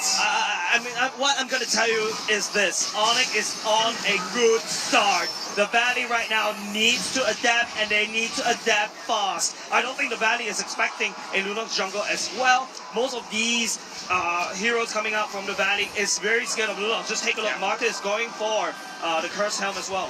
By the way, kids, don't try this at home. I see this in my ranked games. Right. Kyrie, you watch out, buddy. Although you watch out. Okay, so the Valley, I think that the way for them to kind of come back to this is because Onyx is like leading for 1,000 gold, and 1,000 gold about 3 minutes in is quite a lot. So what they need to do is to utilize Super Shark together with Hood. Again, Brock Stolen Ultimate, it's still pretty good. You can't be comfortable now if you're Onyx Esports. Because there's a lot of potential, unless of course they turn through and punish the glue pick. We've seen the natural predator of glue, and Onyx Esports using it to its best. White Chicken is literally not playing this game right now. No, what can he do, right? He's up against the Grok, which is already a good matchup for the Grok, and then on top of that, you have a Lunox in the jungle. You just don't think you're going to be bursted down. You have a split, you have a flicker, you have everything to actually get out, but Wolf. Eventually you'll have the carry too, right? Oh, with the person-based damage. It's all about shreds. Now, how will they be able to activate basic in this case? I think that the problem with the Valley is that even when they have the Valentina, surely they can snag this wall charge. You still need that kind of like nuke mage. You're looking for at least nuke damage so that everybody's gonna be low. You force the Fravis ultimate and then basic comes in. Oh, it's a good king. No, Super Shark actually missed it there, but the wild charge comes in from Hood. Able to connect all the 3 members, and that's gonna be doing now fast by Keyboy, who jumped in with the wild charge off his own. The Cold Ulcer sustaining the other members of Onyx Esports up, and Mobazane. Wow! The recalls on top of Zane, and that's a kill over on Esports, and that's the Turtle. That's gonna be just chained in together with it. It's such a good chain. Basic is looking for something here, but I don't think he's going to be able to say much about this turtle tank. Onyx Esports, that was a beautiful call also. Make sure that Onyx stay alive. Even though it was Hoon that uses the wall charge as well, Boots responded the same. It is not enough because the original ultimate is definitely better, and Onyx has bigger ultimates because you can only take one. Shark is going to be able to find a way. The Dragon is going to be brought back by the Stampede. The Numenor Blast is there to zone the other members away, and Keyboy starts to recall. Hey, that's an emote. All right. And I've seen that for a long time. But then again, you can see, Son of Onyx Esports, they're utilizing their heroes well, and I love the fact that Sans went in for Purify. That allowed him to survive that. No. Again, forcing Fart Chicken to use the ultimate once again. And the Flicker as well. That's so right. much resources taken away from the side of the Valley. If you notice right now, it is a 2-man up top, 3-man at the bottom side. Onyx right now is trying to win by the side lanes. The Valley is responding, and this is not a good sign for the Valley if they need to respond to a drop. Not at all. 2.6k gold lead for a team that scales better. Well, you know, I don't even need to explain. You don't even need to explain why that's bad. Basic also in lane, losing out on gold, losing out on XP. Onyx Esports currently are just controlling every single lane, every single movement as well. The Valley are now forced to try to wait for a mistake that can be presented from Onyx Esports. But White Chicken jumps in now. This might be Boots with the wild charge canceled out. Actually, might be caught out. Power of Nature going to be popped in, but Mobazane has the decimation. Picks up the first kill on the board for the Valley. Well done, Mobazane, canceling the wall charge with the knock-offs coming out from that Marcus, and now the push from Onyx Esports. So it's a trade. Yeah. It's a kill over in the top lane. The Valley rotated a member up there, and it's a turret, tier 1, taken down in that gold lane. I would thought that, you know, the Valley could have played even aggressive more in the bottom lane, especially when the Valley's Mobazane was focusing on Boots a little bit too much. I think they could actually put even more pressure. Another thing I also like to comment is that Onyx knows that the Valley is literally putting Mobazane at the bottom side at Boots as well. But Onyx doesn't really do anything at all. They're just gonna get Boots away. They know they're ahead, and look at the damage coming up from White Chicken. Well, that's the slam and the pass. Locking them down for a bit. Onyx Esports still with a 2.3k gold lead. Mid-control in favor of Hoon right now. Sans is a bit late to rotate back into the mid lane. Mid-control's going to say a lot. Supershark finds the way the Dragon, but that's going to be the Purify. And the blast! On to 3! The Turtle's taken away, but White's going to be melted down by Kyrie on the Lunox. Now, Hoon and Mobazane in the midst of it all going to be able to take the Cold Ultra HP down, but with one member down, and that being Basic, the Turtle only means a little for the Valley. Well, question to you, right? You're the analyst, you're the bigger brain on this desk. When Lunox goes in the first kill, right, on top of a split blue, that's maximum stunts on heal, right? Definitely. And Onyx, although they got the kill onto an important hero, which was Basic, see them sustain, right? In all due fairness, the Valley has got a fair amount of trade in there, taking out the Turtle. Gives them a little bit of economy. It means that they will be getting something out of that. The economy is not that bad. It's something from the Valley. It's a lot of damage coming out of CW already. It's not. I think the Valley doesn't need something. They need all the thing. But Basic and Super Shark right here at the top side. I feel like what Onyx is trying to do, if you notice, it's a split, it's a switch sides already. It's a trio on Onyx all the way up top, whereas a duo all the way at the bottom. Well, here both teams are just trying to play hide and seek, right? Whoever finds one of the first note, both of them are saying, no, never mind. We're just going to back up. But the main reason, again, I felt like Onyx Esports walked out of that Turtle fight with more value is, again, sure, you can get the Turtle, but it's spread out, over a lot of people. Meanwhile, the Valley need to get Basic going, and Basic was the one who got caught. And it's not looking good when the gold department for Basic is only like pinned to one lane, which means that his maximum farm speed is not going to be grouping up. And compared to CW, for example, who's able to just get those creeps, like the hammer up top. A lot of these fights are not happening in the mid lane at all. Both these two teams just literally let the mid lane go. Onyx and the Valley is literally saying that, look, I'm going to fight at the side lane, but this time around, Onyx, okay, sneaking up Keyboy. I think they know it. Keyboy jumped in. They knew something was going on there. Super Shark going to be isolated. Man, Kyrie's damage. Oh my god, that was nasty. Yeah, I mean, we were just talking about Kyrie early on. Now with CW, what's a tank? I don't understand the meaning of that word in this game. no beefy heroes for the side of Onyx Esports. That's what's gonna happen. But then again, you can see Harry's level 12, Mozane is also level 12, and okay. Well, there you go. Mobazane has basically actually taken control of the Lord again. Quiet Chicken to be brought back to the team by the Shadow Stampede on Zon. Split on towards Keyboy. That's just the roamer though. That's getting the retribution back. Mobazane wins it. Brings life back to the team. But Boots jumps in with a wild charge. Blocking Hoon down. He steals him with a wild charge too. He jumps in, but now Flash's going to be playing in. Basic is going to be stunned up. Zane as well. Zon finds a kill back. And it's a 2 for 0. Oh man, they're walking Zane down under the tier 2. CW and Keyboy. The recall by Keyboy. Zane in desperation goes for the mini waves, but CW just guns him down. Kyrie! No! You need to do that! You need to do that, bro! Kyrie, you gotta give some food over to CW, kills right? KS! Kills secured! Yeah, man. By Kyrie. But literally, what actually just happened, it feels like the curse of the Lord. Usually the teams that secure the Lord will lose that team fight because they put in so much value into it. And Onyx, they know it. Any kill that they do for Basic is just a minute that Basic is not farming, which even like exposes the difference between like both of our gold laners when it comes to the farm. And you saw how Onyx Esports fought, right? Even when they lost the Lord, they fought afterwards because they know that they have additional tools. They still have the Framis ultimate. Eventually, you see the flicker coming out from Boots, setting up and forcing the needles and flowers onto Basic, knowing that there is no additional anti-stun or any cleanse for the side of the valley. That is when Keyboy comes in. So what I'm trying to say here is that there's 2 ultimates that Basic needs to cleanse. It can only do one. I thought the Valley had a buffet, but feels like Onyx is literally saying the buffet is too much. That shred is unreal! Because ultimately plays down. CW to caught, but look at Kyrie waiting in the midst. Mobazane walking back in. Boost in the mid lane as well. That's a good trade over the Valley. Finally finding more value in that trade. CW taken down for flying, but still, that damage though. That's a frontliner. Ladies and gentlemen, that's why the Framis is out there to the glue. And the Lunox as well. Yeah. Add that to the list. However, that's a massive pickup though. It's a Valley. You cannot deny the fact that the kill onto CW means that the tempo from Onyx Esports are going to be slowing down a little bit.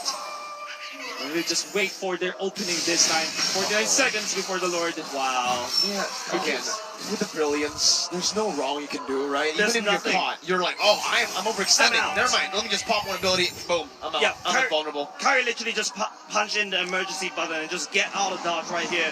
And now we're back into this Lord pit. The cursed Lord of M4. Literally, anyone who take the Lord usually just loses a team fight. This is a very bad pattern. But what do you see from the items, Wolf? You can see the Boots of Despair. What? Blade of Despair onto Boots. Boots of Despair, I like It's it. Boots of Despair. Tons of despair.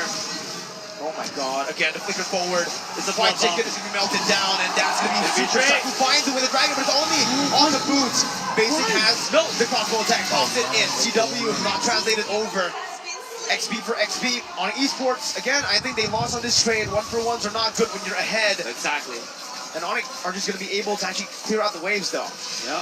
Good micromanagement, though, from the side of CW, knowing the exact range so that the basic prop, ultimate prop, doesn't prop on top of CW. But I was a little bit uncomfortable about that distance. But here we go. Mobazane as well as on Kyrie is going to be the battle for the Cursed Lord once again.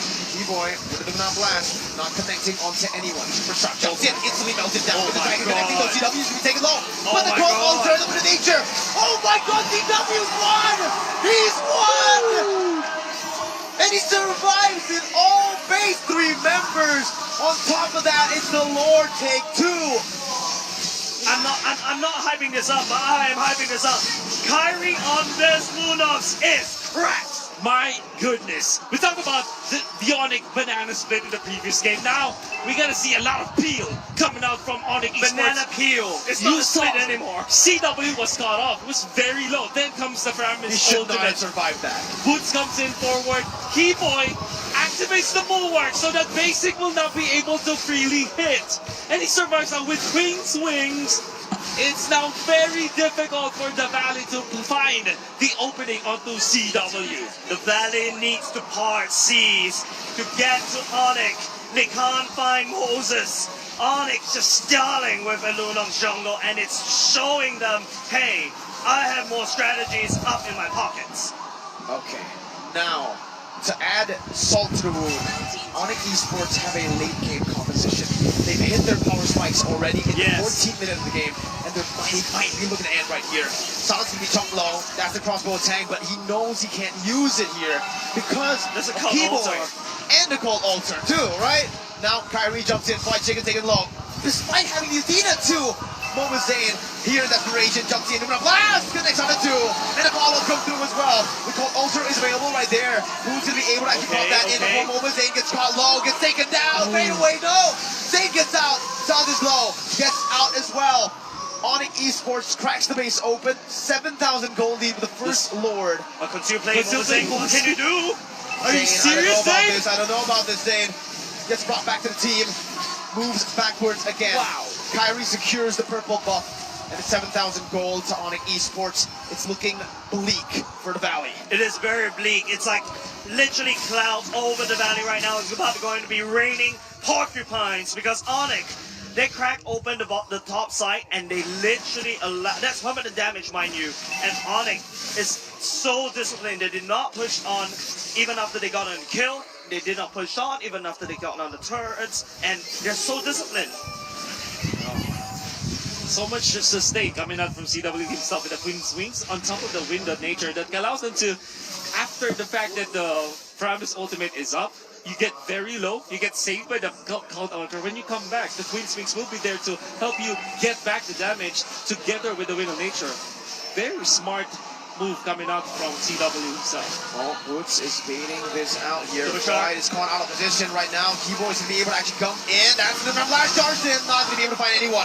Called Ultra prematurely by whom? Getting the mobility. Boots has flicker, by the way. Boots has flicker, but they do not want to go any further. No commitment. They're just zoning the Valley away from that bottom lane to create pressure to set up for the Lord. Just the fact that Onyx has just shown up with themselves and the Valley knows that they're not in a good place to fight. They need to literally run. Right now, Onyx has full control on that Lord Pit. Moma Zayn, Keyboard going in, will be able to scout him out. Zayn opening up the map once again. Super Shark following through as well. There's one big play that can't change the side. That's a crossbow tank. Gold Altar and Bulwark popped in. Finds everyone! The Valley crumble one by one. Super Shark goes for a big play, but will fall instead. Now Chicken is the only member left standing. CW is looking for it. The stacks there as the Bearmus tries his best to burst White Chicken away. They want to look for the end right here, right now. That's a cannon hitting up. White Chicken's immortality is gonna fall. That's the recon from Suns, and it's a life left by Onyx as they progress to the next stage of the lower brackets. And at 4, Onyx has slain the antagonists. The NPL slayers themselves gone. The Sky Kings, they are the heroes of NPL. What time is it? What time is it indeed? And look at that. You saw Basic, bloodthirsty, wanting to activate that. And Coach says, not yet time for you guys. Okay. That was a very early crossbow attack. Fun fact, I think the game ended at 6 o'clock sharp. Wow, so it's on time. It's on time. Man, you know what's on time? Man, I gotta say this again. That was a very early ultimate coming up from Basic. That is why, after the fact that the Cold Altar was there, they cannot find an opening afterwards. They were in a very compromised spot. Boots lands the ultimate onto so many other members. You see, 1-1 activates the Needles of Flowers to cleanse the Wild Charge stun, but of course the Luminum Blast was there for the follow-up. Eventually, the Valley just crumbled. All that small little micro plays, all the big macro decisions, everything boils down to this. Onyx gets to go up in the lower brackets. They sent the Valley home. Upper bracket, you see MPLPH Finals rematch. Lower bracket, oh my God, MPL ID Grand Finals rematch. So the MPL still reigns supreme. PH and ID. Upper brackets PH, lower brackets ID. But to be honest though, you gotta give it to them. The Valley, that was a valiant effort. Game number 1 was super tight. And you gotta admit, all this through, well, at least up to game 3 in my opinion, it could swing any way to each of these teams. Game number 2, even you could argue that it could go the way on the side of the Valley, they had to pull up a pocket strategy. They had to pull up a sort of a split push. An Onyx banana split just to win it, right? Yeah, we went through the banana split, we went through the banana peel already. When is the banana dance? But of course, we should be going through the endless very soon, because just take a look. It is smiles and all across the board. Onyx was so close to getting eliminated, but of course, they are the heroes that make sure that the MPL regions get to go on even longer in M4. For the final time, unfortunately, the Valley will be knocked out, but a round of applause to the Valley for getting this far before we throw it over. And with that said, ladies and gentlemen, let's throw it to the analysts. Break it down for us. The Valley have fought hard from the group stages to the knockout stages. They used their brute force to push through all of the teams all around the world. But on it, with an anti-CC, anti-tank composition, they were able to finally send the Valley home. Most definitely. I think the real thing there was the Valley, like you said, brute force. They've been able to muscle their way around, but in the end, what won out there was Onyx's deep, diverse pool. Able to still have some more cards up their sleeves, and the Valley just didn't have enough to deal with it. Truth be told, a lot was on my mind going into game 4 here, and it's very confusing. The strategy that Onyx employed, you're seeing hints and notes of their victories from the previous games in the series, but they introduced a wild card. They brought in Jungle Lunox, and again, there has to be some deep cuts here, because this was previously debuted in the world stage as well, M3 by Toda. Yes, I'm pretty sure this is not a trivia, but I really don't mind if Coach Aldo just lied and be like, yeah, we just wanted to tribute this pick to Toda, because again, it works, because in theory, the Valley has been fighting, they've just been pushing through. So as long as you have the carry as well as the Lunox to kind of make sure, no matter how tanky you are, you'll fall down, and everyone else just give the peel, give the crowd control.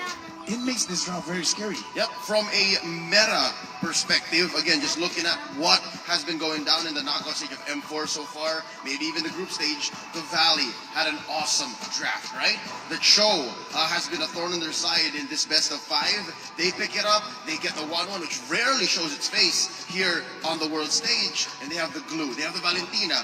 But with what Onyx has employed here, again, it's so clear. It's a focused draft. It's anti-tank. I mean, anti the whole draft. I feel like everything that Onyx had there just neutralizes the Valley. I was telling you guys, we saw it at the very end. Basic couldn't get the crossbow tank. When he finally does, and if he really is going to wait that long, by then the Valley's dead. Not only that, Kyrie focuses up into that top lane. Everything about his pick also focuses on the chicken, and then also the Ghostbusters. I mean, so much of their draft was just demolished by what Onyx brought there. The way that I see it, it's not countering the draft, it's countering the team. We got to look at the MVP. It's Sans 2-0-11. He is the one that made sure Onyx can go forward without fear. And the Ghostbusters really put Glue in its place. Something to add about how Sans on the Fire Mist has been game after game just the bane of the Valley's existence. Again, they're a battering ram team, right? Like, they like to go together forward with brute force.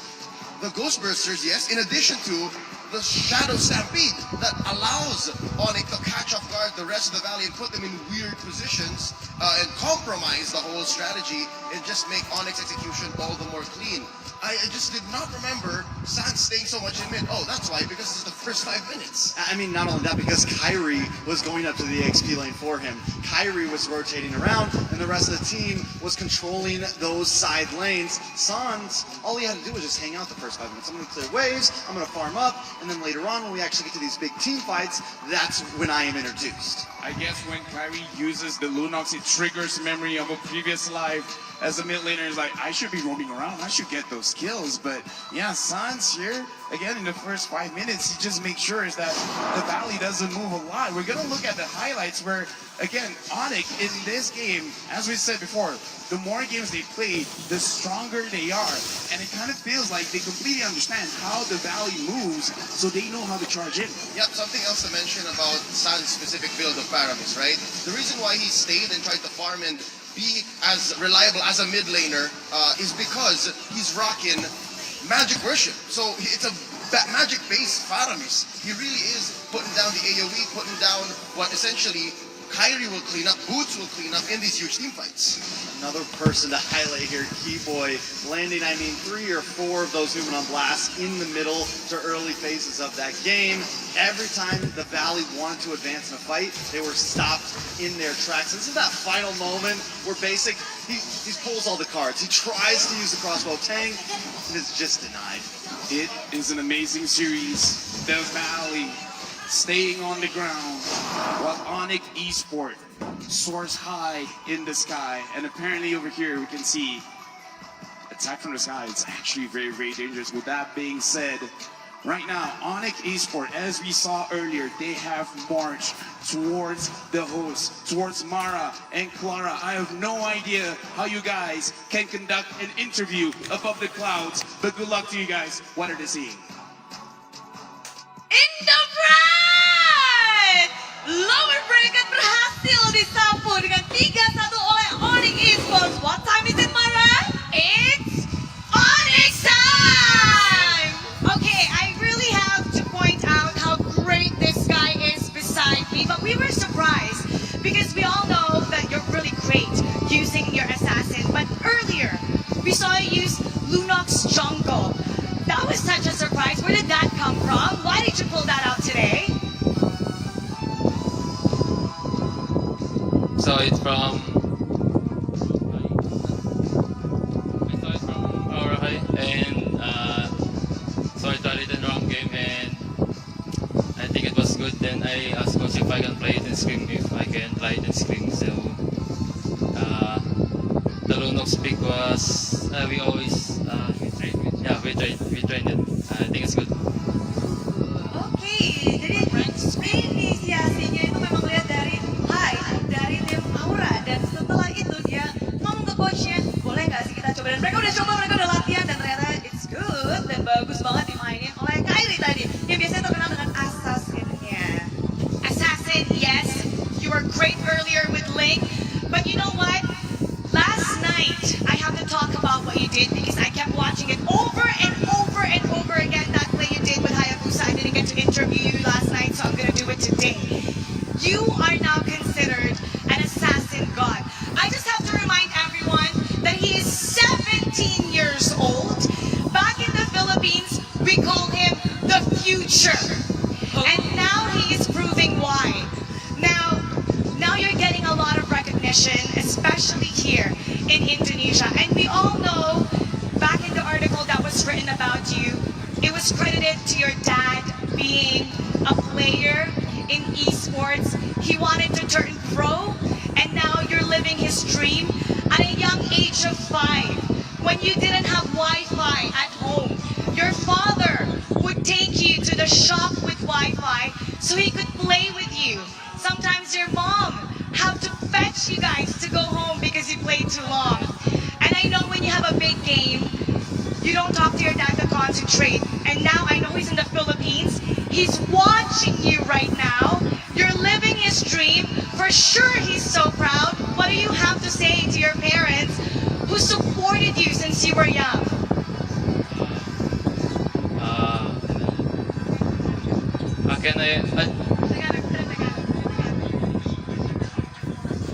Thank you to my parents for supporting me in my dream. Ever since I was a kid, I always tell my mother that I can earn money in gaming.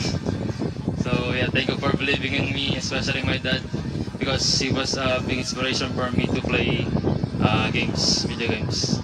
Wow, ini menarik banget informasi dari kecil. Jadi Kyrie itu udah disupport sama papanya, dan dia berterima kasih tentunya buat papanya, buat mamanya, parents, karena udah percaya dengan mimpi yang dimiliki oleh Kyrie dari kecil, dan dia akan make money, akan menghasilkan dari game yang dia suka. Genius, yes, genius from kids. Tapi yeah, maybe last question we have for all of the players here and for the coach.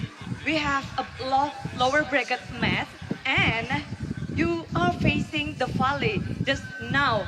It's best of 5, and do you have anything to say to the Valley? And especially maybe cewek, dari tadi kayaknya cewek dikejar-kejar terus ya cewek ya? Ada cewek. Apa mau Kiboy atau mau siapa boleh? Ada yang mau disampaikan nggak sih? Gimana tadi matchnya? Dan ada yang mau disampaikan nggak? I think from me, Kiba want to say something to the Valley. Lempar-lemparan ya. Ayo, kayaknya Bude bisa baca bibirnya mereka sih. Kiboy mau bilang, Sonic time. It's Onyx time. Okay, they said it's Onyx time. And now it's time for you to go back to your hotel, rest. You deserve it. Once again, congratulations to Onyx Esports. Everyone, once again, what time is it? It's Onyx time. Congratulations.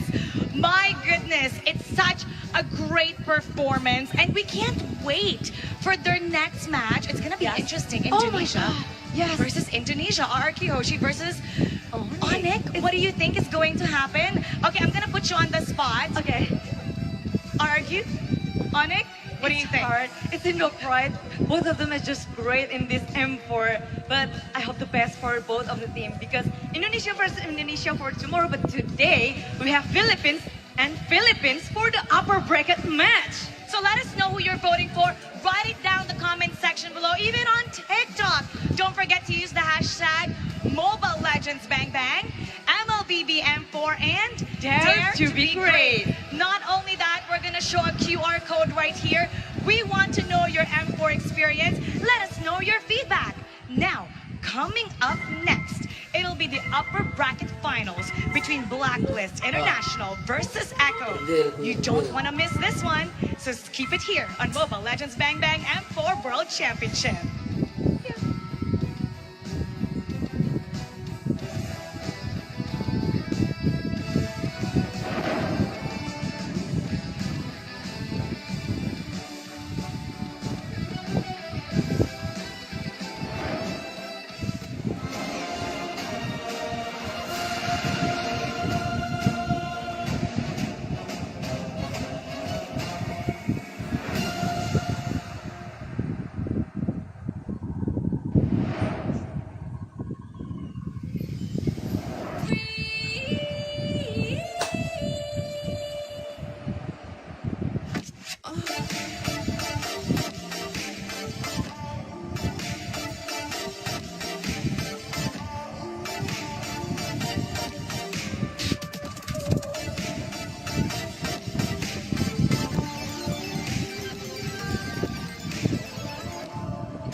You live only once. For once, leave the comfort zone and raise yourself up. Visit new places. Look for new uniqueness.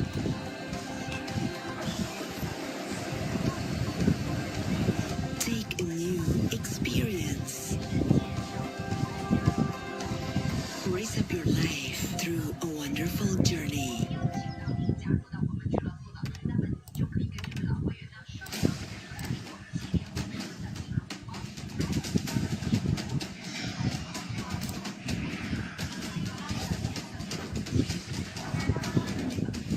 Tapos ka na.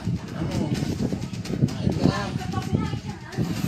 Kain ka na yung sabaw. Sabaw lang yung go. Sarap. Diyos, pangit na yung isda. Kain ka ba noon? Hindi ka naman kumakain ulit ng First match ano was ah. filled with tension and drama as with Scott, unfortunately, crucial error that allowed Echo to gain momentum and ultimately secure the win on day number 6. Arena's buzzing with excitement during the first series of the day. But little did the Brazilians know, the Valley Dudes are going to shake the ground. White Chicken has shown that he is the GOAT, with major dominance striking fear into the hearts of the MPL Brazil champions. Ultimately, the Valley's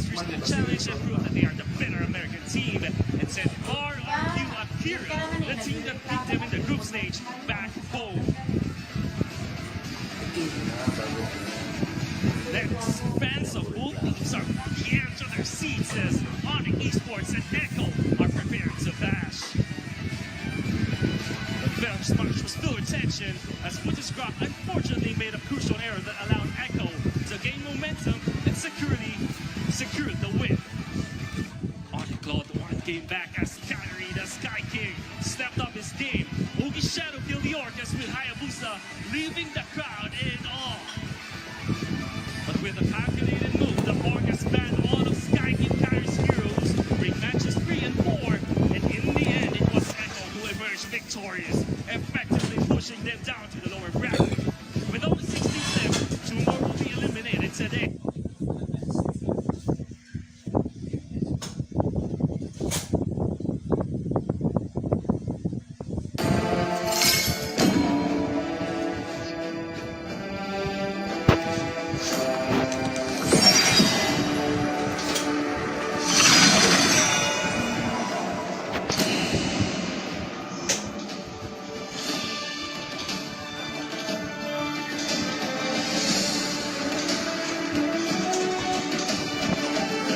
The enemy is banning.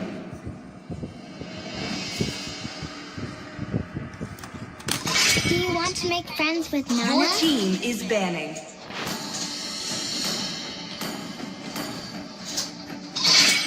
My fists are unflinching. Time to drop The the enemy beat of is the banning. punch.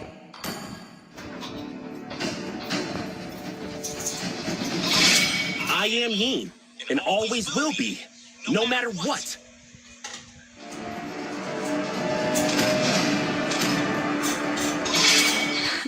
Please I've ban been a waiting hero. for too long.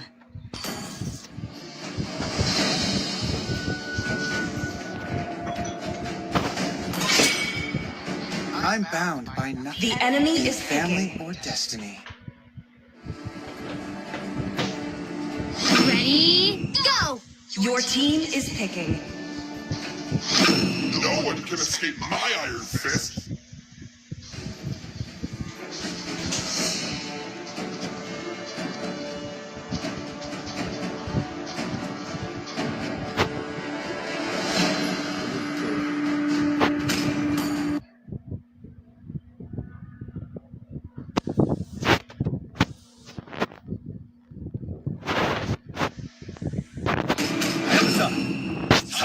The enemy is picking.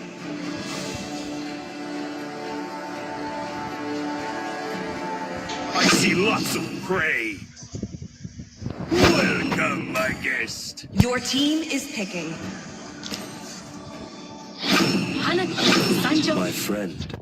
The enemy is picking. Love and hope are the two greatest inventions.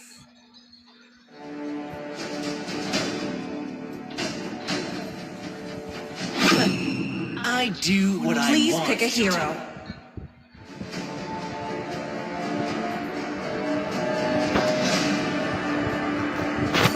Magic flows as freely as the winds.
Welcome to Mobile Legends! 5 seconds till the enemy reaches the battlefield. Smash them! All troops deployed! Listen, it is the sound of the winds.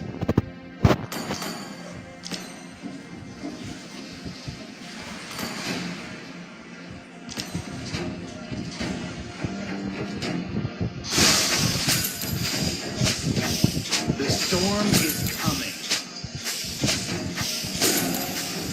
Request backup. Where is the boy who's like fire?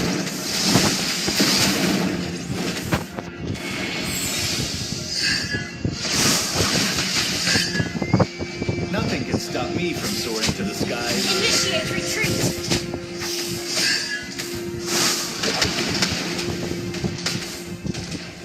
The boy who's like wind.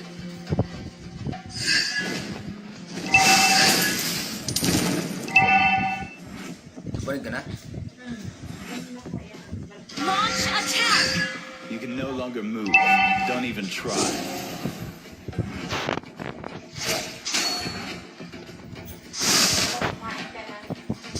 In the name of the wind.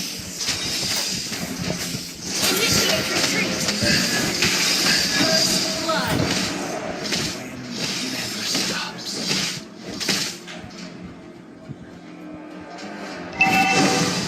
An enemy has been slain.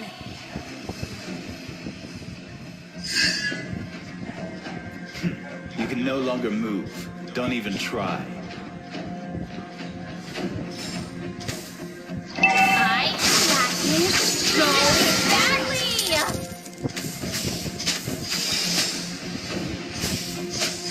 An enemy has been slain. It is the sound of the wind. The enemy has slain the retreat.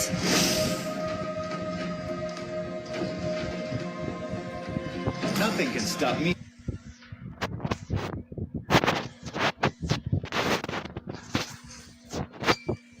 Launch attack.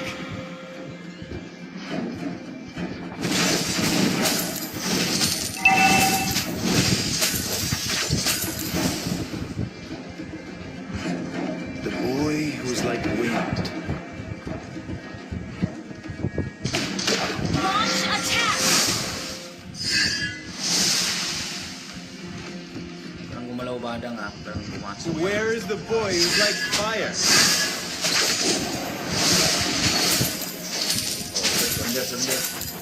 Sunder.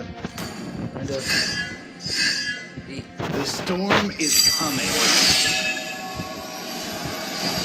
Killing spree.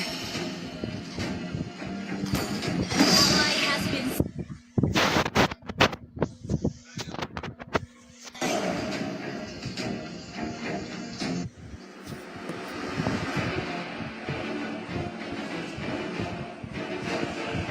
Defeat.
What's your command? Talking, tell me only